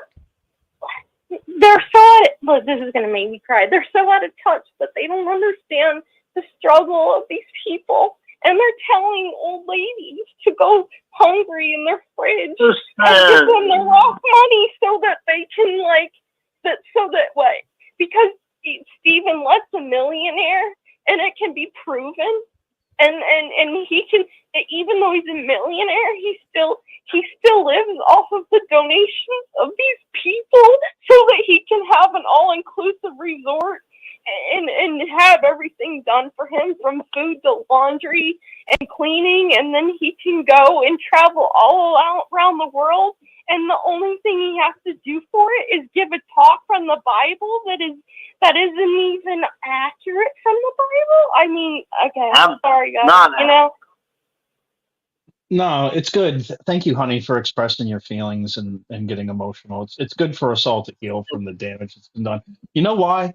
Because we're in the matrix, or at least the witnesses are, and we took the red pill, and it's maddening to know the truth, and for everyone else to live in that matrix where they're in an alternative reality, which is what the Jehovah's Witnesses are in. They what they believe in is not factual. And we all have to live around that fake persona. It's frustrating, and it gets me emotional too. And they're paying millions of dollars in settlements too. Settlements. They're settling the ESA cases, and nobody gets to see the records because they settled, and it's all secret. And that's another thing that they're doing with that money. Yep, exactly. Keith Silver has a good point. He says, while Let is swinging his pinky ring at the dinner table, eating steak and wine with the boys. I mean, it is weird how jeweled up they are. Pinky rings? You know, Mike Kobe, the coordinator of Body Elders, had one too. And it was funny. He did a mafia thing to me. When I was disfellowshipped and I was getting reinstated, it had come out that my uncle and a bunch of other brothers were going to the strip clubs, and this elder was on it. He was a detective, and he was trying to find everybody. And he put his hand on my shoulder, and he said, "Eric, we know you want to do the right thing and come back. Tell us who else was at the strip club." And I named names that he already knew, because I didn't say any of the names he didn't know, because I already knew what was going on. Everybody, I was out. Everybody trusted me, and I had been to the club too before, but I didn't go like these guys did. It wasn't my thing when I went. I'm like, nah. But these guys were obsessed with it, and they eventually all got busted. And there was a lot of disfellowshippings and reprovals. My uncle got disfellowshipped. The thing about the pinky ring, though, is you got to understand. But it's weird. This brother had a pinky ring, and that was my point. And it just felt so mafia. Like, we know you want to do the right thing, give up the names. You know what I mean? And Stephen Lett has that, and they have the Rolexes of what it appears. What's with that, Let me tell you Gilbert? what it means. I'll tell you what it means. When I was growing up, it was a friend of the family. He was a homosexual prostitute. He was a prostitute. They'd fly him around, and he would tell me, he goes, hey, I used to have sex with, ministers, judges, and lawyers, police chiefs, all in the same party, and they're doing cocaine, and he's the guy there, and he's going to do his business. He was a male prostitute. I used to work with him, and anyways, he told me that, and I looked it up on Wikipedia, and it's true. They had these handkerchiefs in the 70s, 60s, and all of these handkerchiefs, they would put them in the back of their Levi's, right? All these gay people would have these handkerchiefs, and they all had different colors, and they had different stripes and circles, and every one of them meant the different type of sex that they liked. So the point is, and we've seen this already, that everywhere we go, we see the secret hand signals. We see all the different, broches that people have in politics and stuff. And the reason why is because they're saying, hey, we're here. Or Watchtower does their subliminal images. They're letting people know that, hey, we're in headquarters. We are in this department, everyone's giving off a signal. So when that guy was doing that with you, he had a pinky ring. He knew you didn't have one. That's why he says, we know you did the right thing. Because when he looked at your body and he looked at your fingers and he looked at your ass, you were not giving any signs that you were part of a club or you were part of a secret society. But these secret societies, this is why people paint their hair blue, purple, yellow. You see all of these people. They have rings in their nose or whatever. All of these people are doing things. And the chances are that when they go to their clubs and party, what those rings on their face, on the color of their hair, there's a good percentage chance, I would say it's over 50%, that you're telling somebody the type of sex you like, the type of person you're looking for, and so forth. This is what people do. They've been doing it. So it's a hidden secret society. And and a lot of there's nothing really wrong in having like a costume or something that you're saying, hey, I like this. But that's what you're seeing with the governing body with those pinky rings. It's not rocket science. You just have to have the courage to believe. Yeah, absolutely, man. And this guy, this Kobe, he's got rental properties and he makes money off of that, even though he's just a janitor or whatever he does at the hospital. But he has money for some reason. He's also invested in the stock market, and a lot of he's also invested in the stock market. Who does he hang out with? People like that. He hangs out with other rich guys, elders. They're all in the stock market. They all talk about the stocks. That my landlord, who is an Kobe as well, they're friends. He lost $350,000 in the stock market, and he named his dog NASDAQ. Yeah, it was like public knowledge, and it's like that's not a good. I don't care that he did that, but why is this guy any different than any other human being? He got caught up in the money market and it didn't work out. If they're gonna allow that, then they shouldn't just fellowship for gambling. Or I know they don't do that. A scratch card. Definitely, there shouldn't be a stigma for gambling if that's going to be allowed. And I'm just going to say, I'm not saying oh, you have to regulate that too. I'm just saying it's no different. So let it all go. Let it all be. Did they get rid of gambling? I'm sorry, what? Did they get rid of gambling? I heard that as a rumor that actually gambling is. I thought I remember from an update from the Shepherd of the Flock of God book that it's not. I don't know if this is true. I feel this that I saw this like a while ago that they relaxed the rules on it, and it would be really good for people to come in and say it. And if not, it would be a good subject for another show. But they relaxed that, and the reason for it is that I assume is that they want everybody to do the legal gambling, and I don't know, or they're just trying to like be cooler, so everyone wants to flock to Jehovah's Witnesses because all of a sudden you can play the lotto. You know, it's just like, ooh, well, maybe I'll sign up. You know. It's funny. It's like Simon Says when the governing body tell you. Oh, God. It makes me funny how they're trying to make themselves more cool, and it's just like, yeah, no. Yeah. Well, see, the thing with Let that you have to understand that they're talking about it, you know, about the money that Let has, is that you always have to go back to Jesus, because he says they have received their full reward. But you have to understand if you're an ex-Jehovah's Witness, when you're looking at this is the best it's going to ever be for Stephen Let. All of us are sinners, and we have a chance of life being a little bit better after death. We hope that, hey, you know, we were like rats in a wheel. We tell God, is this what life was all about? We lived like a rat in a wheel. Is this what you wanted? Is this why you made us, God? No. So he may give us something a little bit better. But Stephen Let, no, this is the best you're going to get. Life will never be better than what it is right now for Stephen Let. He has received his full reward.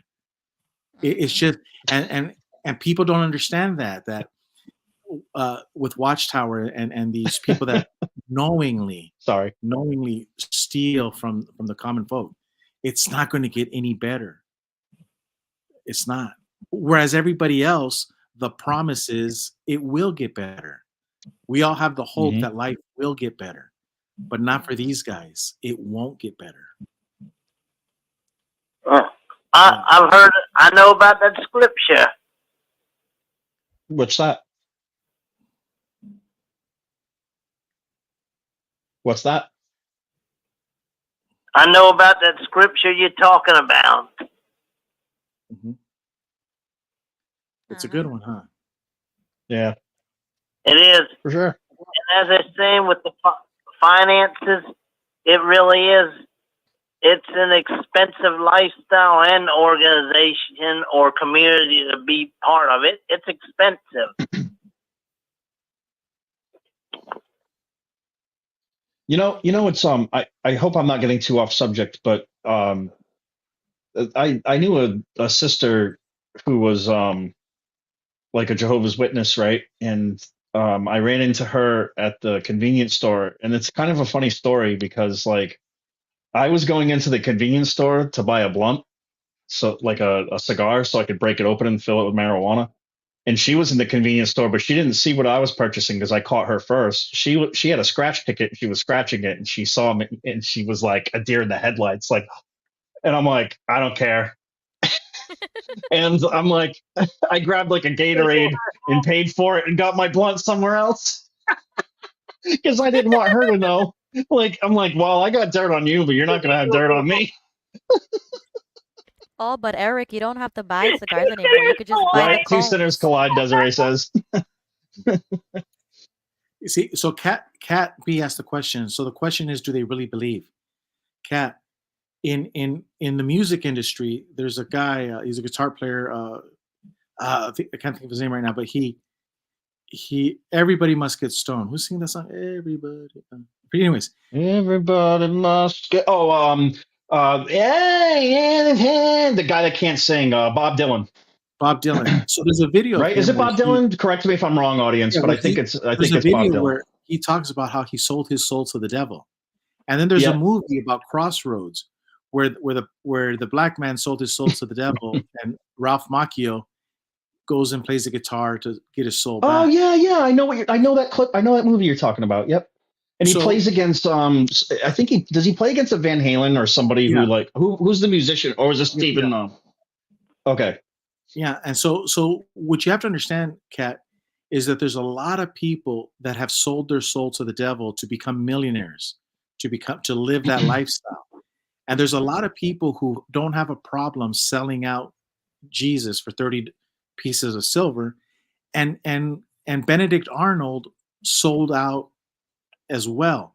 So there's a lot of people that live among us that are willing to sell their soul to live that lifestyle. So the question is, do they really believe? Well, it's not so much that they know the truth. They just chose sides. See, Stephen Lett knows, just like James says, do you believe that in one God? So do the demons. But they're afraid. The demons believe in God too, but they're afraid of him. And they tremble of him. So Stephen Lett knows, but he sold his soul. He says, I want to play on this team. And there's a group of people that would rather reign as kings on earth than live as servants in heaven. That's their motto. That's what we're dealing with a lot of times with these groups. A lot of people will sell their soul to the devil. Yep. And they will get, and they'll get their positions. And one way they find each other is like going back to that pinky ring. It's all done through their secret societies. This is why in the Watchtower Bible, it's right back there, in the very front cover, it's anonymous. That's my counsel to all of you. You should always be very cautious of anonymous people. People that are always hiding their identity. Those are the most dangerous ones. Yep. I agree. Artsy Kim says anyone wearing those rings aren't serving God, but the other guy. It just feels like they're in a cult the way they present themselves. It's like, and even when Stephen Lett is, I guess now that Anthony Morris is gone, Stephen Lett's got to be the most culty guy on there. He looks, when you look into his eyes, doesn't it look like there's nothing there? Like he's sold himself and there's just empty on the inside. But I think there is an exception too, like when Ray France, resigned and then he wrote a book. So I do think that there is a possibility for them to turn around and repent if they are really sorry for for misleading millions of people. Yeah, but I redemption is a great quality, but these guys are telling us they're not sorry, so I don't know. Yeah, I kind of disagree with Ruby on this because in the year 2024 is totally different religion than 1970. So when Ray France had a come to Jesus moment, he was really a believer, like Daniel Sidlick. They were really believers. They knew there was problems, but they were believers. In 2024, I just don't see it, Ruby. I hope you're right and I'm wrong. But that's what I'm saying. If Ray was a guy who actually really did believe and he saw the error and he wanted to correct it and they kicked him out for it, you don't think that maybe today a governing body member may actually be a believer and see the error and then maybe one day he would do something about it? Not in 2024. The evidence is I don't know either. I think that they're down. I think at this point they're down a rabbit hole, and they're gonna double down. They're gonna triple down. They're gonna quadruple down. I don't think that they're gonna repent. They have an unrepentant attitude because they already know what they're doing, and they don't care. They still want the power of the disfellowshipping arrangement. They don't care. They know it causes suicides. They know it divides the family. They don't care. They want to control people with fear to get them to do what they want. So at what point is it going to take them to repent? Is it going to be God that punishes them and tells them what they did wrong? At that point, I don't know. Is that too late? I'm not sure. I strongly believe in repentance and change. And there's been so many movies and books where characters have repented and changed their complete life course. And I know these are fiction, but this also happened in real life too with the Apostle Paul. So you never know. I don't know the answer to that. Well, here's the thing. I think the people inside Bethel, there might be some. However, I'm talking about 2024. Yeah.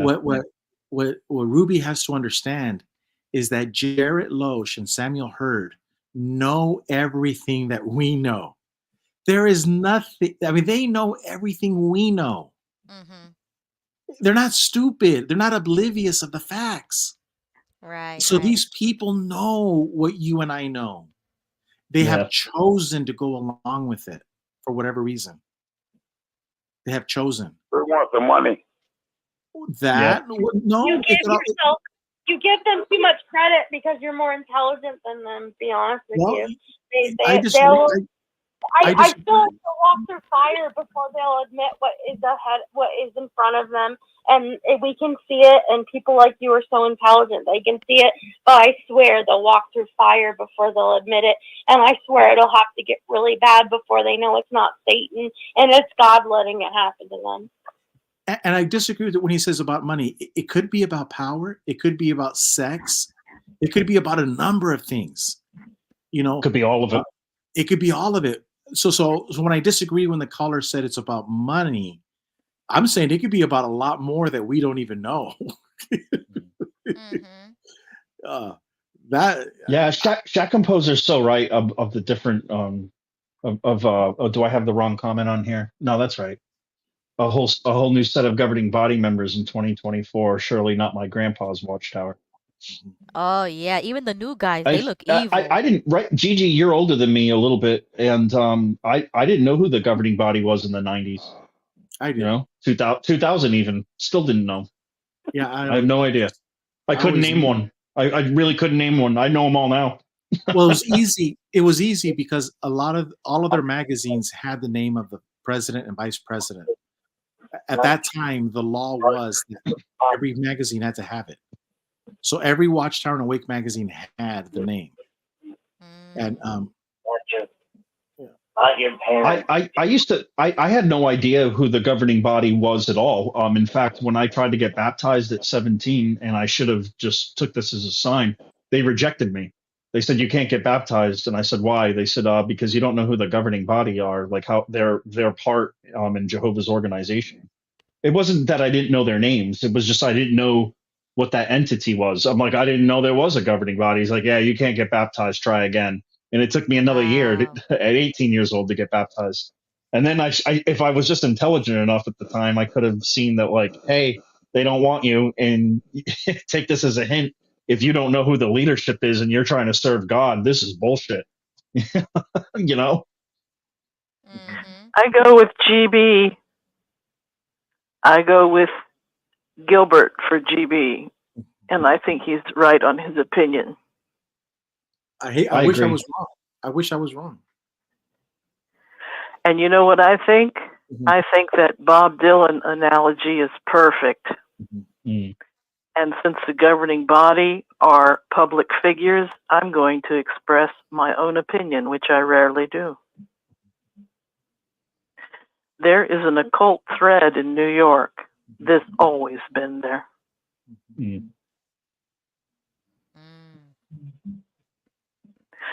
Gilbert, do you remember when they used to say agape to each other? Yes. Yeah. Do you remember that they stopped? Yep. Yep. Do you know why, in my personal opinion, I think they stopped? No.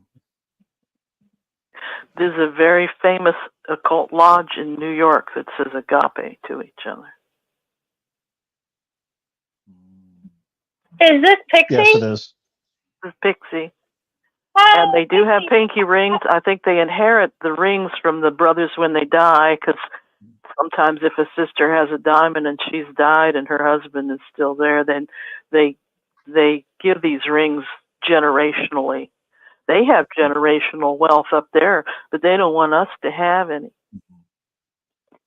That's awesome. If anybody in the comment section thinks that Pixie has a really good late night vibe, express it in the comments. I think Pixie good late night vibe. She's good at the late night show. I was in bed listening to the comments, but I had to get up and say one. I know thing. you have such a sensual voice right now that I'm a fan.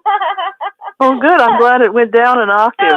I'll have to work on doing this more for radio.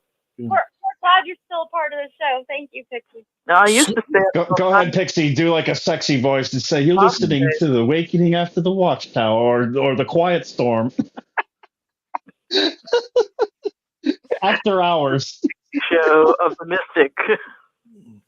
But what's true is that that they do have all that in New York. I think the people at the top don't believe a word of it. They've taken away our mediator, if we choose to believe them, which I no longer do. And they don't believe in the soul in the same way that 15 different Christian flavors do. Mm. And I just think that they don't believe a word of it, and they sold out a long time ago. And there's an occult thing there, and it's not a good thing. Yeah. Think about this. Today, if I wanted to go to France or Japan, I couldn't. But as a governing body member, I'm like Elon Musk and Zuckerberg. I'm poor. I don't have no money. Zuckerberg doesn't take a big paycheck from Facebook, but if he wants to go to France, Facebook pays for it. And so that's how the governing body works. They go to Japan. They're jet setters. Yeah, the assembly They're pays jet for it, setters. And how many branches do they have, Gilbert? 200 Yes. and some. and they all pay for their travel. If they want to go to frickin' Tahiti, they can. Yes. Who's going to pay for it? Tahiti will pay for it, and then the brothers there are going to take them to all the wherever they want to go. But In the meantime, I've never seen such poverty as when people came here to have slices of the cake I made. Mm-hmm. Some of our dear brothers and sisters, I don't think they'd seen a cake in a year. So they take from the widows and orphans. They took that scripture out of there's two scriptures to care for widow and orphans. They took one of them out of the New World Translation. Wow. When they tried to take my family home that I'm sitting in, I've told the story, but I don't think Desiree heard the punchline. My mother, past 100, looked at that sister and said, "Depart from me, you worker of iniquity. I knew you not." That's the right answer, boys and girls, when they come for your property. Yeah, and you know what about that Bible text? I also thought that it makes sense that the governing body would say, "Let us eat cake," even though that's not how they want to present themselves. They own their own stakes, dear. They have a farm, the Watchtower farm. They have their own steers on a hoof. Yeah, hon. What I'm saying is that's like basically the mentality, but that's not what they're that's not what they're saying to us, because they won't say the quiet part out loud. But yeah, you're spot on. I appreciate everything you say, Pixie. Thank you. Well, there's even more than that. There's even more than that. Yeah. Hey, Pixie. Oh, go ahead. What more? What more? Well, I would love to hear what you have to say. We love to hear what you have to say, Pixie. Just the occult connection to that New York lodge. Yeah. It's not a little bit. And who else is in Brooklyn, people? Why did they remove the pyramid tomb from Brother Russell? Like, if they're not guilty of anything, why even remove it at all? Right? Exactly. It's shady that they did get rid of it. And I think it was Mark Martin he went to, maybe some other people did too, but he went straight to, is it Pennsylvania? And he went to where the burial ground was, and he talked to the guy, Pittsburgh. It's in what do you call it? Pittsburgh. Pittsburgh, okay. Yeah. But yeah, he went straight there and recorded it all and talked to the groundskeeper, and he said it was Watchtower that removed it. Doesn't know any other details, but it was Watchtower property. Yeah, but you know what, Pixie? There's a different take on like when you mentioned about the Bible text, because the one part of the Bible that I really enjoy is Hebrews 11 when they talk about faith, and in it he starts talking about all of the men and the women in the past, and my favorite part that always moved me when I was a kid was when the Apostle Paul says, "And the world was not worthy of these men, of these people, of them." So. What I've learned in life is that that's so true. A lot of people are not worthy of their parents or their grandparents or the founding fathers. They're not worthy of a lot of things, much less worthy of the great men and women of the Bible. So I've always wanted to be worthy of them, like I'm part of that family. So when it comes to the Bible text of the New World Translation, I always think sometimes, could it be that they didn't take it out so much that they were not worthy to, like, they're not worthy to put in Psalms 2, kiss the Son. That's changed. The song Kiss the Sun changed in Song 168. So I think a lot Kiss of it the is sun, lest God be angry. That's just my personal, I have no proof of anything, but they're not worthy to even. The King James, when you read the Psalms in the King James, they rhyme. They took the beauty out of the Psalms. Yeah. So don't you You remember know what's interesting too? Is what did they do with the, like, how did they come up with that $10,000 to give to Raymond Franz, right? And then they also gave a property to Anthony Morris, and who knows if they had any kind of hush payment to him as well. The property's probably not. It's like are they moving funds around? What do you call that? Money? Are they money laundering? You know. I wouldn't go that far. The property's probably in the Watchtower name, and he could probably live there It is. and his wife and for the rest of their days. So I wouldn't go that far, but I would say that these not. are not believers. They're not believers. They have sprinkled disbelief in their material since I was young. And I noticed they were Pharisaical by the time I was a teenager. It broke my heart. I felt betrayed. I believed very much in my patriarchal desert God as a child. And when I saw the show The Corporation, a corporation under Black's Law Dictionary is a person. So when they say Jehovah this and Jehovah that, they're not talking about some creator God. They're talking about their corporation. Right. See, There's nothing bigger to screw you over with than God, though. That's the biggest thing that can do, is that you can be misled with people just using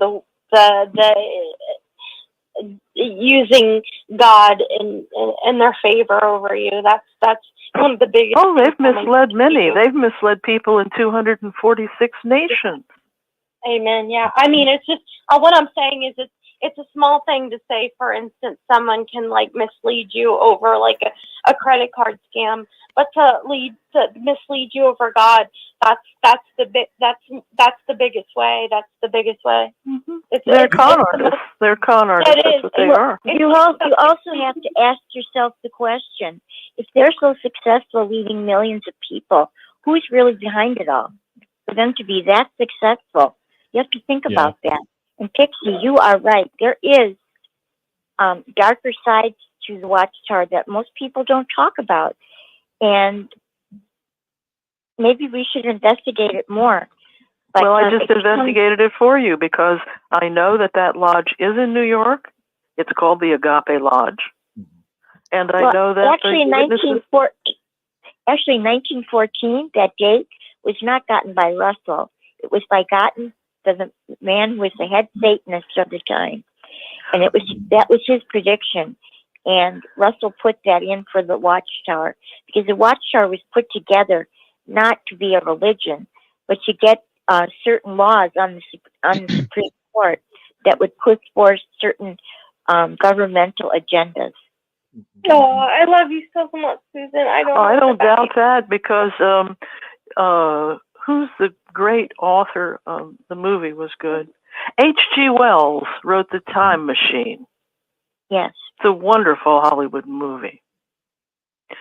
But H.G. Wells predicted the New World Order in 1914. And of course, World War I was important, terrible, and without any gain. So we can say that it was an important date historically. But H.G. Wells and a lot of other people were looking for conflict at that time, and it's a very complex story, and historians have new lectures on it. But a lot of that was manufactured war. It wasn't like God, like. No, it wasn't God, dear. It wasn't God. Okay, for F's sakes, it had nothing to do with God. It was just like a bunch of men that were just like, oh we're gonna like try to figure out what's happening and make sense of it and like look like prophets. But I just want to say, Susan, I love you so much. You're so sweet. I love you. If you can hear me, you're so thank sweet. you. You're so sweet. You're so nice, I love Desiree. you. You've Thank been you. so good Oh, to us, and right back I love at you. I love to hear your voice. I don't know what it is about your voice, but I love to hear it, and I love Pixie very much too.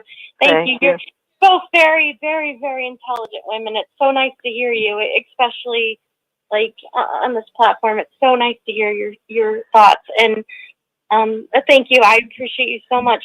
Like I feel like you definitely need to both, Susan. Whenever you speak up, I know I can speak for the entire, and not just Susan. Pixie has so much to offer. Both of you, when you speak up, like you light up the Six Screens community. You both are very precious people. Thank you. Well, that's and very you're intelligent sweet of people. Thank you. We love you. Hey, Well, so I Pixie, love Pixie, when you talk about Jehovah and the corporation, because I've always said that about corporation as a human being, a person in a court. But it reminds According me. to Black's Law Dictionary, it is, Yes. and according to this show that's on I'm YouTube hearing. called The Corporation, it Yes. is. I And remember studying that in school. you can't sue a corporation. Yes. But a corporation is a person, It's a according to person. Black's Law Dictionary, not according to the way you and I speak, but according to that Black's Law Dictionary is amazing. So with that point in mind, so they're turning Jehovah into a person for corporate status. I understand that. So when Watchtower, the governing body, says we're no part of the world, see, they're playing with words. They make you and I believe that we are part of the word we. We're no part of the world. So I think they're talking about me and you and everybody.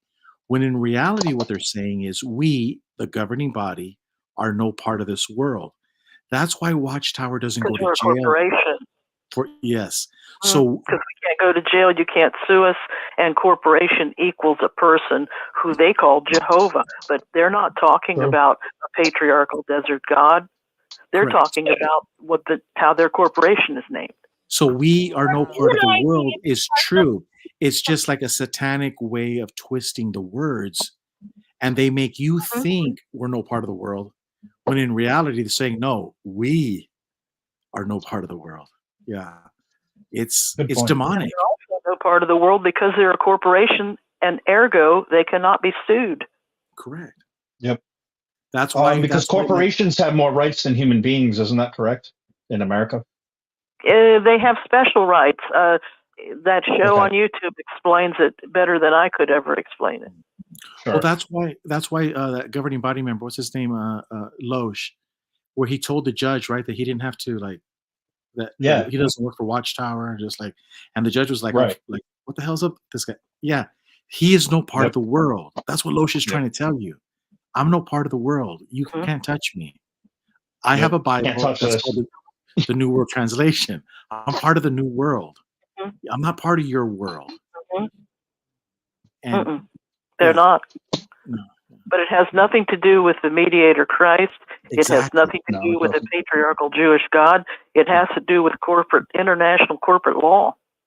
No, it has to do with, in my opinion, they're using the language like Satan uses the language. You're not going to die today. See, but he's playing with the words to deceive people, and Watchtower is playing with the words of Jesus Christ to deceive people. It's demonic. It really is. In fact, the Watchtower has not died because they've been a corporation since 1889 or whatever. So that corporation outlives any mortal man that might be at the top. So how do you take them down if all of that is true? They made us think that we were members of it too, and we're not members of it. And now they have to legally tell the people in the cheap seats, and I was one, they have to now legally tell us, well, you're really not members of this. See, that's why you don't have to report time. You're not a member. But we're not members of what they are. Wow, that's crazy. See, that explains a time card. You don't have to turn in time. You don't belong to them. You don't work for them. See, yeah, you don't have to turn in time. and they can tell the judge, yeah, they don't work for us. They don't turn in time. You know. No. Yeah, these So people are how would evil. you take them They down, don't Gigi? owe us What would be anything. your... They've used this for centuries now. Yeah. But they don't owe us anything, and they legally have unhooked from it, as far as the Right. cheap seats are concerned. So how would you take them down, Gigi, if all of that you say is true? No. We think. I don't know. I'm thinking.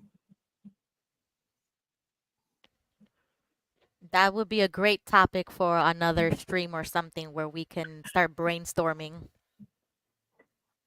If there's ever a case that the states can't figure out, then it would have to go to the Supreme Court. And the witnesses had a beautiful record with the Supreme Court. But not anymore. And what But not people anymore. don't realize is that what they don't realize is the people that have been using the Watchtower are done with them. They don't need That's them right. anymore. They've right. accomplished the goals that they've tried to push through with the Watchtower in the Supreme Court, in the local laws. It's a beautiful book. It's read in law schools. It's not published by the Watchtower, and it's all the First Amendment cases that were won. There's about 500 cases. It's a wonderful legal book to read. But they're not winning cases anymore because no, if the judges now, people that are if there was a case, not allowing them to win. They're done. Yeah, I know. Let me finish. That's why eventually, as Rick keeps saying, they're cooked. The monkey died. If there was a case now, about shunning or something, and let's say the state of California couldn't figure out how to solve it, if that case could get on the stack at the Supreme Court, that would rock it like you wouldn't believe. I can guarantee they wouldn't win. Not anymore. They're done. The Watchtower thinks they're so smart, and they've been used all along, and they don't even know it. That's but how you're not ridiculous seeing my they are. point, Susan dear. What I'm saying is that if there's a case that the states don't know how to solve, and it doesn't matter if it's selling donuts or religion, if the case is something the states are confused by, the state courts can't solve it. That's how it gets to the Supreme Court stack. That's the ultimate thing. Yeah. And if there was a case about shunning, or there was a case about the witnesses playing court in their churches, and that got to the Supreme Court, the Supremes wouldn't have anything nice to say. And it would be a fabulous case because they know those 500 good cases. You have to admit the political climate is really, really sick right now, though. I mean, you have to admit the political climate's really sick. The justice system is not what it needs to be for us. I mean, listen, I feel like they're more allowing of cases with Jehovah's Witnesses and stuff like that. But if you actually look at the political climate,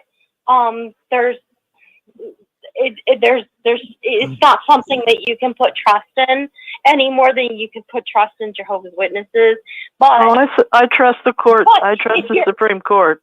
You know why, Pixie? I agree with you. Because this is the reason why, Pixie. Because if it were me, I would not take a shunning case to the Supreme Court. Hold on. No, Desiree, I would not. Listen, Desiree, you don't take a Supreme Court justice. This is what everybody has to understand. Sorry, I don't mean to be an asshole, but I agree with Pixie because Supreme Court seems to be the one last hope, and they're still coming through a little bit, and that's why. But on the other hand, it's just like there's so much corruption in the government, and I know that we all see it, and I know that we can't put any more faith in certain aspects of government than we can put in with the elders judging us. I mean,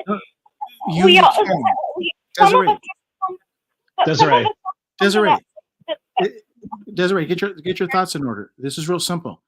One thing we can all agree on, whether you're Democrat or Republican in the Supreme Court, children. So Yes. if you're going to take a court case of shunning, I would not take a court case with adults, because you could make a good argument that everybody's a legal adult. But when you now can say, have you been disfellowshipped by a Jehovah's Witness church when you were under the age of 18? Please call this attorney. Amen. That is a Yeah. case that the Supreme Court could unanimously get behind. I'd love to see a class action suit or two, Gilbert. I would. But the only way the Supreme Court gets the case is if the state does not understand it. Correct. So, and the thing that got in my way when I looked at this, and when I had an attorney at my breakfast table, I miss him so much, was when I realized that the phrase I've used in my house was always the kangaroo court of shunning. Yes. Mm-hmm. And but there was a case that where a Greek Orthodox monk in America was defrocked by his own church, and the Supreme Court heard the case, and they said a church can do that. So my notion, and I'm not an attorney, and I don't even play one on TV, my notion is, with Scientology, remember how Scientology was playing psychiatrist? Yes, exactly, yep. If they could make a case that the witnesses are playing court, maybe it would be different enough from that Greek Orthodox case that was heard in the 60s by the court that they would hear it if the states were so confused by it. And we come from living in a wacky world of witnesses, so if the states were confused, maybe it would get that high. You know what? I really agree with you. I really want that type of life, but I also think that I think that you would agree with me that we kind of live in a country to where there is so many people that are bought, and I still believe in the justice system, ma'am. Me too. Me too. You do still? Yes, I do. And it's what about what they're doing with Donald Trump? There's like so many, like, it's a bullshit trial. I'm not going there. I'm not going to talk that. Fair enough. But I do think both candidates are too old. Where's the young people? All right. Where's the justice in O.J. Simpson? We all know he did it.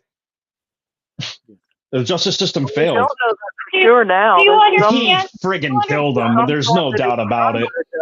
I don't know. He got sued. He got sued for the civil lawsuit. No, Eric, let me talk. Sorry. Just understand that after he died, the jurors came out and said they all knew he was guilty, but they all voted to let him go because he was black, because of Rodney King. I mean, I heard that too. Yeah, I know, but like these are people that are finally allowed to admit what they did, and that's just proof of the justice system. Like how do you know that anyone can trust it?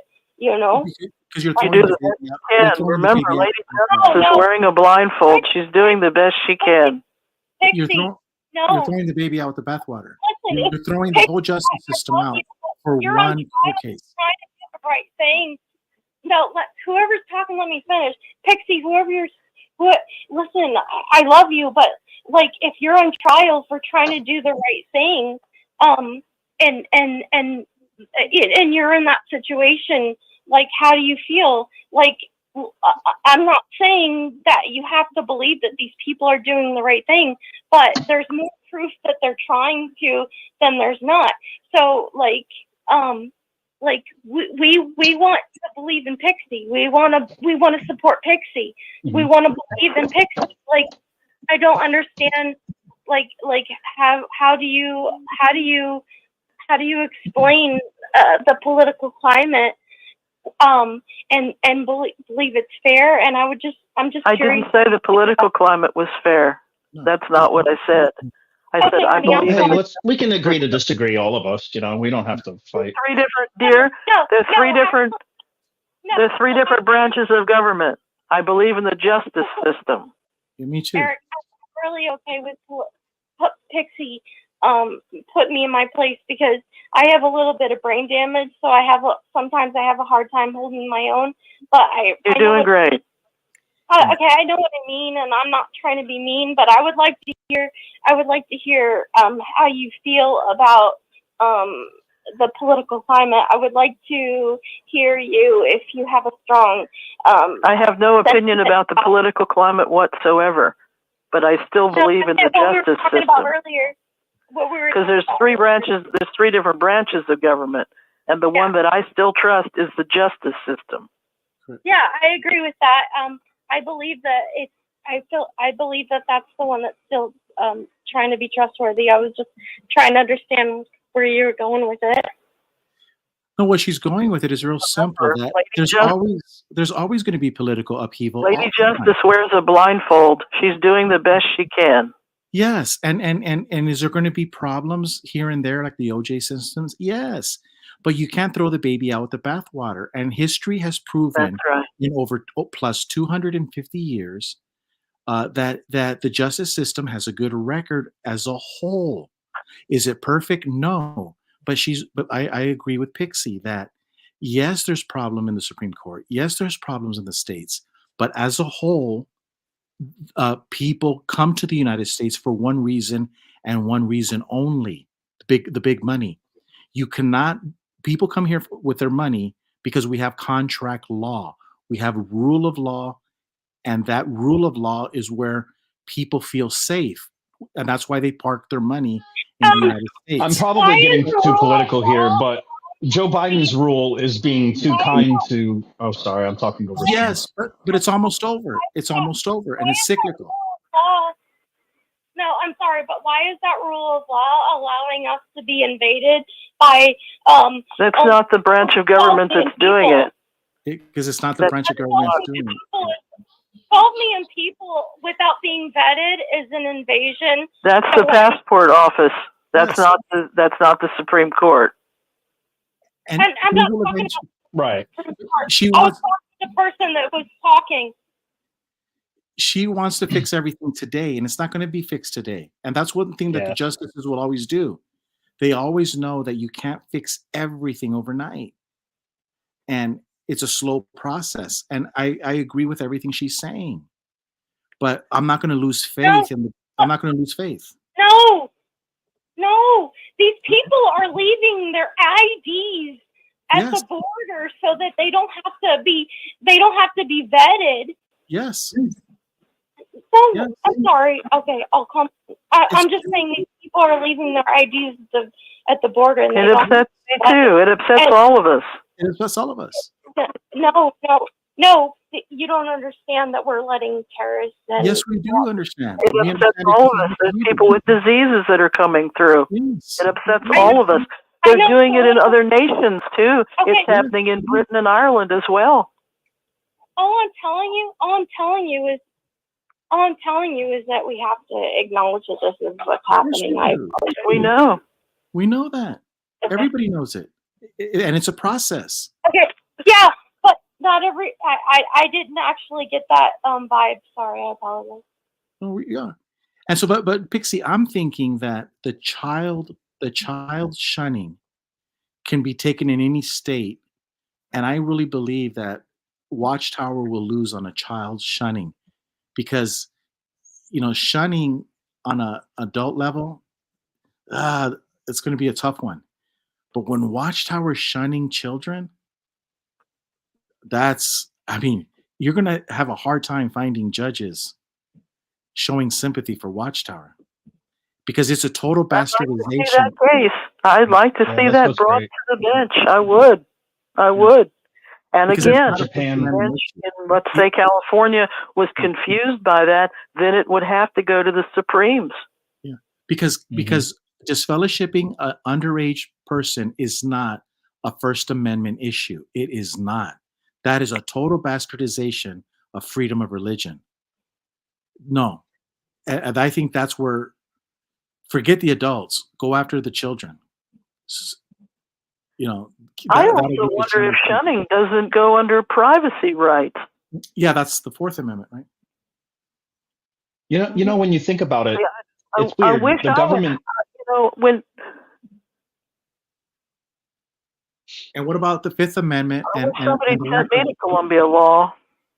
what about the Fifth Amendment and the lack of representation as having a lawyer in a kangaroo court with Jehovah's Witnesses? That would be it. That would be that kangaroo court thing. Mm-hmm. I'd like to see that one too. I thought you were supposed to remain silent, and if you don't have money for an attorney, one will be provided for you. That's not what the Watchtower tells That's you. the law. Yeah.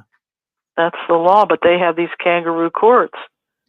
And again, I looked and looked and looked, and it looked like it couldn't be put through because of this Greek American who had this Greek Orthodox kangaroo court and went to Supreme Court, and they said, your churches can do that. But I think we've made a case here, Gilbert. Mm-hmm. And also, we did not sign put money there and get it done. Remember when you work for a company and you sign a if you disagree with the company, if you get fired, you go to mitigation, like a third party, where a third party solves your disputes. We didn't sign when we were Jehovah's Witnesses. We never signed anything saying that if Watchtower and us fall out of love, that we're going to have to take this to a third party mitigation. No. So. See, when I put this $8 used copy of Black's Law Dictionary on my credenza in my hallway, they left me alone. So what I'm saying is I can see Watchtower now. And it's used. I can see Watchtower now having you sign a contract before you get baptized for all its new members.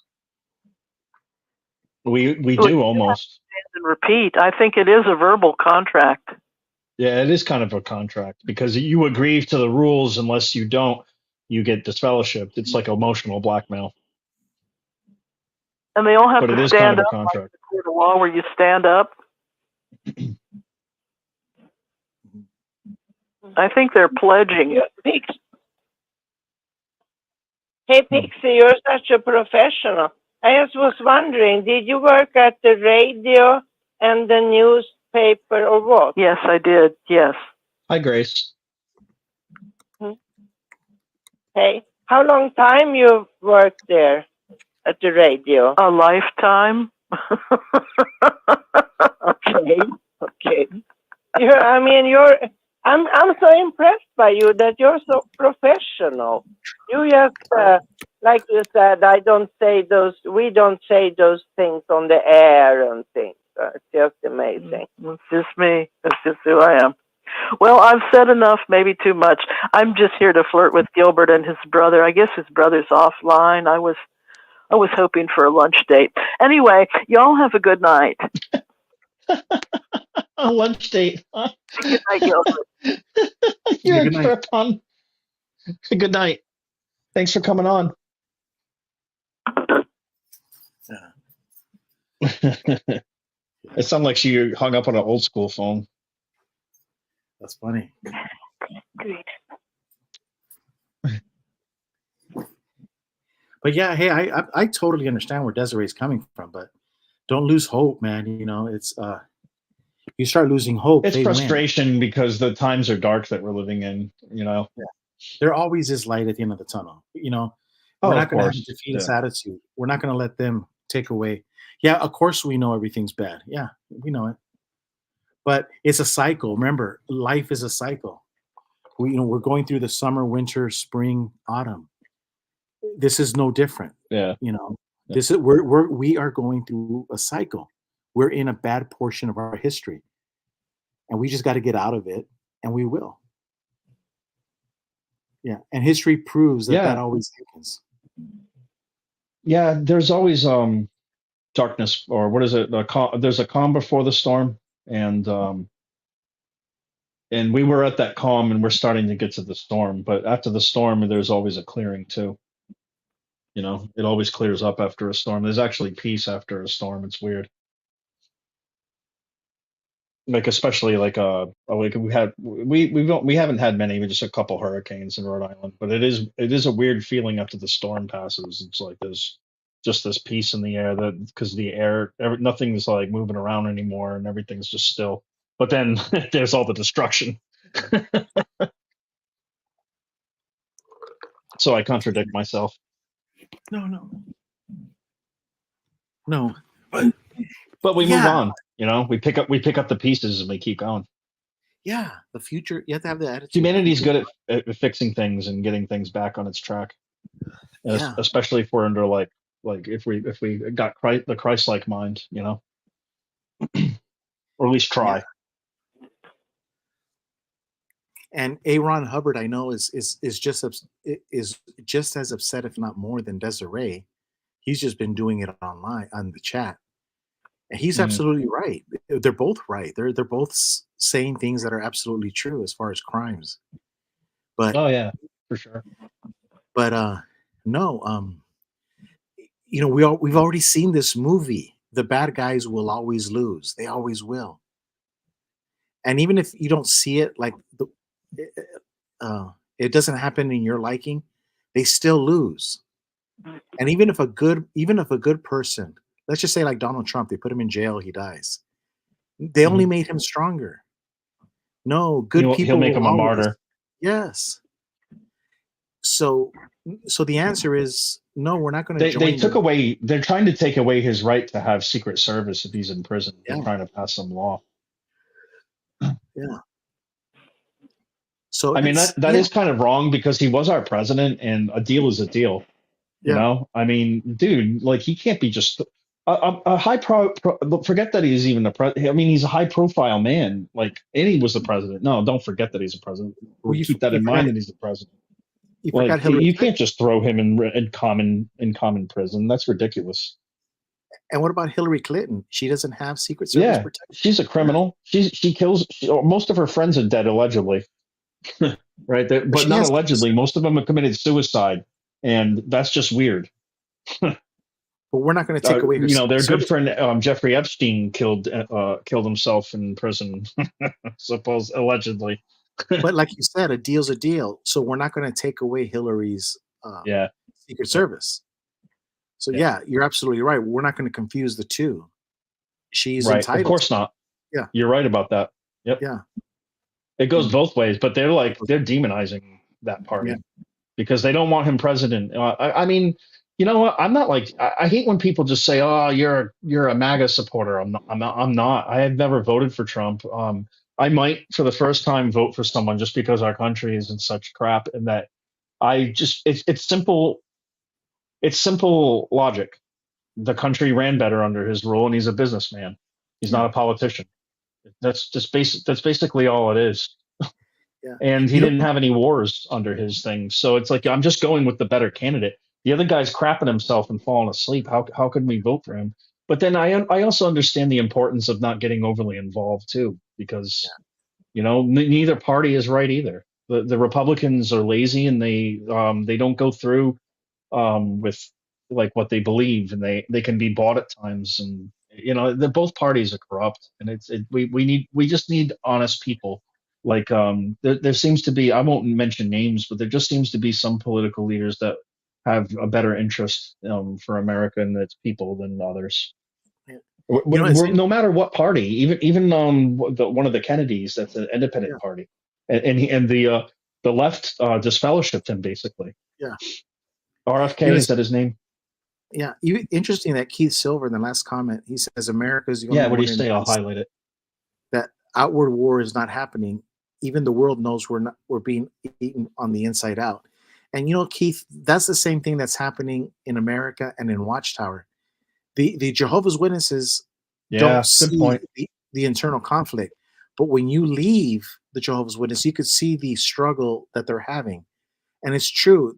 Everyone knows that if you want to know what's happening in the United States, you go to watch the news in other countries. You watch Australian news or English news, and when they talk, and you get their perspective, you get the outside perspective on what they think of America. So, like if you speak Spanish, you go to Mexico TV, and you listen to what they're saying about the American system. And so, you're right. You're getting an outside view of, and a lot of times people inside the fight can't see it. That's why the Jehovah's Witnesses are inside the organization, and they can't see it because they can't get out. You have to leave to look in. And same thing with politics in America. Sometimes you have to leave our country to get the news about what's happening inside. Yeah. Does that make sense? Absolutely. Yes. Bob Roberts says at the end of the day, you want a president that can throw hands if needed. Trump wins that against Biden any day. It was funny because Trump actually said that, like, because Biden said he would knock him out or something like that. And Trump's like, anytime. He's like, and he says something like, it would be like this, and he blows and he puts his hand down because basically Biden's an elderly man. I don't know. It's just that it's so embarrassing that he's our president because we're supposed to be America, a strong nation, and it's okay if you're elderly, but this guy's gone. I mean, my God, he's gone. At least, like, Trump's a few years younger than him, and honestly, he's a top-notch speaker. That guy can debate anybody. He will debate the shit out of anybody. Did you see what he did today, Donald Trump? No, what did he do today? 100,000 people. Oh, 80,000? 80,000. No. 80,000. No, it was 100. They did the new report. It was 100. Did the number go up? Because I saw 80. Yeah, the update came out at 100. Supporters on his. Oh wow, we got 100. Wow. No, but in New Jersey, of all places. Yeah, in Jersey. Yep. Wow. And that's a Democrat state, isn't it? So what does that tell you? The people are tired of this. They're tired of it. And they're the blue collar people that are voting for Trump. That's what it is too. He knows that. He knows the blue collar people like him. See, so Desiree has to focus on that's the good news. It's like that's the light at the end of the tunnel. It's not going to be fixed tomorrow. But can President Trump forget President Trump. Could any president that has good intentions, can they fix this problem that Biden has done to us? Or whoever did it. But that's can this problem be fixed? Do you think we can reverse it? Is it unreversible at this point? I don't think it is. I don't know. It's just a lot of damage is done, and he only has 4 years. Yeah. He or she or who? Yeah, he's the candidate. So whoever him or RFK, but it's most likely the two of them. Well, if you don't want to fix the problem, then nature fixes the problem. You know what I mean? So if we don't fix it, well then, nature is going to fix it. Yeah. That's pretty wise, Gilbert. Yeah. That's why you're GG for GB. Oh yeah. But yeah. Yeah, that's tough. That's above my pay grade, Ron Hubbard. Yeah. Wow, 5.5 hours. Man. That's I was just gonna say, you about ready to end the show? It's 3:00 in the morning on my time. We went marathon today. But for some reason, a lot of people like to stay up late. So. Yeah, I know it. I get. You know why? I think there's a lot of loneliness. I know I am, but there's a lot of loneliness in the organization, or people that left it. Well, that in the organization too, in a way. Not everybody gets along with everyone. For some reason, introverts in Rhode Island are like looked down upon because it's a very social community. Yeah. So it's I don't know. There's a lot of loneliness out there, and I think we all need to heal, and it's good. I know from some of my friends, they are at work, different parts of the world, and it's nice to hear a familiar voice and connect with the audience. And I like doing that for everybody. I like providing that. I think we all deserve it and need it. Yeah, no, yeah, I get a lot of phone I calls. just wonder sometimes when we when we are on this, and does it bother Rick and Susan something if we are on here talking? Does it bother them in somehow? Can they be bothered by a phone system or anything? Oh no. Well, whatever. I'll be honest with you. I missed some of that. It might be my headset. Sorry. whatever inconvenience it is for Rick and I, we're willing to do that because we really feel that this is an important part of Jehovah's Witnesses getting better. Mm-hmm. I mean, and now we used to press on the link on YouTube, but now you're supposed to call on the app or the phone. So there's some kind of change here. I don't know. Tonight went down a little differently. Can you actually hear me? Can you actually hear the ring Yes. when I ring in on this app? Can you actually hear the ring if you're sleeping or? We can hear the voices. You can't like turn it off the sound or something. Well, if there's something critical, I usually wake Rick up and he'll fix the problem, whether it's someone that's being unruly or the phone system's not working. There's various things that can happen. Mm-hmm. Hey, Susan. Susan, thank you for your sacrifice, you and Rick, because that should be known that you guys do so much for us all. Here's my question, like, if Rick is sleeping, then you are always up watching over the show so nothing bad happens, or what? I try to stay awake as much as possible, yes. Because I have to help him. Rick is 75. Poor thing, because that's a lot on you too, Susan. Thank you. Well, I'm willing to do it. I really am. But it is a lot of work. I know there's work involved, we thank you for it because you give us a community. You know, I know like someone like Debbie Moore considers Sunday her church. You know, that's a positive thing. That's really good. Well, we're just quite happy to do it. We're glad we could do it. And we're glad that you do it too. Thank you for your hard work. Like, if you wanted to, could you turn off the sound so you won't have to hear the voices? We could, yes. But if there was a problem, who would take care of it? Well, I guess Eric would call your private number or something. I don't know. What? That's why they call it a labor of love. Yes. Yes. Thank you very It's much. something that Watchtower could never put their head around. No. But Rick is a very selfless person. He is. And he really is. He believes in this. And it hurts him when people say things that aren't true. But we just keep moving forward and keep trying to help.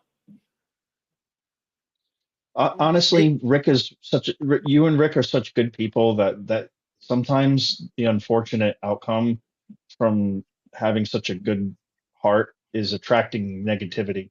I don't know why. Desiree and I have found that as well. But it's not anything that we did.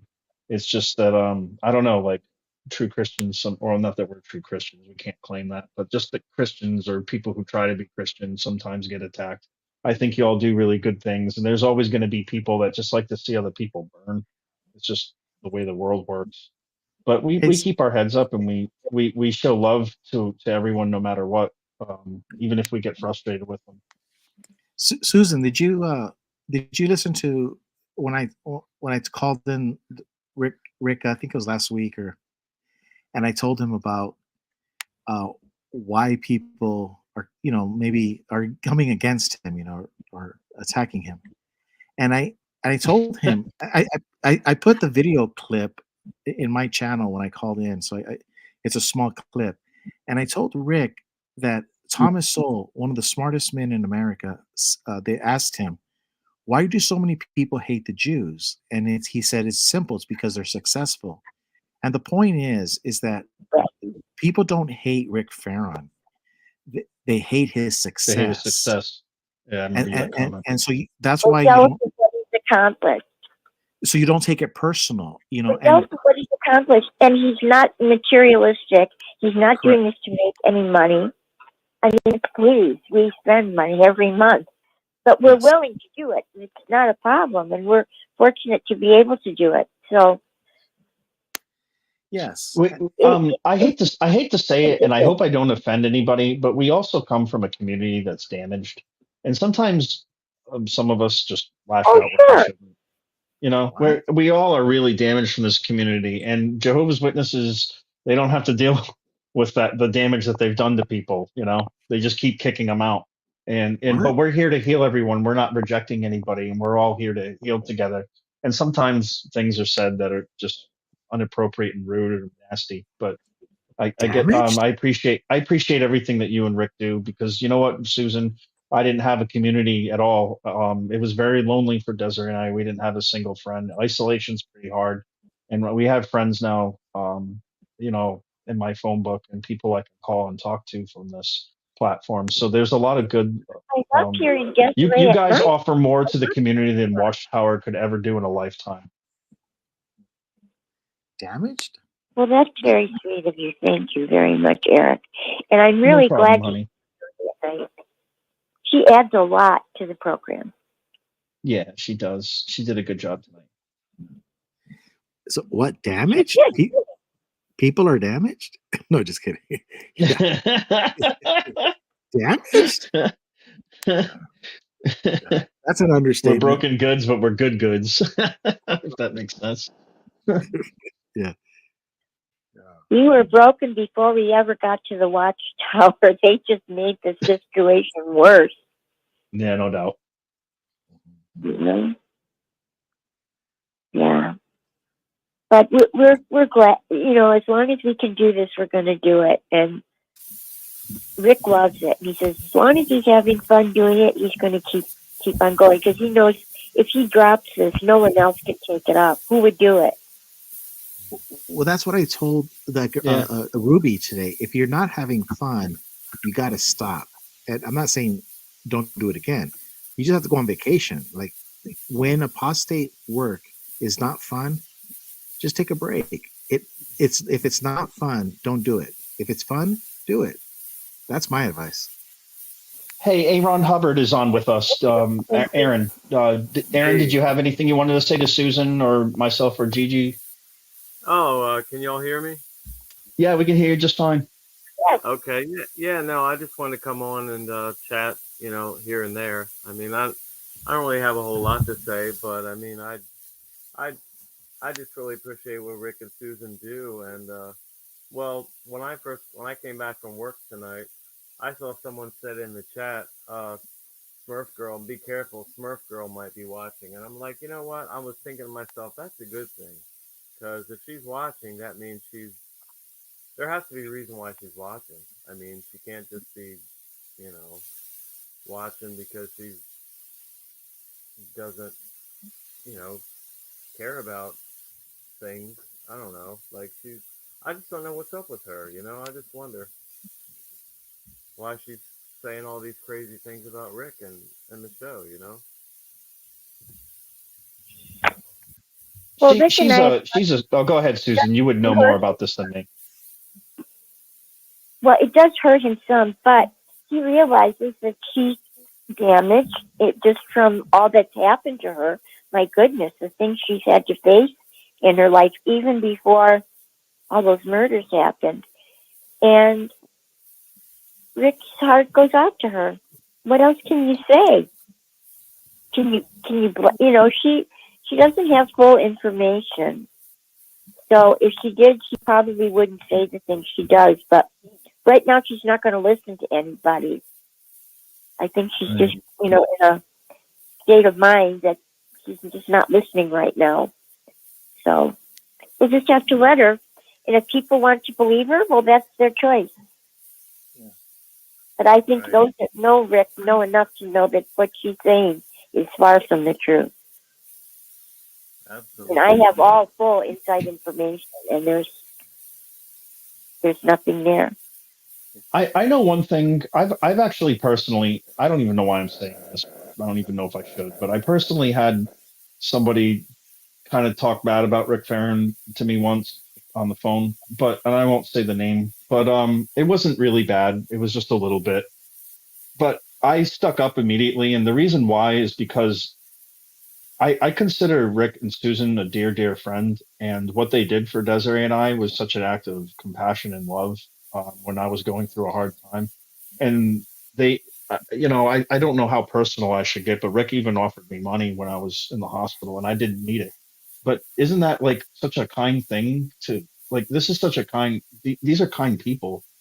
She gave Desiree a really special gift that she handmade, and I won't forget generosity. And I'm very loyal to kind-hearted people, and I appreciate every minute of what Rick and Susan do, and I try to support them as best as I can. I think that I'm getting a little teary-eyed because I really appreciate what you guys do for us all. Like it's a community that beats the community that I came from because my own parents rejected me, but here I have new family, new parents. Debbie Moore is like my mother, and I just really appreciate having a family here, and I appreciate Rick Farron and Susan Susan Farron for everything that you guys do for us to keep this going. I know you're getting older, and it can't be easy to do this all the time, even though it's one night a week and then Sunday every other. There's all the preparation to get it going, and I'm sure Rick gets flooded with emails and phone calls, and I see this as a sacrifice, and I appreciate the sacrifice, and I try to support you guys. Sorry for the rant. Well, we're not perfect, so we're going to make mistakes. No one and is. We upset Yeah. people, but we don't mean to, and Yeah. we try our best. I think you and Rick have amazing patience. You really do. That means they must have been doctors. Rick has very good. What you have said, Susan, that that you make mistakes and things, and I do respect that. And I also think if a person is up late at night, there might be a slip of the tongue or something. But I was meaning to actually ask Rick and even ask you also, if you know. I mean, I don't understand what's going on because, I started to call this channel like a year ago, 21st January, and I could barely speak English. And I came on, and Linda, Aposta Babe, she was getting attacked, and the Pixie defended her, and I defended Linda. I even defended her co-worker, Pete, and I defended Zachary also. And I mean, why, I don't understand why Rick say things about me, and it's been recorded, so I don't understand how anybody can say something when it's all recorded and I haven't done anything. What statements have upset you, honey? Because I don't know what they are. Saying that I I don't remember the exact words now, but it's recorded. I could send you the timestamp and everything. Basically saying that I was one of the persons who scared Linda off from the show. And I actually complimented her. I even told her that she was like an angel. So I don't understand how I can scare somebody off and compliment them and defend them. So maybe you should ask Linda how she feels about it. Ask Linda how she feels about it, and that'll end the matter. You can go on her show on. It might be tonight, actually. She might be on. I'm talking to Susan. I'm trying to talk to Susan now.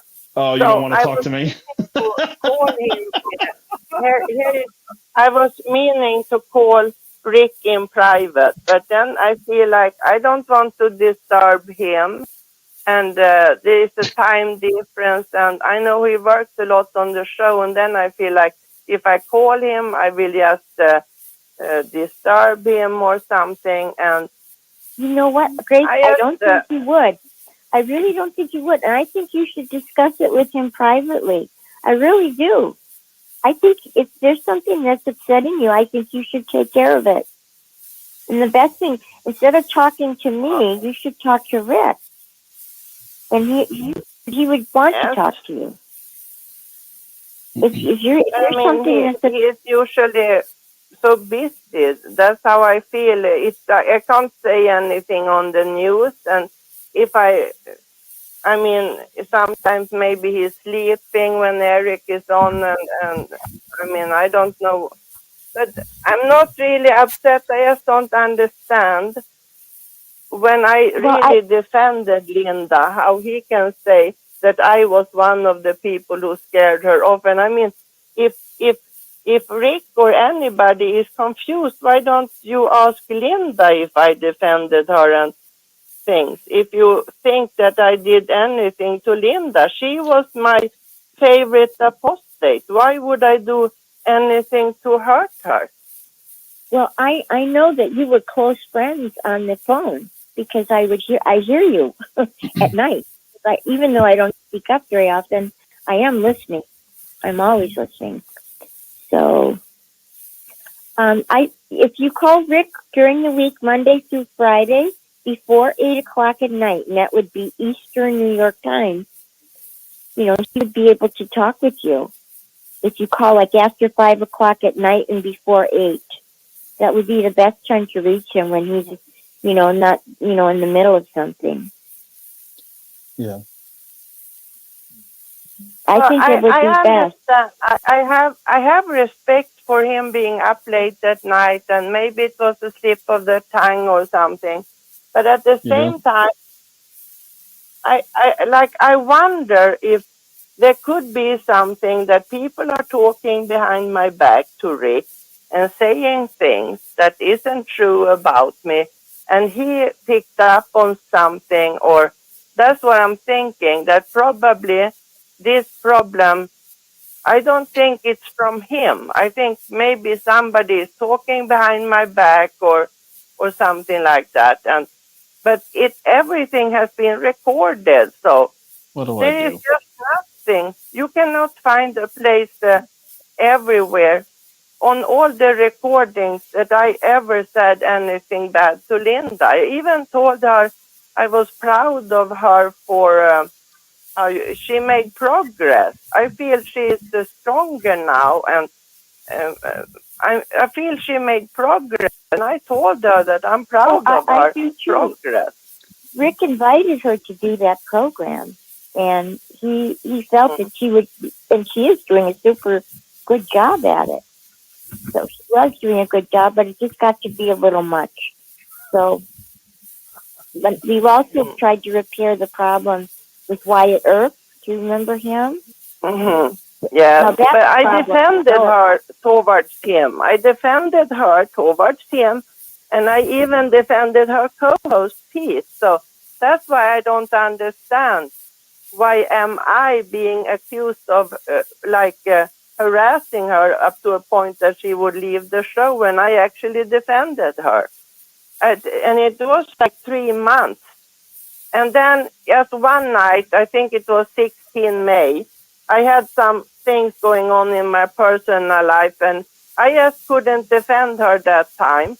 But then experts or from Australia stepped in and defended her that particular time. But that was the only time I couldn't do anything.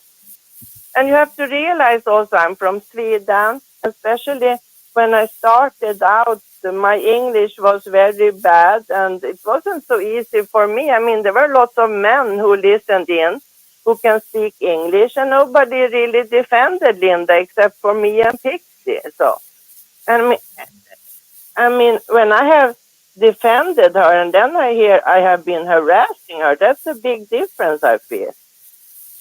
So, can someone tell me, like, Yeah, this is a good comment. I'm going to highlight that. Talk to Rick.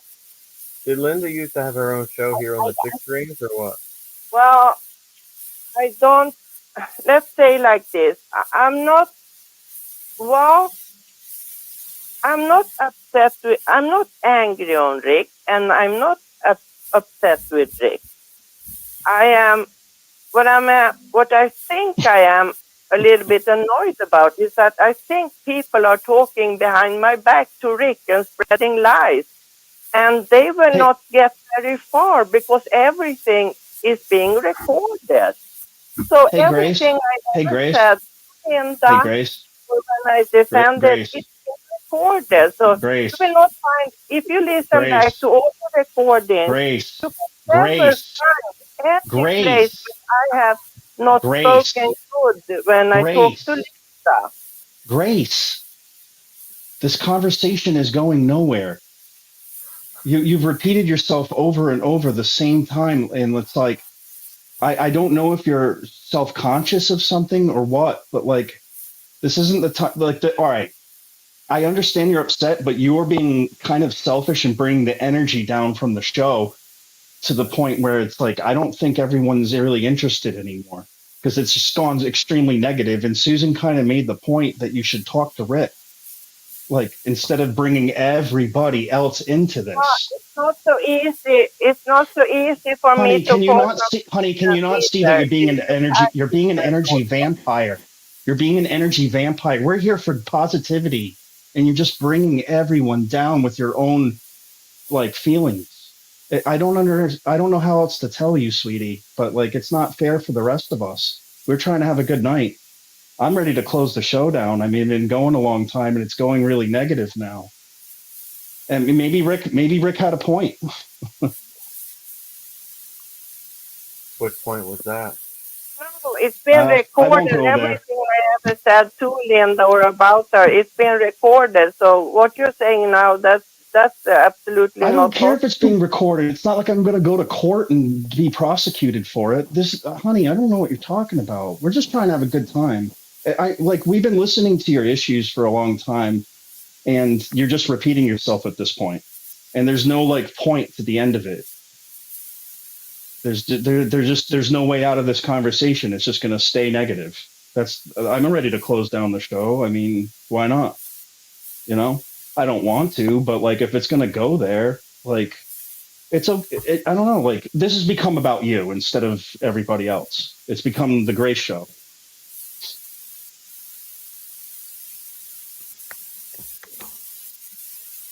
I respect your opinion. I still love you. I'm not mad at you. It's just that you brought the energy down in the room, and I'm sorry that you seem to call in upset about how people view you. Is it everyone else? I mean, I don't know what to say to you, honey. Like, I'm sorry that that you have problems with a lot of people on our show. Well, I've been on. Like I said, I'm not upset and I'm not offended. So it's not Okay. a problem. I just Okay. don't understand it. Sure. And who am I having problem with? I don't understand. I think I get along well with people on the show. I mean, like,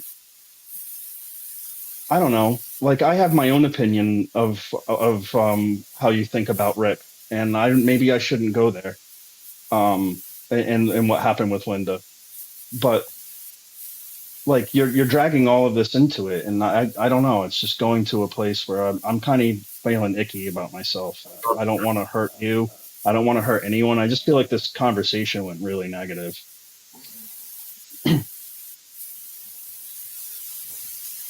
See, that's what happens when Gilbert leaves. Let's let the brother talk for a second because he's barely been on and he hasn't got to say much. Go ahead, buddy.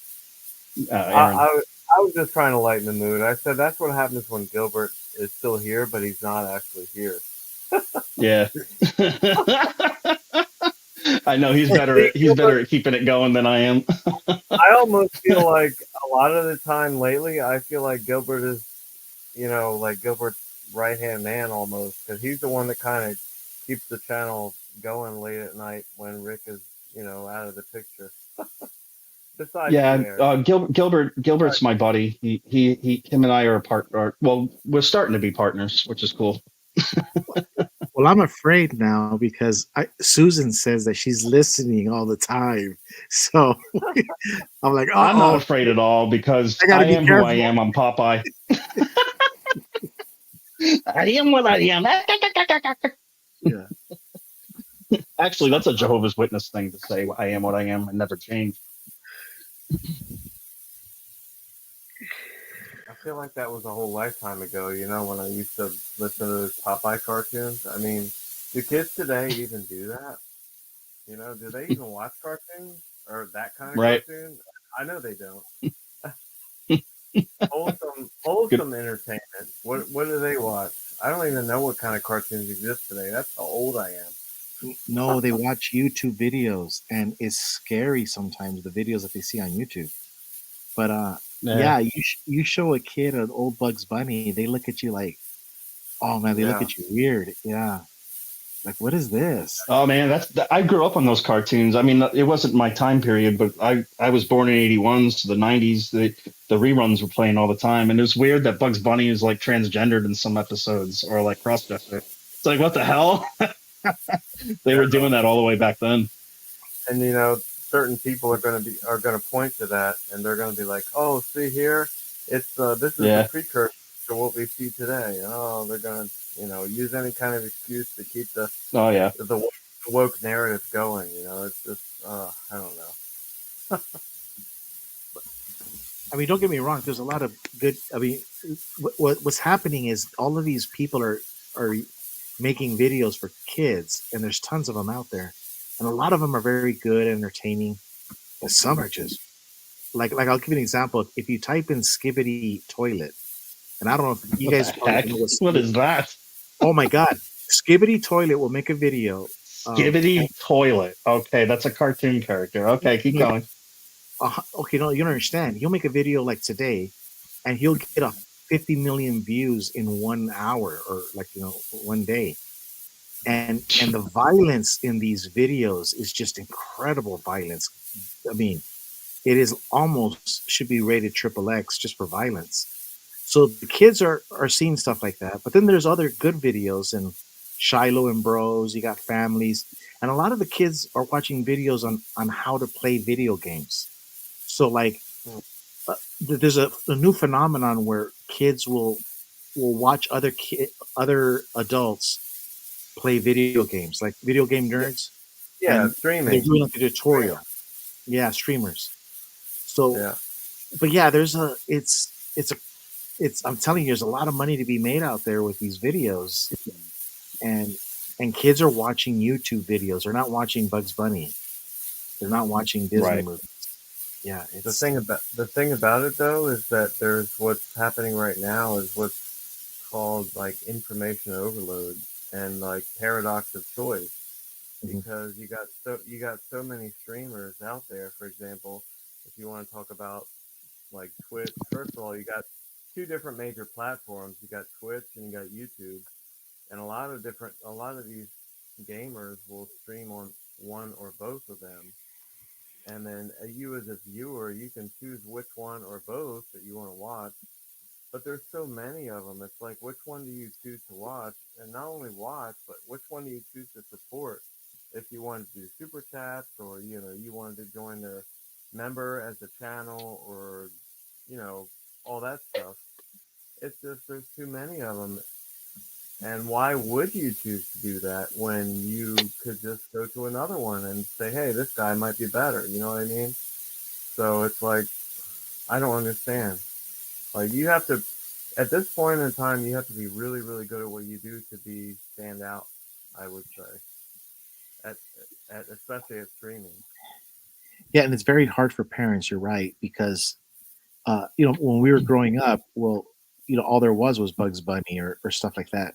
And you're right, a parent leaves his guard down, and he's the kid is watching like Shiloh and Bros, very popular videos, and then the next thing you go outside and water the plants, and the next thing you see, your kid is watching Skibbity Toilet with death and gore, but it's getting 100 million views, and all these kids are learning how to share, and they're learning how to text message each other, and you know, they have friends. Like one of the big things with the kids now is, you know, like Roblox, you know, where you can go to Walgreens and you can go to Walmart, and they're trying to get people to buy Roblox gift certificates, you know. And so what it is, it's you and I can play video games together and be on the same video game.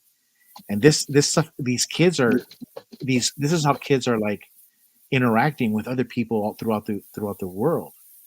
And it's just something that adults, like, we're unprepared for, because we're like, hey, we didn't live like this. This is a totally different world, and it really is affecting our kids. I don't know the answer. Well, But the scary part is that Mhm. this is the generation that's going to be our next generation of lawyers, Yeah. doctors, you know, all these important people, politicians even. Although I don't, you already know that I don't personally think that politicians are really important people, because they're supposed to work for us as the American or whatever country you're in.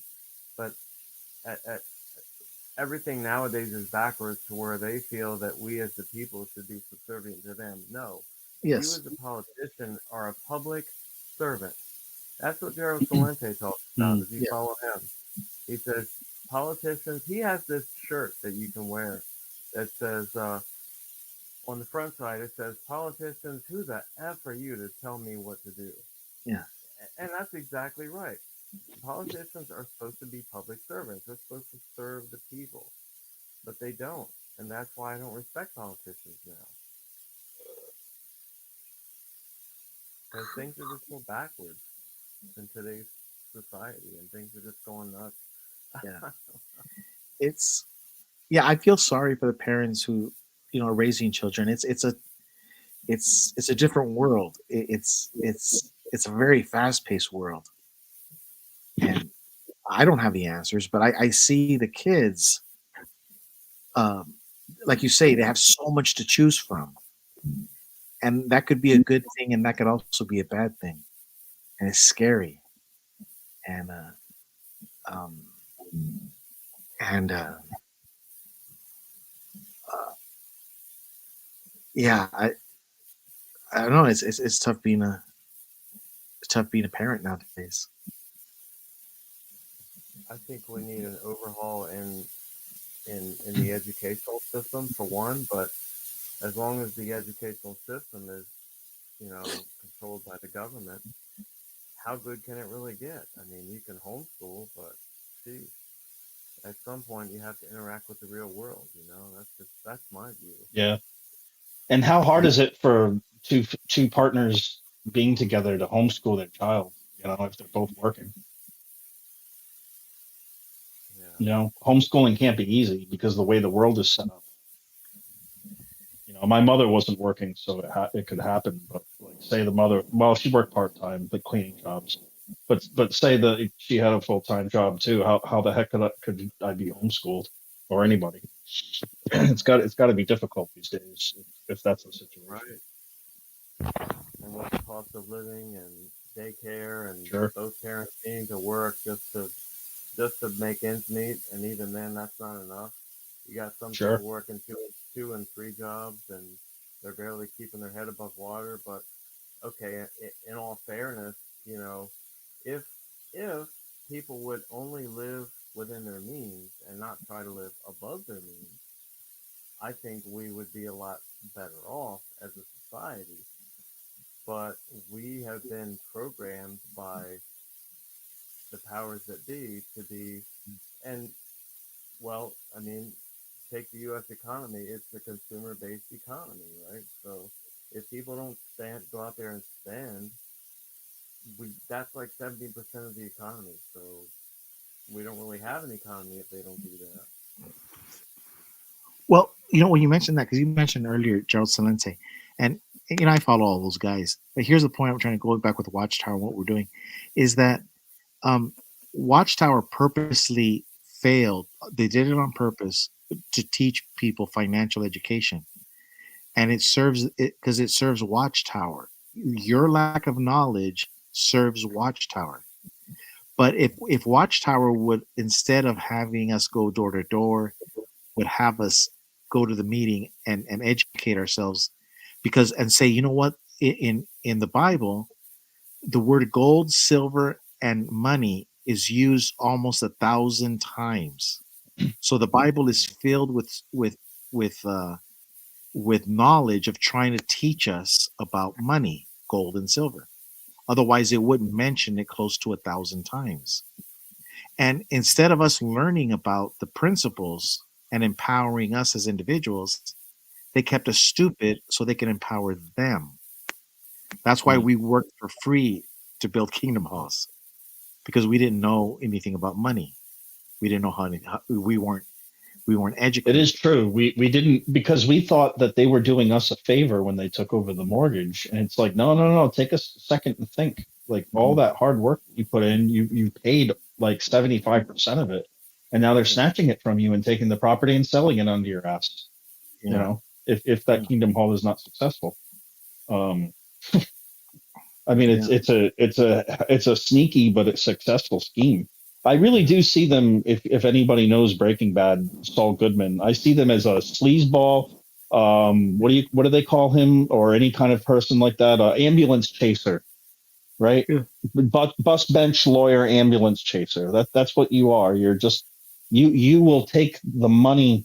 You will use the scripture about the drachma coin and take the money from a sister who is a widow and has nothing. Or you will. They even show a video where they take them where a sister doesn't have a job and has a kid and is a single mom, and the daughter reminds her that we need to donate anyways, and they donate when they have nothing. And it's like, that is ridiculous. They literally are squeezing like blood out of all the people. They're milking a dry udder. Yeah, and it's looking back in right life, they're after Sophia's ice cream money, Gilbert. Yeah, it's sad. And Aaron. Yeah, because what hurts me the most is, like, I look back at all the lost potential, because I try to go back in time and I just look at all the things that like, if we could do I know we can't do a redo, like do-overs. We have to just. I know what you're saying. It could have been better, right? We could have done it differently.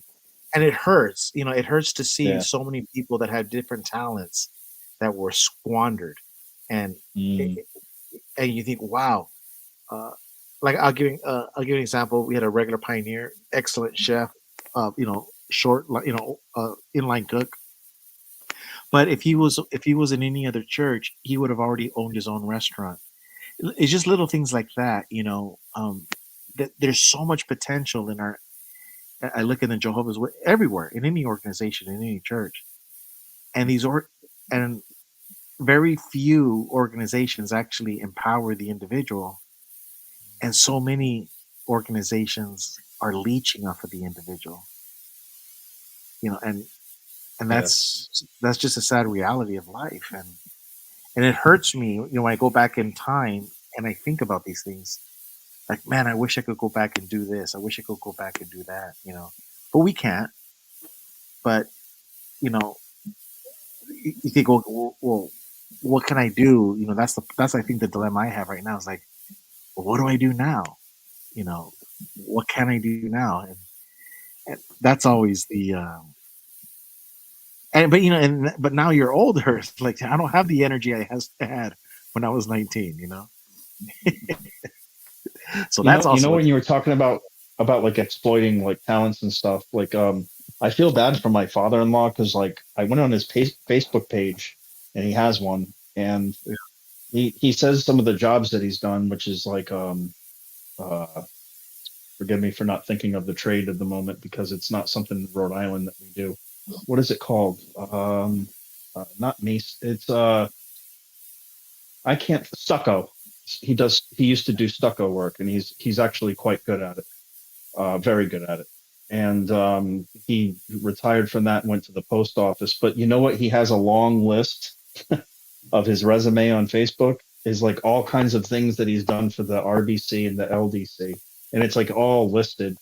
And I'm just like, oh man, I feel so bad, because none of that matters to God. I really don't believe it does. Like, you slaved for an evil corporation, you just don't know it. You got tricked, and they like used up your talents, and they're having you shun your daughter. You're so stupid. I feel, but it's not like I'm just calling him stupid. I just feel bad that he's stupid, that he doesn't see, like, it's a waste of talent because this man is really talented. He's so talented that the Catholic Church wanted him to do something, but for them, and it was going to pay a lot of money, and he turned it down because it's for Sodom and Gomorrah, but like, little did he know that he's working for Sodom and Gomorrah. Yeah. Or metaphorically, I don't really understand the. No, it's like a Twilight Zone Bible. episode. Yeah, you can turn that into a Twilight Zone. Yeah, it's exactly right. There you go, man. It's a script. But it's sad that he's proud of that, and it's nothing to be proud of at the end of the day when he finds out what he was doing, what he was slaving for. It wasn't for God. See, they all think it's for Jehovah. Yeah, I mean, yeah. I remember. I pity them though, because like it's a waste. It's like that movie. What is it? Something in the Bronx, like a waste of talent. There's nothing worse than a waste of talent. What were you saying? It's a movie, Tale of the Bronx. What is it? No, the caller. And he says there's a caller. Yeah, he wanted to say something. Yeah. Sorry. I remember back in '96 when I live in Delaware, and Delaware. I think it was back around '96 when we started to build the Assembly Hall in Turnersville, New Jersey. Can y'all hear me? Okay. Yeah.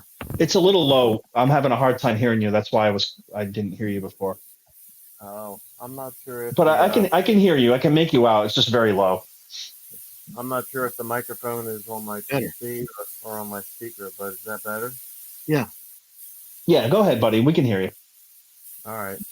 Yeah, well, I was, what was I, like 14 or something, 13? Yeah, I think I was 13 in '96. So I actually went up there to Turnersville, New Jersey and helped build the Assembly Hall up there, which is more than likely still being used today. And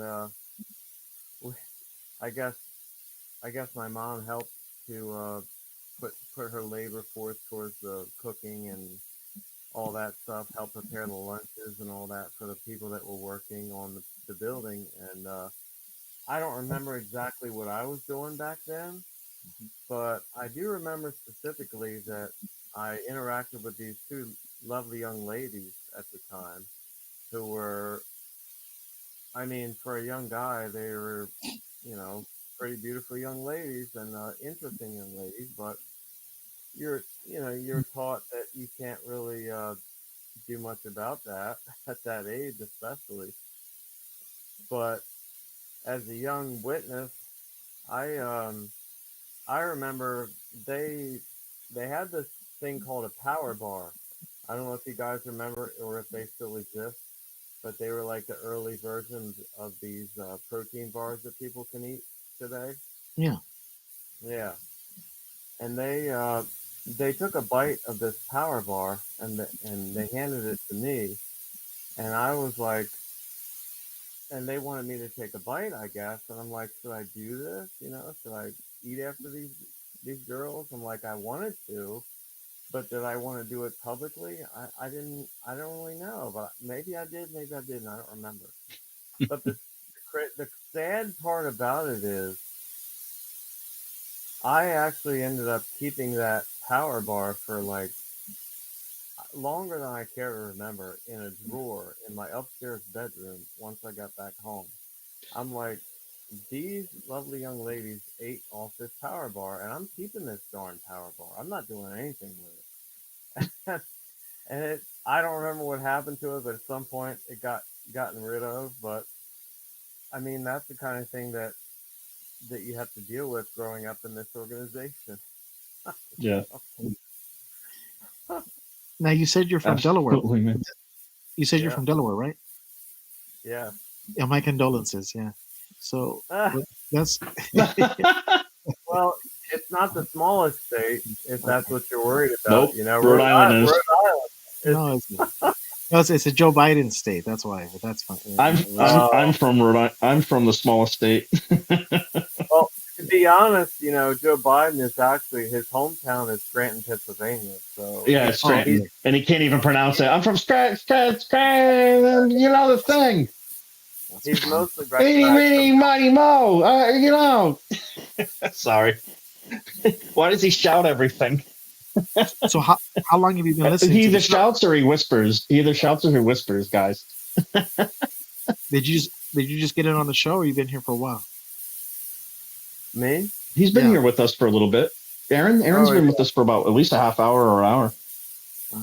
Oh yeah, I've been on tonight. I've been tuning in since probably, I don't know, 3-4 hours ago. Yeah. Oh, okay. You like the show? Oh yeah, I've been following Rick for a long time, but I only recently started to like interact and engage and stuff. We're glad when you do too, man. You bring a lot to the show. I try. I mean, I'm not the greatest, but Hey, that's all we all can do. We just do what we can. Yeah. And Not all of us like being in the spotlight. Right. I when Rick asked me to like I just started just commenting on his show on the phone, and then one time he like asked me to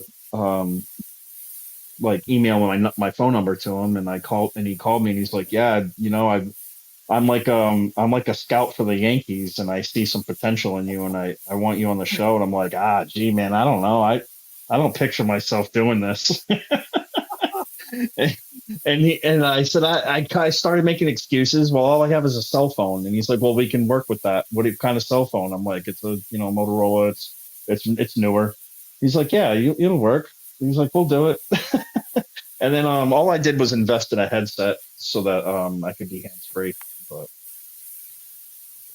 it would be nice to have a laptop or a computer, or a laptop or a tablet, just so I could like stream on one thing and comment on something else. And it would be easier to like upload videos and stuff. But oh well, I do what I can. That's all we can do.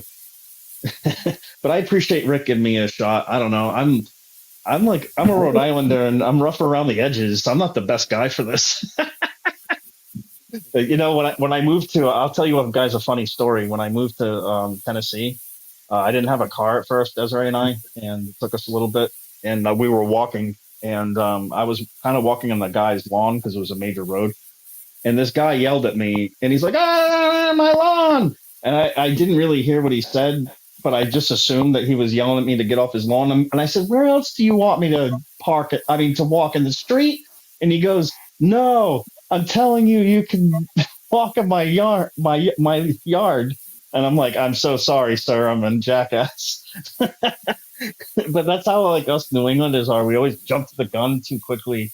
We're always on the defense, like. And so I apologize when I'm like that sometimes on this show. I don't mean to do that. We all have our imperfections.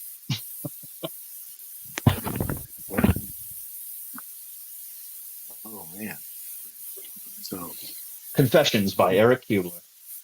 I don't know. Right? Yeah, well, HBO did that. The Confessions of a Taxi Cab Driver. That was a pretty good show. Yeah. And, Well, I could do something called Confessions of a Lyft Driver, because that's what I do. Yeah. Oh, you do Yeah, Lyft? Oh, I bet you've heard some shit. Yeah. Well, he's the one that called in about the picking up of somebody at the memorial. Yeah. Yep, that was me. Oh yeah. Oh, okay. Yeah. And the good thing is now he's seeing her, and he's dated her 3 times since he last picked her up. No, just kidding. No, I'm just kidding. She was, if I had dated her, she would have been old enough to be my Sugar mother mama? / grandmother. So yeah, she was old. She was an ancient old sister. That's even better. She Sugar didn't mama. obviously- Well, I mean, maybe, but shit, like at this point, having a sugar mama it'd be better to have things go the other way. I could be the sugar daddy and have the the younger one, depending on me. I don't. Yeah, well, I don't know, but Although I was thinking, is it possible to do to do the double, like, right? Okay, let's say I have a sugar mama, and then at the same time, I'm moonlighting on the back end and having like a sugar baby. You know what I mean? Because then, has anyone ever done that? I'm just saying, like, I I'm got the sure. perfect.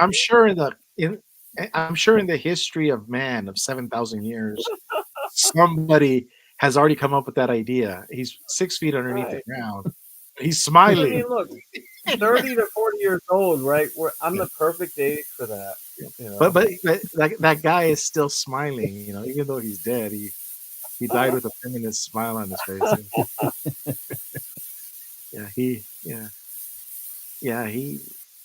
You know, you can get yourself a belt. You know, like a boxing belt. You know, you're a champ. You know. Wow. I mean, you know, that's what I was telling. What's her name? A Ruby earlier today. If you're gonna go big, you know, go grizzly. If you're gonna go bear, go grizzly. If you're gonna if you're gonna have a sugar mama, yeah, you might as well. You might as well have a sugar baby on the other side. You know, you can't mention bears without mentioning that recent thing that was going around, saying people were asking women, who would you rather be around, a man or a bear in the woods? Who do you think is safer? Well, I heard about What do that. you, Oh, yeah, hey, Aaron, I actually saw that video that you're talking about, like on TikTok or YouTube or whatever. Yeah, Yep. and like all these women are saying a bear. I'm like, what the fuck? Are you kidding me? Like, That's even if you like asked me who you'd rather be around, like Charles Manson or a bear, I'd be like Charles Manson because the bear will right. fuck me off.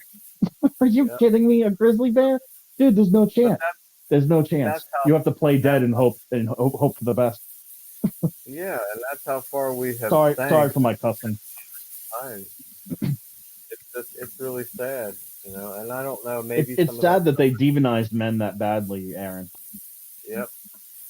I mean, maybe some of that stuff is scripted. I mean, we don't really know, but I'm True. sure there's some sure it's ladies that legitimately think that they would be better I'll, off I'll with a tell you bear. one thing, right? If I was in the woods, I would probably have my 38 on me, and it might not kill the bear, but I could at least I would fight. I would die fighting protecting the woman. So, no, you're what you're projecting to us is false because not all men feel that. I don't know. I don't. There are cowardly men out there, but I'm gonna fight for someone's safety, whether you're a man or a woman, you know. I mean, Well, there's I a don't know. phenomenon. If I don't like you, maybe I'll try to outrun you. Well, this is undeniable. The phenomenon is called men go their own way. MGOTH, W, and men are. It's all over the internet where Yes, men are agree, just Robert. giving up. They're just giving up on the dating scene. They just want nothing to do with it. And Yep. and you know, yeah, it's like the girls are asking for a resume before you even ask them out. You know, and yeah, I mean, I got a phone call today, and honest to God, I was trying to listen to the Rick Farron show, the news, and I got a phone call from a very prominent XJW, and he's like, "Yo, but I'm done. I'm done with women. I'm just done." I go, "No, you're not." But he's just been beaten by life, you know, and the women are just ruthless with him, and he says, "I want to be a nice guy because I think I'm a nice guy on this." But and I told him, I go, you know what, my theory is true. I believe Nice guys finish last. that every woman today, they have two problems. Women have two problems. They all want more apples and a Louis Vuitton purse to put them in. And just like Eve, you know, Eve's like, I want more apples and I want a Louis Vuitton purse. And it's just this quest of wanting more. And a lot of women need to understand that this quest for more, of always wanting more, and you see this all over YouTube, all over the materialistic attitude of women. They fall for it, but then they lose their husband, and then they get married again and again and again, and you're like, hold on a minute. What they do. You got 3 babies with 3 different men, and yeah, you have your education, yeah, you have your You're a queen. You're the queen. You're the greatest. But it came at a price. At a price. Or And in some cases, sorry. and so you know, I'm just saying, at some point you have to look and think, what is it I want? And if and and the Bible's very clear. God made man, and the two are one. And and you can only go so far as a couple. But some people are saying, no, I want to go farther, and they're willing to sacrifice their marriage for material gains, whatever that may be. And at the end of the day, it's just not worth it. And that happens with men too. Don't get me wrong. I'm not going to put this all on women. A lot of men love their job. Materialism is just as much in men, if not more. Yes. Because men will cutthroat you. I mean, the legal business will murder you over money. Yes. I mean, let's think about even the pharmaceutical companies that commit murder that we don't even know about in a more complicated way. Yeah. But I know that's getting too. So, but see, this is where, like a lot of times, look, this is why I always like talking about the Bible, because and I don't like to say, the chapter, the verse. I don't like doing that. But the King Solomon was right. He said that it's better to be a living dog than a dead lion. So what a lot of women don't understand is they want to be a lioness. They want to be lions. They want the Louis Vuitton purse. They want the Lexus. They want the house. They want everything. But in my years of life, I saw my grandma and my grandfather. They were poor, but they had 12 kids together. 6 lived to adulthood. But they were old, and like the Bible says, old and satisfied. So it's called coming. You have to have a come to Jesus moment. What do you want? Do you want the Louis Vuitton purse? Do you want the Lexus? Do you want the house? Okay, but it's going to come at a price, and that price is going to be your husband, Right. and vice versa. The guy may want his F-350 and his boat, but he's going to lose his wife. And so Jesus said it. What good is having the F-350 pickup truck and the boat and the business? What good is having the Louis Vuitton purse and having, the girl having all of her accessories? What good is it of gaining the world, but you lose it with your life? So I say that it's better to be poor and happy and be with the person you love. But a lot of people don't believe that. They rather be lionesses. And that's what King Solomon says. No, you'll be a dead dog. You won't find happiness. If you can't be happy poor, you're never going to be happy rich.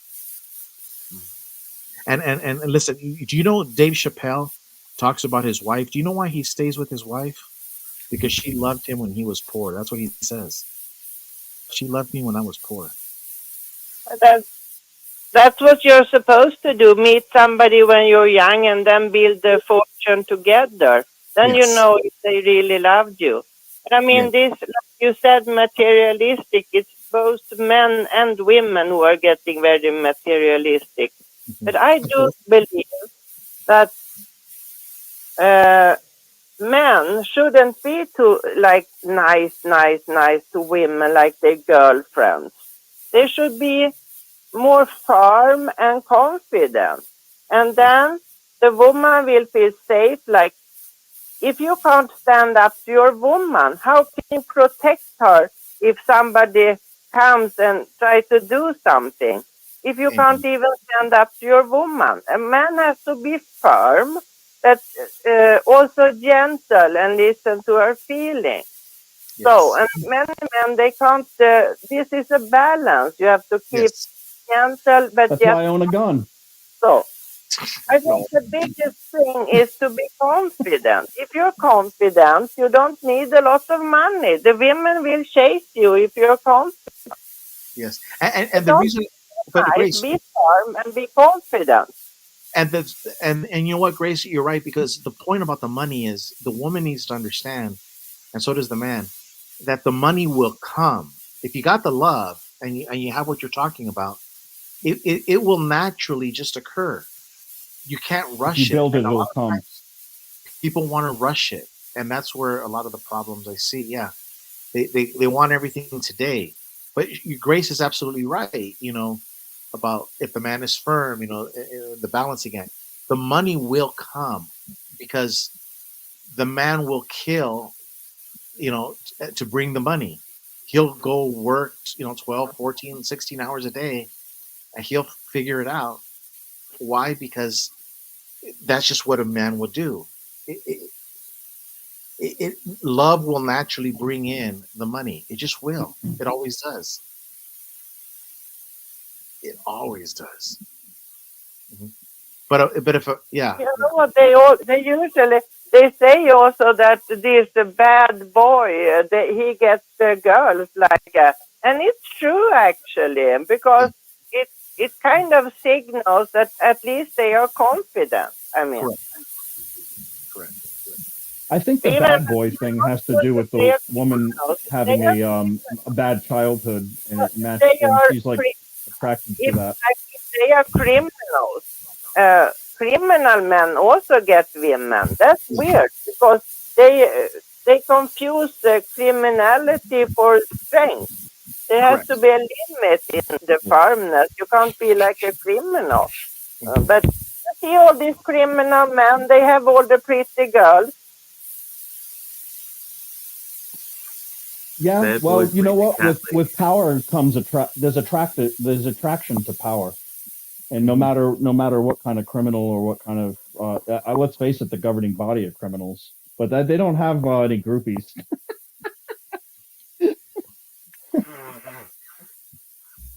That's a good point. Bad boys lead to cat ladies because the bad boys never want to settle down because they don't have to. And then the women, when they realize they're in their 30s and, early to mid 30s, and they're like, oh man, I don't have no kids yet, nothing like that. I have my cats. Okay, well, Yeah. if they had given their best to a nice, good guy when they were in their 20s and their prime, then okay, that would have been great for them, but they didn't. And even the ones that did, they left them, and then they chose to pursue the bad boys. And then the good guy, what does he do? He keeps getting older and realizing that as he gets older, he gets not only wiser, but he gets richer and he gets more, streamlined and what like a George Clooney type of guy, right? So I don't know. I think men have a lot going for them as they get older, whereas women not as much. That is kind of true in a way because Because women can't have children. Women cannot have children when they are old. yeah, exactly. So the Children desire when is they are like young. But I mean, in the Watchtower, like in the Watchtower, at least when I started to be with the Watchtower in 1997, we were encouraged to stay single. We were not supposed to socialize with men or stay alone in a room with a man. We were supposed to live for God and not get married. That's what we were encouraged to not have a husband. Yeah, that's true. Oh man, what is it? Oh, I agree.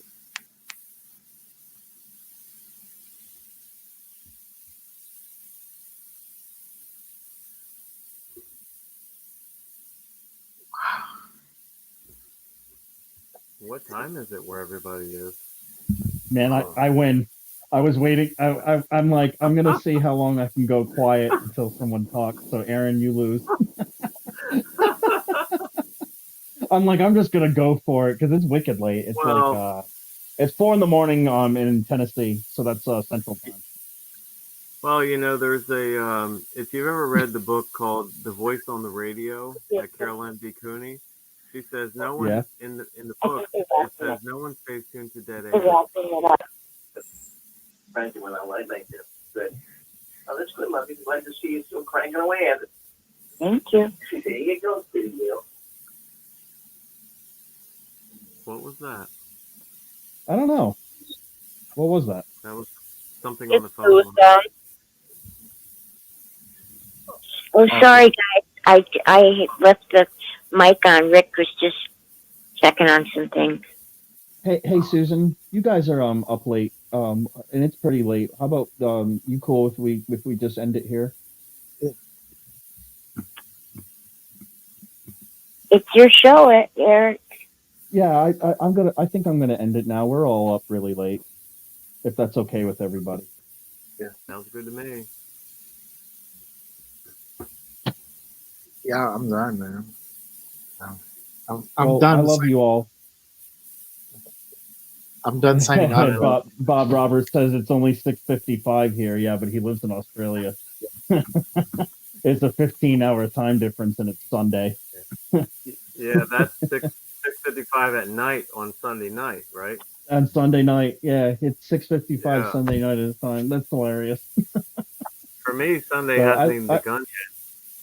I don't want to keep Susan and Rick up either. You guys well, at least you don't have Sunday tomorrow, I don't think. But I'm up. We've all been up for a while, and I appreciate all of you and Susan and Rick and everybody joining the program tonight. Gigi and everybody, and you too, and anybody else I'm missing, like Ruby, and Grace too. Thank you, honey. It's been a great show, and I try my best I can just for us to heal together and just have a good time.